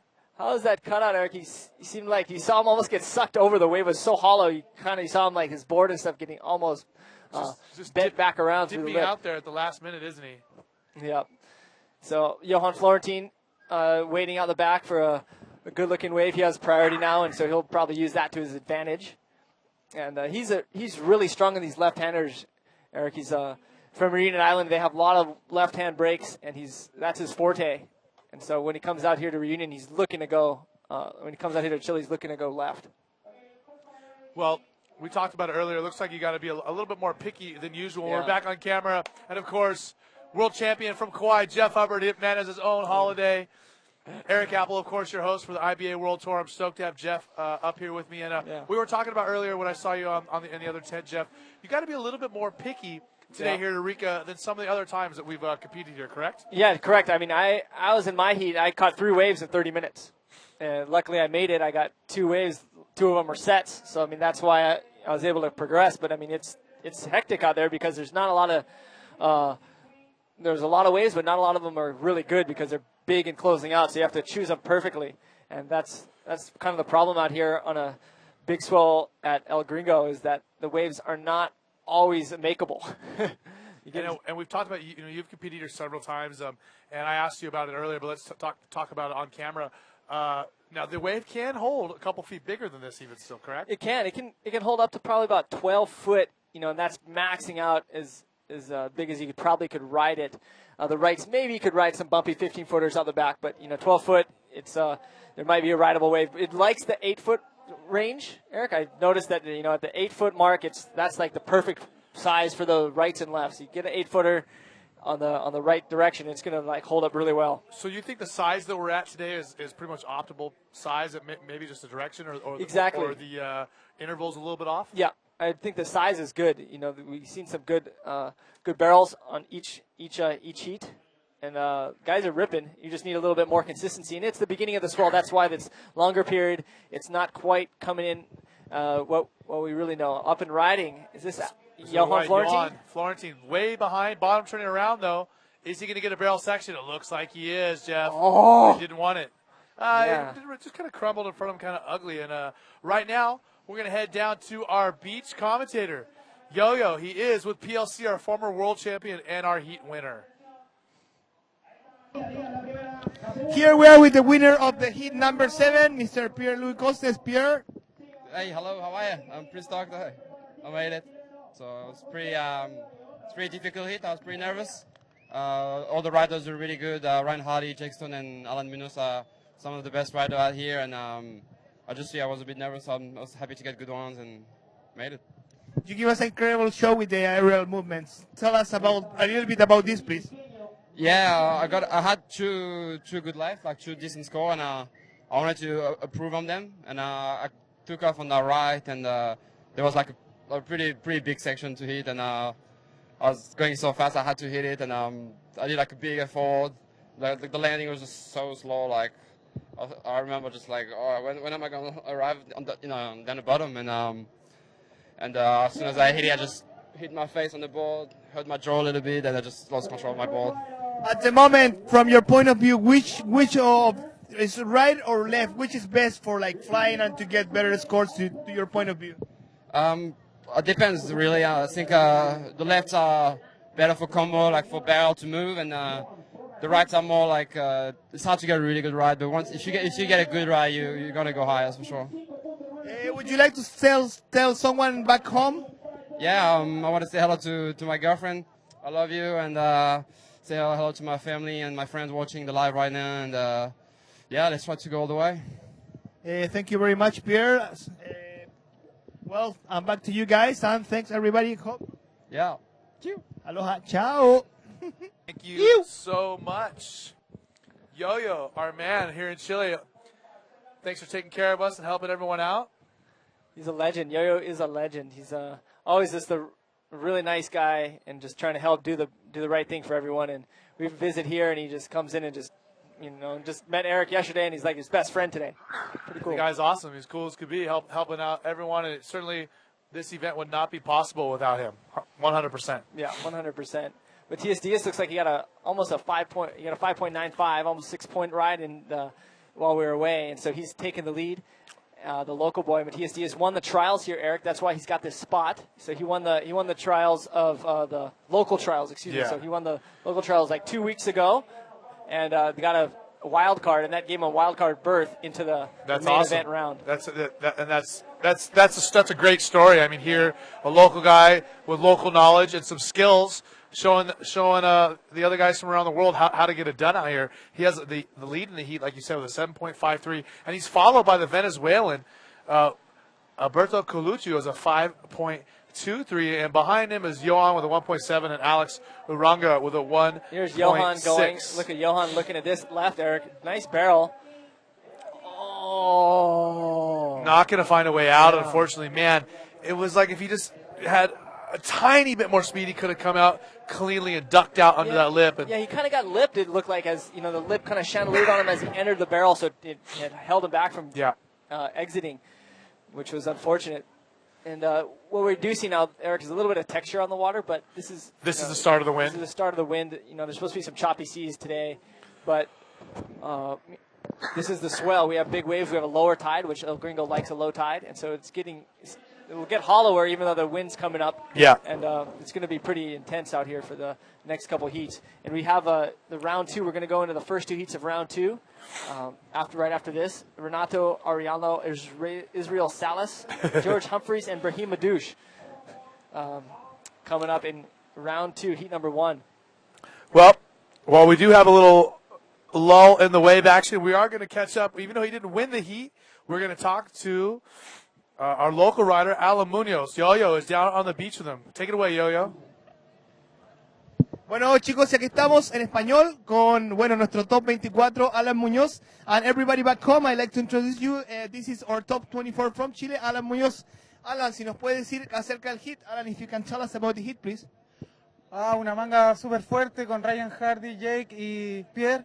Las condiciones están un poco difíciles, pero igual salen un par de olas buenas, solo hay que tener buena selección. Okay, Alan said that it was a really hard hit, with Ryan Hardy and the balls like top, but he gotta be patient to have a good condition, ¿no?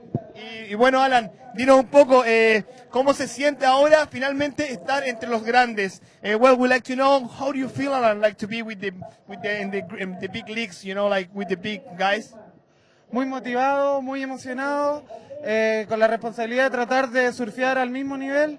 Estoy tratando de concentrarme y poder lograrlo. Okay, he feels like really like happy, really like concentrates, and he just wanted to do it. He just wanted like made to have a big result. Alan, una pregunta más. ¿Hay alguna estrategia para ti en este campeonato o en especial para seguir el tour, para seguir cómo está yendo? Sí, acumular las vibras de mis amigos que me están mandando mensajes de texto al celular, por Facebook, y muchos amigos de mi ciudad vinieron a apoyarme junto a los locales que me hacen sentir como en casa, y muy agradecido de ellos, que esa es mi fuerza. Well, I was asking to Alan if it was a plan like to be having a good presentation, and he said like he's planning and receiving all the vibrations from everyone back home. And Alan, last question, una pregunta. ¿te gustaría agradecer, te gustaría hablar algo en especial en estos minutos que estás aquí con toda la prensa mundial? Sí, agradecer a mi familia, mis dos abuelos que son el pilar fundamental en mi vida, a la gente del Tao, a la gente que está aquí, a los locales, sobre todo a mis auspiciadores que somos bastante amigos y formamos un lazo que es tratar de levantar el podio en Chile y yo estoy agradecido de que ellos confíen en mí, así que muchas gracias también a ellos. Okay, Alan, like to say thanks everybody in home, especially to grandparents that they are like the base of his training and his focus, and he would like to be concentrate, and thanks to everyone that is in home. Alan, muchas gracias y esperamos verte aquí de nuevo, ojalá que ganando, pasando, ya pasaste a un nuevo round, y bueno, esperamos que tenga un buen resultado. Ya estamos, gracias chicos, y nos vemos luego. Vale, Roy. So Yo-Yo pumping up our local rider, Alon Munoz, who got second in that heat with a 13.31. Back to the heat we're in. I'll give you a lay of the land. The man from Reunion Island, Johan, is in first place with 8.23. Matias Diaz, he is in second place with a score of 7.53. And the Venezuelan, Alberto Colucci, with a 5.23. And Alex Saranga with 1.63, looking to improve upon his scores. And we still have plenty of time in the heat, over 17 minutes. So, I mean, Alex has one wave, as you can see, and so he's definitely going to replace both those waves. And he's been surfing really good out here. Really good. It's been awesome to watch. Johan, while we were away, this is what Johan did. He got a nice shot. And just straight away into the barrel, hooking immediately under the lip, driving, wave spits, ducks out of the last minute right there, and you can see all the boils, and that's because of the rocks and the uneven surface below. And, you know, Jeff, talk about the consequences of hitting the rocks here and what the bottom is like. Well, the bottom is really hard. I mean, it's rock bottom. I mean, it doesn't give it any way, shape, or form. It's like just a punchy back. So it's got some urchins in it. And it's kind of sharp, but mostly it's just so hard. The closer you get into the rocks, it's the sharper it gets. So out there, you eat it. If you hit, you're getting just blasted into some solid concrete, and it does not feel good. Now, is this like old lava bottom? As we see Johan taking off again on the left? He's going to look for a backflip or invert here, I think, Eric. Look Air forward. Oh, my that was gosh. clean. That was awesome. Those are dry rocks he had to cut out of. So talk about the bottom. Is it old lava rocks, or is it just regular rock with urchins? And yeah, it's just rock. It's just like rock. Oh, that was a nice roll by Matias Diaz. Well, looking for another one here. We talk about the bottom, like at the South Coast Crusade. The last day, the main event was held at a secret spot that we're not going to name, but the rock there is old lava rock, and it's sharp, and it could be like glass in certain places. It's very razor sharp. Yeah. Fortunately, that spot is not too dangerous as long as you're on the outside. Totally. But this bottom is different, correct? Yeah, this bottom, I mean, it gets really sharp the closer you in because it's cold water, and it's just been some barnacles and some urchins. That air forward was textbook. Johan just landing it super clean and then ducking out before it goes dry. I mean, we've all got drug across those rocks before, and look at Matias on this right. Nice roll. That's going to be a nice score. Through that good-sized lip. And it looks like he was going to come up for another section if he just kind of avoids this section right there, which would have been nice for him to hit one more time. He would have really improved on that score. And here's Alex Uranga, high-speed trim line with the GoPro on his back, Eric. We must have missed this wave while we were watching one of the others. Yeah, he split the peak with Matias. So when Matias went right, Alex went left, and so that's what Alex got on that. And that was a pretty cool. He had a stall and just get spit out. So that'll at least Alex starts his campaign off really well. And he's got a GoPro, so that'll look pretty cool on the back. GoPro sponsoring this event. Alex been wearing it, getting used to it out here every day. He's got some cool images. I wonder if we have any I need to pull up, but we'll get one pretty soon from that ride, that's for sure. And just a little heat update. We are halfway through the event, through the heat. Just over 14 minutes to go here in the final heat of round number 1. Remember, this is not elimination. First and second place moves on to the third round. Third and fourth has to go off in the second round to fight for their proverbial lives here at the... Yeah, Matias Diaz in and out on that one right there. No score there, but Matias Diaz will give you an update as soon as these judges lock in the scores. They had a little bit of a flurry. So Johan got a 7 for that air forward. Alex got a 6.45 for that. That's a big score for a wave on the inside, don't you think? Yeah, and Matias Diaz got another 5.8. So Matias Diaz 2 rolls on the roll on each of his waves on the right. So almost 6 points. So Alex Yaronga though sitting pretty in third place. He has one really good score. So if he can just get another mid 5, he's gonna be great. And here he is going. Riders splitting the peak. Red going left, yellow going right. Alex Yaronga trimming, looking for an invert. Big invert, clean landing. He's holding on all the way to Venezuelan double spin. Don't see that too much anymore into the whitewater. He's going to try and do something, but Alex Yaronga definitely got the better of that exchange, and he's going to have a good score. It's probably going to take him into second place, I would imagine. Well, that's not fair to say, Jeff. We don't know what Alberto Coluche did in the beginning of the wave, or did you watch over here? I did not watch That's it. Just your guess? That's your educated guess? That's my educated guess. I'm not going to say you're wrong, but I'm just saying we don't really know. You're All right. You're right, Eric. Here we go. Don't know. Alex Yaronga. Look at this invert. Here's what he does. Nice section. He launches pretty high. And what if Alberto did a reverse 720 air at the beginning of the wave? We did a 720 in the flats. What if we did a 720 air and then a 720 in the flats? Now that would be. We had no idea. We did not have an idea. That would be pretty cool. He could do anything. Well, on those rights. We'll see if we can take air as a right-hander. Will he? Nice barrel roll right there to the lip. Little roll. And here he goes. It'll cut a cutback, a forward, and then a 720. Yeah, so that's going to come in around a 4. Whoa, this is straight up PSAA right here. That was what you do at Trestles, and you get a 6 or 7 point ride. So. And you beat me in a heat there, and I'm still angry about it. No. I was beating you till 30 seconds ago, and you got me. This is like 2002. Yeah, probably last time we surfed out there in a contest. Alex Yaronga with a 6.8 on that last invert. Great score. He vaults him straight to first place. Alberto Colucci, was his best score, 5.0. Matias Diaz in third now. Johan Florentine in second, and he needs a 6.2 to get to.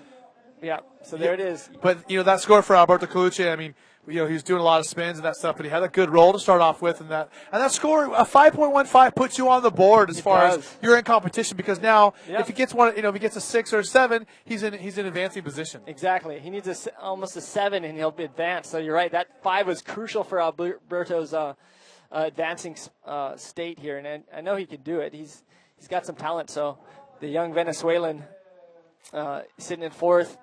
But Matias Diaz, the Chilean, only needs a 6.14 in third. He's going to be dangerous out here because this is his local break, Eric. And but Johan and Alex. All right. Well, we told you where we're at. We told you what the scores are. We have a break in the wave, so let's check out a GoPro spot check with Alex Yaronga here at El Gringo.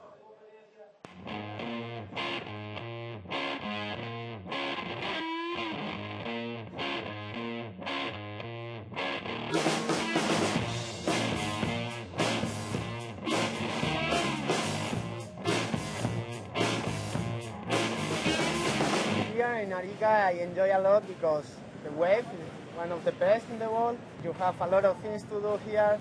It's a small city.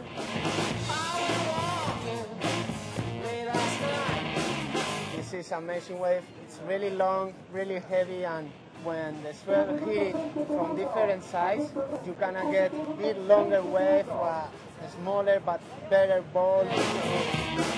Sometimes you didn't know if it's going to open really clean, and you drop it and didn't stop for anything and go inside and just trashing you, and that you are going to make it and go fast, and then when you go out you feel like, oh, that's a good barrel. This is Arica's barrel.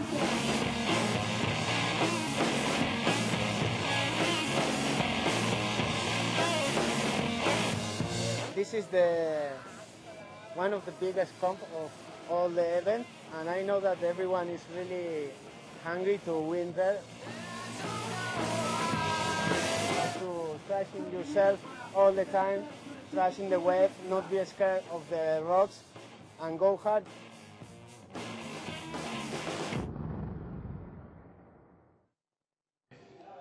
Here he is, Alex Yaronga, back live. He had a nice little cutback before that, and he was looking for something big to do and was never really able to find it. Alex is in first place, so it didn't really need to extend his lead there. He's still winning, But he's still looking for a big score. His highest score is 6.8. I'm sure he's looking to get a 7 or an 8 to really put an exclamation mark on his heat win. And take a look at the replay. He just has this open-face turn, and he was trying to cut down the speed and get back in the bowl for something to happen, but it just never materialized, did it, Jeff? It didn't, and unfortunately for Alex, he's going to paddle back out and get in fourth priority. But the good news is he's still in first place, so nothing happened, nothing ventured, nothing lost. So it's a good job for Alex. He's sitting in first place, and that GoPro clip was cool, man. It's amazing the difference. Just a regular roll, a big roll with the GoPro looks amazing. You do a backflip, which is technically more difficult when you do a GoPro, and it's not quite as impressive. It's really strange. So it was cool to see. I had a huge Rolo in that GoPro clip, and it looked really nice. And look, round 2, heat 1 is coming up next. The 9th heat of the day. Renato Ololano from Chile, Israel Salas from Brazil, George Humphreys from Australia, and Bernard Madouche from Morocco. So a really star-studded international cast coming up in the elimination round, first elimination heat of the event.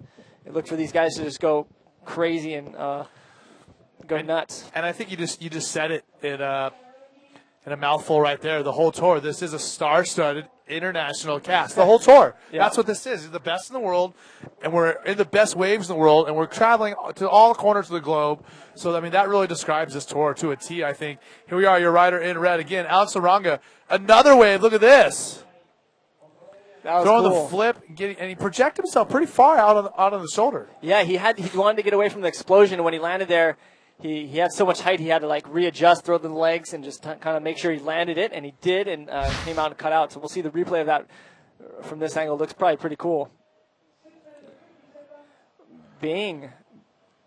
Nice RS. That was sick. Oh, wow, he almost went over the handlebars, Eric. That was intense. He did. I mean, he had his feet up, his heels kind of up in front of his face. Yeah, that was heavy. Yeah, he had the scorpion coming over, and he held it together. He held it together. And Alberto Colucci just in and out of that Laos, and he'll stay in fourth place after that wave. But Matias Diaz still looking for a 6.1 to move into second, and Johan Florentine in holding on to second place with this, and trying to improve on his 5.05. So if he can better a 5.05, he may even go into the first position here. But they're only looking to stay in the top 2 positions, Eric, because and stay away from that elimination round. You guys remember, world champion Jeff Hubbard sitting with me now. You guys can be sending in questions to the IBA Facebook page. Jeff will answer them. Going to be joining us here in just a moment. 9-time world champion Mike Stewart. You can ask him some questions as well. And Jeff, I'm kind of nervous. I'm going to be sitting here with Mike Stewart in a minute. I know. He's the man, the myth, the legend. Did you see his 9.28 ride? It was amazing. It was like an 8-foot wave, and you just scooped in like it was pipeline and just got spit out. It looked like pipeline. It did. The pipeline master coming into the Chilean pipeline and showing us what he's got. It's awesome. Actually, I'm going to tell everyone out there in the IBA Facebook page and all the fans out there, don't send in any questions because I'm going to be busy asking Mike all kinds of questions. I have a lot of questions for him that I've been in my mind for years. And since we're going to have an open question and answer for him, I'm just going to take advantage of it. Screw you guys. Here we have our rider in white, Johan, from the Reunion Islands. Look at this. God. Perfect Gigantic. flip. That was amazing. Wow. I'm clapping. Hubby's clapping. Huge. That was sick. That flip was picture perfect. Yep. He drove off the bottom on on a set wave and went straight up and blasted into the flats. But not just that. Perfectly executed backflip, the way technical. He landed it and turned it around. And sometimes you see guys do flips and they kind of like flop and flounder to turn around and straighten out. He did it so clean. Yeah, and that's hard to do on a big landing. Yeah. That's what was so impressive. Big move, technical landing, and wow, it's going to be up in the. I can't wait to see the replay. That's where the heat. See Alex Oranga. Or no, this is a rider in blue, Matias Diaz. Okay, so this is on the right when Alex is on the left. Oh, great invert by Matias. I just don't know if he held on, which would have been. Oh no, he didn't hold on. See the replay. Here we are. But look at the replay. This is Johan, the rider from Reunion Island. Look at this bottom turn, straight into it. Click. And the way he bounced as he turned around was almost perfect, wasn't it? It was. I really enjoyed that flip. That was so well done. And he's going to move into first place after that. And I'm not sure what his what it's going to be, but it's going to be a really big score. Hubby, I got a question for you. Yeah. When you're throwing flips and ARSs like that, what percentage of the time do you hurt your junk? 5%? Ooh, yeah, I'd say pretty rare. It's pretty rare. It's pretty rare. 20? Yeah, it's pretty rare. You That's a get ball question blasted. that people who don't know about bodyboarding ask me that when I show them, like, hey, check out the South Coast Crusade I did. And people watch it. They see all these flips and ARSs. One of the first questions, how do they not hurt themselves? I said, I don't know, you just don't. Yeah, it's somehow you don't. I mean, your board's, your junk's tucked far enough down. It's pushed far enough down so you're not landing on your board. And you're using your core strength to keep it out. So Johan's in first, Alex Young is in second. But just thinking about that question, it makes me shudder. I know we've all had some rip sacks, as we like to call them on Kauai. Like your sack just feels like it's on fire sack. You're just like, it feels like you just got ripped in half. And so, yeah, it is not a pleasant feeling. I mean, I can see how people see that and they think, wow, these guys must be hurting themselves. Because, I mean, these are, consequential maneuvers.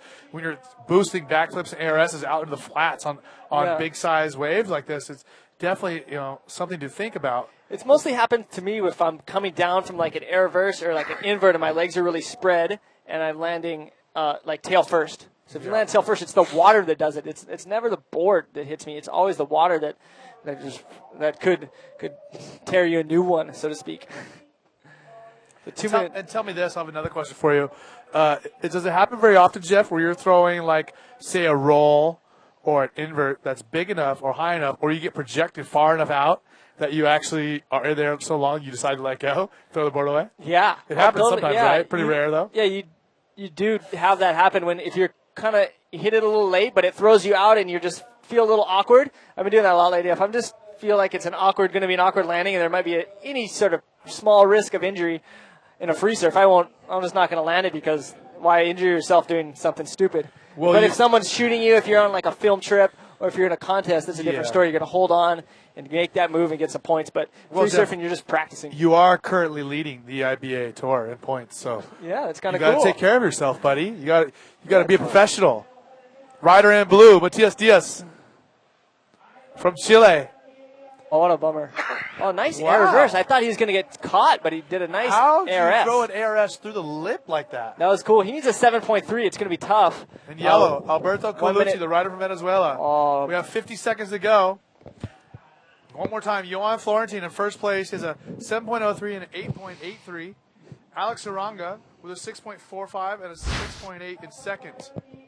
Matias Diaz needs a 7.3. Alberto Colucci needs an 8.1. So it's going to be tough for those guys. Yeah, this is going to be an intense heat right here for these guys to make it now that Johan's got that almost 9-point ride with that perfect backflip. But Matias Diaz, putting on a great show here in front of his local crowd. He's got three good waves. He's just coming up against short against Alex Uranga, who had some awesome scores today.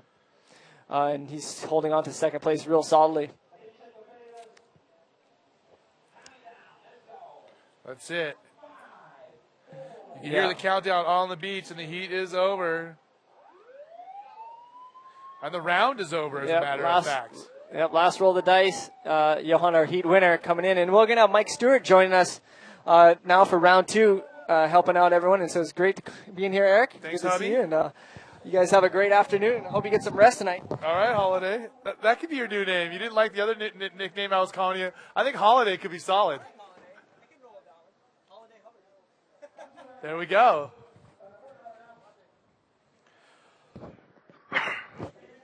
So there you go. Your final results. Johan Florentine in first. Alex Aranga in second. Matias Diaz and Alberto Colucci are going to head into the second round, and that is an elimination round. If you get third or fourth in one of those seats, you are going home. Moving on into our second round. Already through an entire round today. We have Renato Arellano, Israel Salas, George Humphreys, and Brahim Idouche coming up here in the first heat of round number 2. Before we get things started here in that first heat, we are going to go to a little commercial from our sponsors who make the event possible.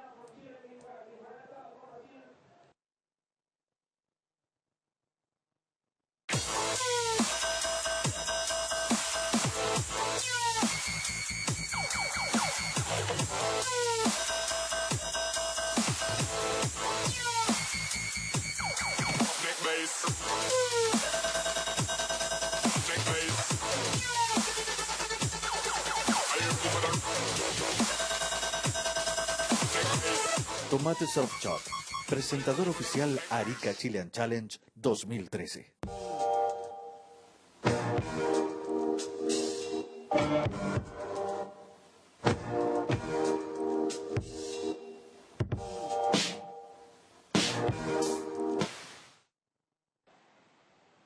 All right. This is the first heat of round number 2 getting underway. You see Brahim Idous right there with a big roll. That is the man from Morocco with a second roll inside in the shallow end. And remember, once again, round number 2, this is the first heat. We still have 4 riders. It's still 30 minutes long, but this is an elimination round. Second and first place move on into round number 3 where they compete against the winners of the first round, and third and fourth place are done for Arica. We might see them in Antofagasta, we might see them in Rio, but they are done as far as this event is concerned. And once again, welcome back. This is the 10th year we've had the Arica Chilean Challenge. I'm Eric Apple, joined by 9-time world champion Mike Stewart, who had the highest scoring wave of the day. And Mike, we're checking out Brahim Idous, the Moroccan rider, with 2 nice little rolls there. That's a relatively decent wave to get things started off for the heat, to get a score under his belt, right? Yeah, I mean, you know, he's probably just getting what he can. It looks like the conditions are starting to deteriorate just a little bit. And so these guys are going to try to extract whatever they can from whatever they find. I don't know if that's going to be one of the higher scoring waves. It was a smaller wave, not a lot of bowl on that one, but he did get pretty good projections. Anyway, here's this is Israel Salas from Brazil on the right, and he worked his wave pretty well as well. I mean, again, you know, these conditions are starting to deteriorate, and hopefully it'll find a couple. It's going to be these are tricky conditions. You know, so I'm not sure how much longer they'll run, but we'll see. Probably going to want maybe two heats, just these first 2, or maybe 3 or 4. I don't know. It's up to Alex Leon, who's been doing a great job as our he's awesome. Manager, awesome. I think. God, he's he just handles the stress just like, you know, he says, oh, it's so stressful. I mean, he just looks so calm. You know, I don't know how he deals with it. I've run a couple of events at Pipe and stuff, and man, it is so stressful, and there's so much going on.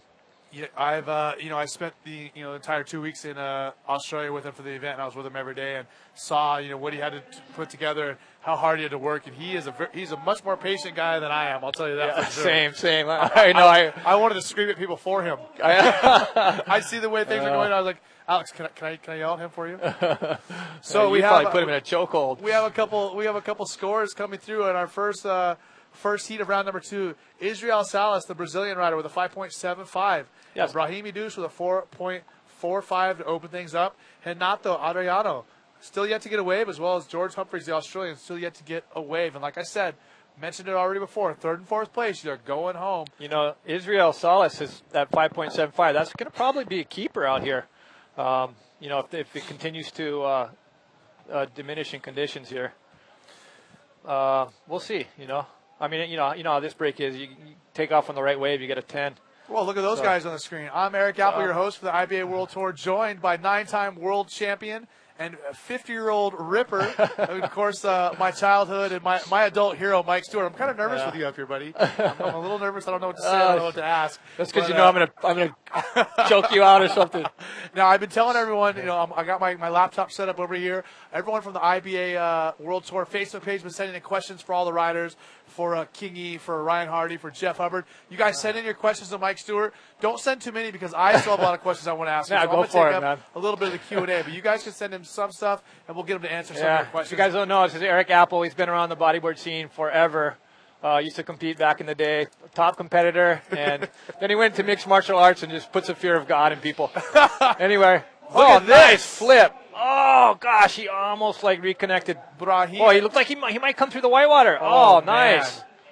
Trying to get the complete ride, and he really Gosh, that was pretty special. That was a huge ramp right in the most powerful little zone. It just, the wave just kind of converges right on that inner shelf and just, projects you out. And as we take a look at the replay, Mike. Watch this. Look at it comes up, he just gets shot. It looks a little different. He stayed inverted for a while, and he turned the ARS just different than normal. I mean, yeah. I don't know how to describe Humphrey it.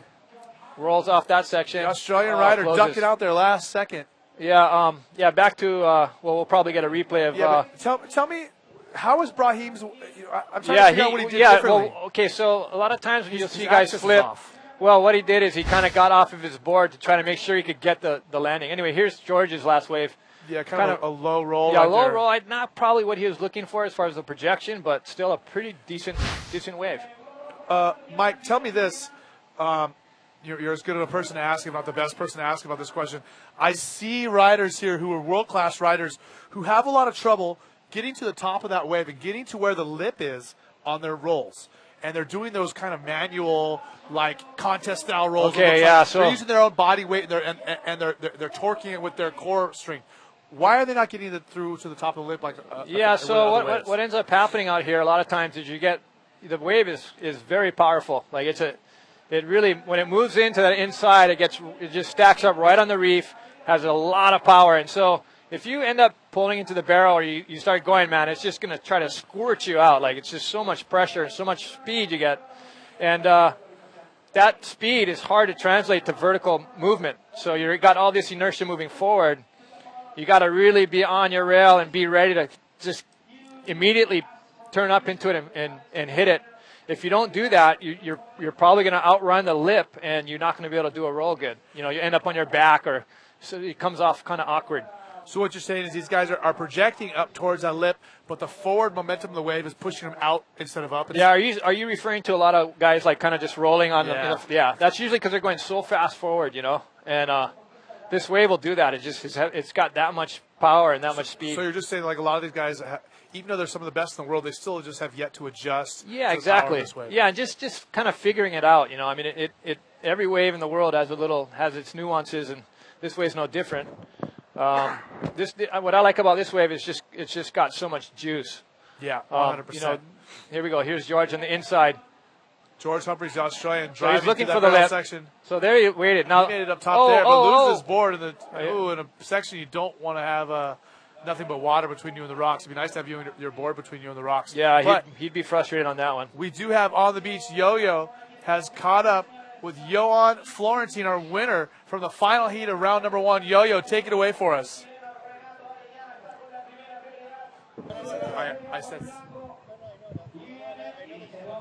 I said something. No, better not. Yeah, better not, thanks. I can mess up your relation.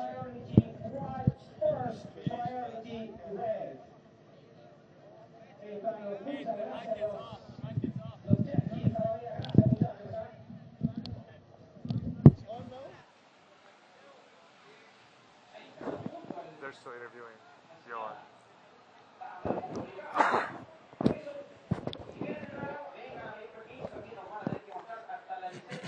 Are they still interviewing Johan? Oh, this is a good one, this last one, the UK.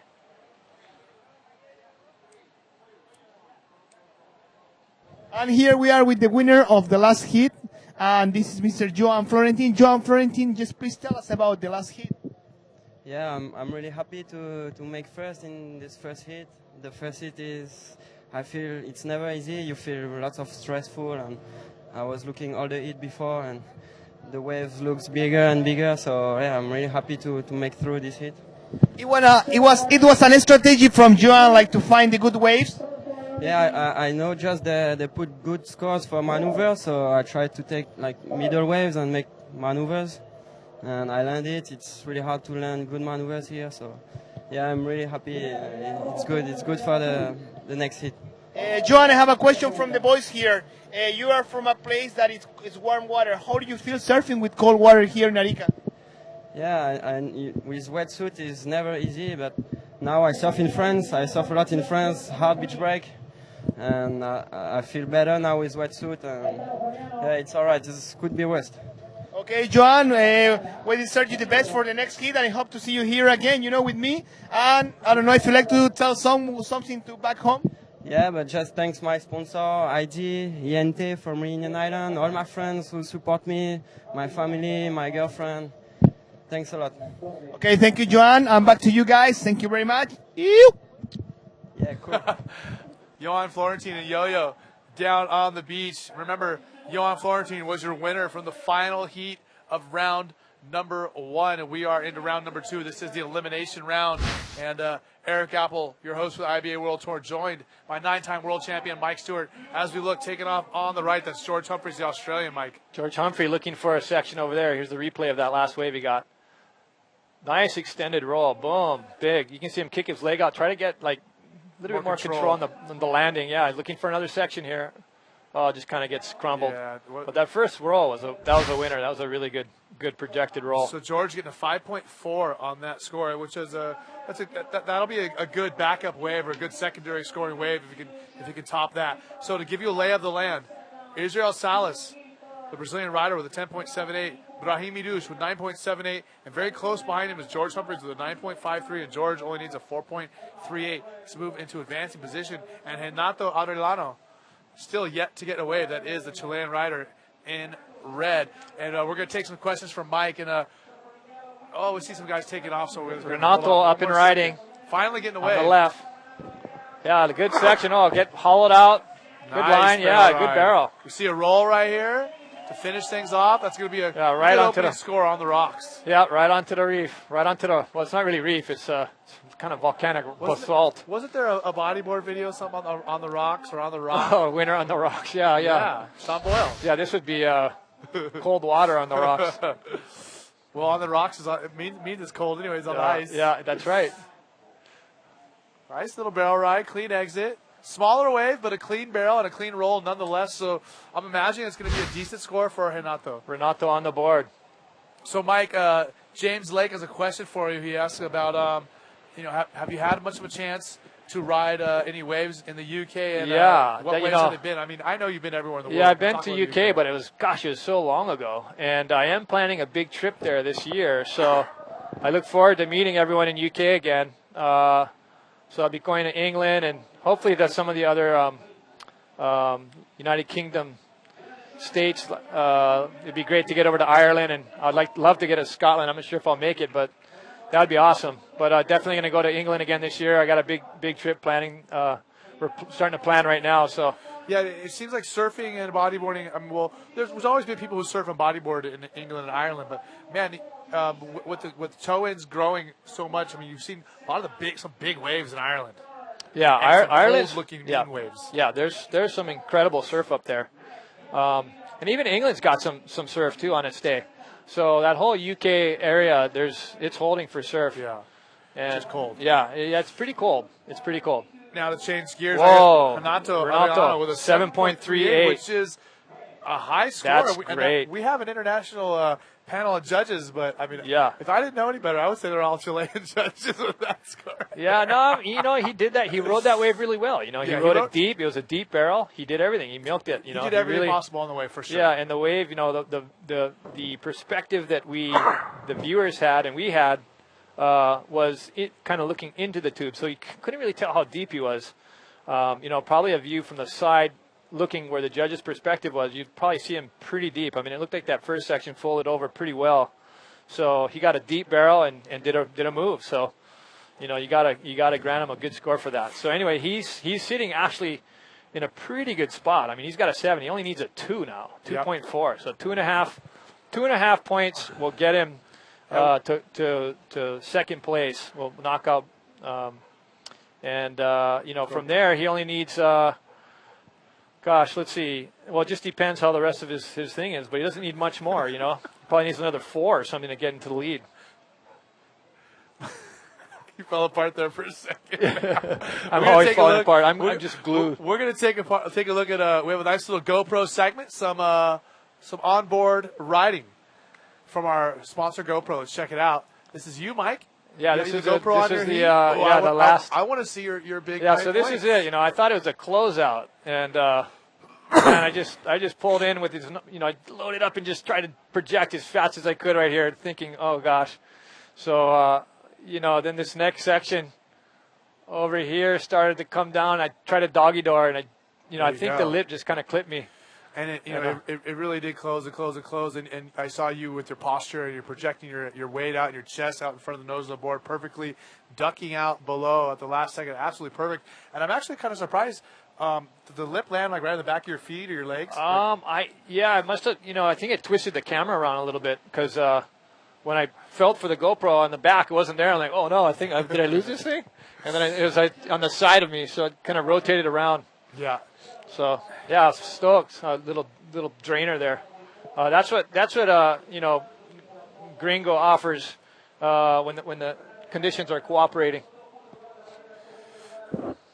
It's one of those situations, almost like it happens at pipe so much. I mean, I'm sure that you have your system down with your tethers being tight, but that's like one of those waves that people lose their fins on. They duck out of a barrel, and the lip runs on the back of their legs, and your fins are just gone. And even if you have tethers, they're off your feet at least dangling. Yeah, then you got 2 anchors. Got to get those gyro connectors, Eric. That's why I knew you were dialed. You were going to come in with that. But that's one of those situations, where bodyboarders sometimes it could be a hindrance. When you lose your fins, you have tethers, and you're stuck in the impact zone, and they're like anchors. You're trying to put them back on. You got that sucks. It's always a bad feeling. I've been hogtied many a time where both fins come off, and you have your tethers, and they wrap around quickly. They twirl around and wrap up, and then you just got these anchors, and you got to try to get both of them off, or at least one of them, so you can have one foot free. But anyway, it's crazy. It certainly be a bad feeling. So again, Israel Salas, the Brazilian, in first, Brahim Idouche in second, and currently George Humphreys and Renato Aureliano are looking at elimination from this entire event with 13 and a half. Yeah, there's still tons of time here. It's anyone's game. Okay, here's a little wave from George. God, looks like the conditions are really deteriorating. He's going to try to get something here. Whoa. Nice little flip. Man, busting that inside nice of a little flip wave. from George. Small wave, inside move, but you have to adjust to the conditions, and it seems like they are slowing down here a bit. But, it's so tight right now, amongst all these 4 riders. Like, any of them can take one wave and move to the lead. So, everyone except for Ronaldo's got 5s. Yeah. And Israel's got 2 5s. Ronaldo's got a 7, so that doesn't need much. He's sitting in a good position. A solid score right there for an opening wave. And there's lots of time left. We're looking at 12 minutes. I have a question for you on that left that you got a good barrel on. As we see our rider in red, the Chilean Renato. He has a 7. What else can he get? Nice little roll into that little barrel section. Man, he's not afraid of that reef. Jeez. Yeah, he's just kind of riding right up it right now.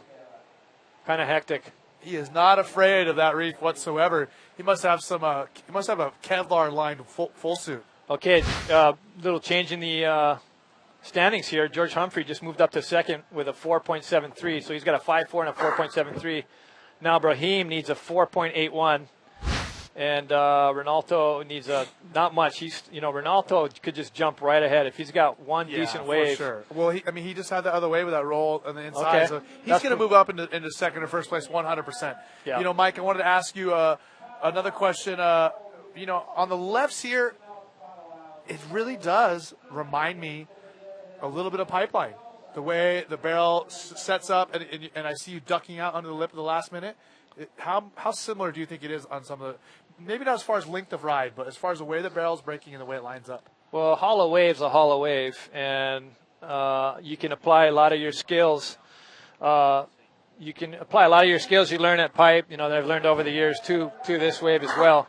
So, a big left, it when it walls up, sometimes it's maybe like a northwest pipe, but it is kind of a unique spot. I think it's a great wave. I mean, it's a unique wave. There's not very many like it, but it is certainly a wave of consequence. And it's and you being somebody who can judge it better than anybody, is this a great wave to have a bodyboarding event? Yeah, absolutely. I mean, let the audience be the judge of that. But I think so. I mean, you'll see some spectacular barrels and airs and just all kinds of stuff. Look at this. George Humphrey's in third place. He wants to get up to where Israel Renato is. Let's see. He needs to do something here. He didn't want to do a roll there like Renato was willing to do. Yeah. The thing is, it moves in on the inside. It's pretty hectic. So Renato's in first place. He got a 4.25 on that second wave. Israel Salas in second with 10.78. So George Humphreys needs a 5.39, or Brahim needs a 5.46. So both third and fourth place are within striking distance. We've got 10 minutes to go. Yeah, still a lot of time. Wow, this is going to be close, Yeah, for sure. Mike, we have another question coming from Nikolai Hoff. Mike Stewart, when have you started bodyboarding, and who was your first sponsor? And as a OG bodyboarder, I'm going to guess 1979, and your first sponsor had to be Tom Morey, right? Yeah, I guess so. Or would it yeah. be a shop in Kona? No, Tom Morey, I guess. I mean, I actually worked at his little R&D center there. Real quick, here's a replay of Israel Salas. Pretty good little barrel. Yeah, for ducking that right. that barrel. Get out of that. Let's see if he does another move here. This could be a big score for him. Well, he needs a 5.89 to take over the lead. And I think he might actually get that. So, and what year did you start bodyboarding? Gosh, that would have been in the 60s. In the 60s? I'm embarrassed to say, yeah. No, come on. Yeah, I mean that was before soft bodyboards. My dad used to take us down there. Paperboard? Yeah, anything that floated. You know, we'd go down to the beach and ride all kinds of weird things. But yeah, we were bodyboarding for quite a while prior to the soft bodyboard. And when that thing came out, it was just like hallelujah. We got something that's soft and it works so much better. Hey, I just want to give a shout out to Dave Nias, who just had knee surgery the other day, and he's missing out in his first year of the bodyboarding comps in Newcastle. So get better quick, Dave, and all the bodyboarders around the world. Give these guys some positive vibrations. Knee surgery, no fun. I've had 5. There's Pierre looking down. Let's see. We got these questions still coming in. Pierre's game face. So let's give a lay of the land with 8.5 minutes to go. One more time, real quick. Renato Arellano, the Chilean, in first. Israel Salas in second. George Humphreys only needs a 5.39, and Brahimi Douche needs a 5.46. And it is critical because third and fourth place are done for the event. As we see a rider paddling, that's a rider in white. No, letting it go to the rider in blue, Brahimi Douche. Okay, this is a pretty big section. He's got kind of pulled in, but that thing didn't really cooperate too much. He needs a 5.46. I don't know if he's going to get that on that wave. Yeah, there's still plenty time. Some 8 minutes. A legit peak just coming in behind it as well.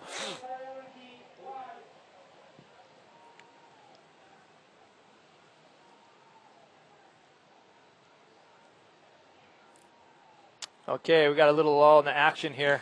So we're going to move on. These guys in the water aren't really thinking it's much of a lull. I mean, they're probably just like frantic right now trying to get. I mean, it's so tight. This heat is. Look at the scores: 11.6, Yeah, 10.7, 10.3, 9 points. They're all within a point or two. It's anybody. I mean, guys only need the 5.39 and the 5.46. Okay, It's anybody's game. Here's Ronaldo paddled. So if he had priority, he'll probably lose priority on that. Okay, Mike. Nicholas Espinoza wants to know why more bodyboarders don't come hunting down in Northern California and Oregon for big waves or tow waves or slabs. Well, that's because there's no reason. No. Hey, that whole coast, I was just up there, I spent about a month, is holding big for surf. I mean, there's really good waves up there. Just be respectful when you go out. You know, you don't want to go out there and you know, usually if there's guys surfing, you know, there's so much unridden coast, you can go anywhere else, you know. So just be respectful of the locals. But, man, there's some epic surf up there. So our rider in blue, Brahimi Douche. Brahim getting covered up. Looking for a 5.46. Yeah, I don't know if that'll do it. We'll see. But, yeah, I know there should be – you know what you should do is, man, pull some things up. Get some more guys up there because, man, there's some serious slabs. There's everything up there. Well, the problem is it's very low population. There's a lot of miles of coastline out there. It's windy probably a lot of the afternoons. It's cold a lot of the times. I'm not sure. They've got a replay here. Is this an interference? This could possibly be one. It looks like yellow. If there is one, it would be yellow on white. It would be George Humphreys on Israel Salas. If he had priority. Yeah, I'm not quite sure of the priority situation.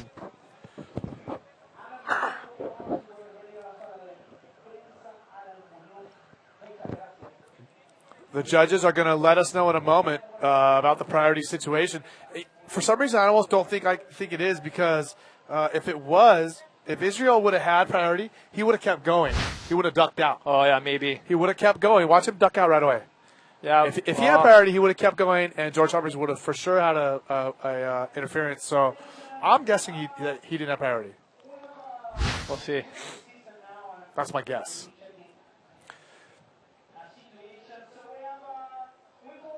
Okay, let's go to some more questions. It was an interference call. It was? Yeah. Wow. Oh, that's going to make things really tough for George. Ah, what a bummer. He's only going to have one, so only one score counts. This is Israel Salas. Yeah, you know, when it's this tough, man. Israel got a nice little barrel there. I'd say this, you know, at this point, man, he's got 5 minutes. gosh, get in priority or get a right and just go absolutely loony. So what happens with that? Only one wave counts now? Yeah, he gets one of his top scoring waves cut in half. He can't do it. Only 2 waves count. He can't get better than a 10. Well, if he gets a 10, and I think it's half of the other score, so he could theoretically make it. He's a rider in yellow, George Humphreys, who just had an interference. Yeah, George, a little bit, maybe not quite as much experience as some of these other riders out here, but one of the better riders. Like, he's so good. And, yeah, just a great young rider from Australia. And, he's got years in front of him to learn all this stuff. Look at this. And I'm sure we'll see more of him. Whoa, what do we have going on here? And it's not over yet. Changed his mind or something, I don't know. That was kind of, yeah. We have Michael Mora. Says, Mike, congratulations on your birthday. You are his idol, and he wants a hello for Michael Pinto from Portugal. Yeah, Mike. Man, how's it going? Mike, 50 years old. I know. And so you're weird. out here competing with the best guys in the world. And here we are. We see a rider in the blue, Brahim Idouche. Brahim needs a big. He needs a score here. He ducks out. He needs a 5. And the waves are definitely deteriorating because we see a lot of these guys ducking out the back. Yeah, and Alex Leon just let me know that we are going to go on a hold after this heat is over. We might be done for the day. We are going to minimum go on a 30-minute hold. Yeah, the conditions have kind of been changing the last few days. Sometimes it'll blow on and then it'll go dead, and so it's there's a chance it could clean up again, but probably not. Okay, here's white, Israel Salas. This is the local rider. Okay, nice pocket ride. He is a Brazilian. Let's see. You can kind of bottom turning, looking. It's just. And the tide's getting lower, and I think that's why a lot of these guys are ducking out. Yeah, shucks. We have 3 minutes to go, Mike, and Neil Bryant writes in, I've often seen Kelly Slater giving you props in various interviews over the years. Given that you both occupy a very similar, unique position in your respective sports, is there much of a relationship between the two of you? And do you guys relate to each other? And have you ever taken to bodyboarding? I've been on a couple trips. Yeah. I haven't been bodyboarding with him, but I've surfed with him a lot of times. And I got nothing but positive things to say about the guy. I mean, Kelly's awesome. He's such a good guy. He's a little bit of a weirdo. I mean, Kelly's a different dude. He does some weird stuff that most people don't know about. Yeah, he's an odd guy for sure. Yeah, well, he's in a unique position. I mean, shucks, he couldn't help but be affected by that to some degree. But man, the amount of attention he spends to the people that admire him and stuff is just is really something. I mean, gosh, he treats that just like how he treats his surfing, and it's just like another aspect of his life that he tries to be a perfectionist at, and he's so good at it, and he's such a good guy. I mean, Kelly's a sweet guy for sure. A lot of guys are jealous. A lot of guys have a lot of negative stuff to say, he deals but with it very well. Yeah, he's a good, really solid. He's a good person. sport. Yeah. He understands that with success, breeds jealousy and envy. And he is a competitive machine. I mean, he is so competitive with everything. You could thumb wrestle with that guy, and he's going to put 110% into it. It's so funny. If he loses at thumb wrestling, he's going to So one time we were he was at Pipe, and a lot of the surfers one year were entering the body surfing contest, and so I was, I usually do pretty good at that, and I couldn't believe how serious he was. Like, I was half as serious as he was. He was like, man, it was like, it's on, This is doing what? Where? The body surfing contest. It was so good. Yeah, for sure. Brahim Idouche. Okay, Brahim. Trying to hook his legs and kind of stall for something, but nothing there. They're taking off on whatever they can to get whatever they can, and it's just over a minute to go. Okay, looks like George Humphreys. Good to see him still clawing at this. You can do this. It is possible. I've been it through heats, and so can he. If he just has one big thing here, let's see what he got. Wow, nice roll. Nice roll. That probably would have been enough if he didn't have the darn interference. Yeah. That's a good call. That's probably it. So, as of right now, without that score coming through for George Humphreys, currently your heat winner looks like it's going to be Renato Arellano and Israel Salas. So he does good. He's got a good line here. Low drag. A little bit of bump, but he got to that lip pretty well. And nice roll. He handled the chop pretty well. Smooth. I like that. That was clean. Unfortunately for Brahim Idouche. Yeah, he got a 6.33. And the Australian George Humphreys, who got a 6.33, it looks like they're going to be going home, and they are eliminated for this event. We may be seeing them in Antofagasta or in Rio. Are you going to be at both those events? At this point, I'm not. I'm not at this point. Ronaldo Yeah, listen to the Arellano crowd from Chile. cheering him Yeah, on. pulls The it. local boy, and he Super stoked. Look how excited he is. So good. That's awesome for him, 100%. And he won a qualifier event here, correct? He's from the south of Chile. He knows this wave very well, and he qualified from the trials. So his strategy, if you look at it, he's got 3 waves, so he's real selective. That first one paid off. He got a 7, and that set him up for it. He didn't need much after that. And he was able to use his priority and just be patient and wait, which is the name of the game, and strategy really plays a part. Mike, James Lawrence is asking if you've ever been to Jersey in the UK. It's a little island kind of close to France, and he says if you do ever come there, he wants you to come surf Petite Port and teach him a thing or two. So you got to remember that one. Yeah, okay, I'm down. I don't know if I've been there. I've been all the way up to between England and France on the French side, and that's as far up as I've gone. And then I went over to England. Okay, but so that was years ago. Augustin is So asking Mike. Ronaldo, super amp. Yeah, he's a stoked Chilean. Augustine is asking Mike, do you ride a custom science board, or do you actually ride one of the stock science boards? Yeah, I mean the shape I ride, the board I ride is basically a stock design. I mean it's the Zero model, and so that's awesome. Yeah, it's a 42-0 basically. Okay, so we are going to be throwing off to a little commercial. Remember, we have to thank everyone who helps make the GoPro IBA Arica Chilean Challenge possible. The 10th year we've done this contest, the Municipalidad de Arica, as well as Tomate Surf Shop. Let's take a look at some messages from our sponsors here at the 3rd stop of the GoPro IBA World Tour.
All right, well, that's it. We are done for the day. This is the first day of the actual GSS event for the GoPro IBA Arica Chilean Challenge. The 10th year we've done this event. I'm Eric Apple, joined by Mike Stewart, the 9-time world champion, and my hero over here. I love the guy. He's amazing, and he's still in the contest showing these kids how it's done. Don't forget, we got to support the Municipalidad de Arica as well as Tomate Surf Shop, and of course, Science Bodyboards, Movie Star, and Lawn Airlines for helping to make this event possible. Make sure you're back with us first thing in the morning, IBAWorldTour.com. Also, our YouTube page, IBA World Tour. Make sure you subscribe. Don't just watch it. Be a subscriber. Follow us on Twitter. Follow us on Instagram. Follow us on Facebook. We'll see you tomorrow morning. Until then, keep in the water. There you go.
Tomate Surf Shop, presentador oficial Arica Chilean Challenge 2013.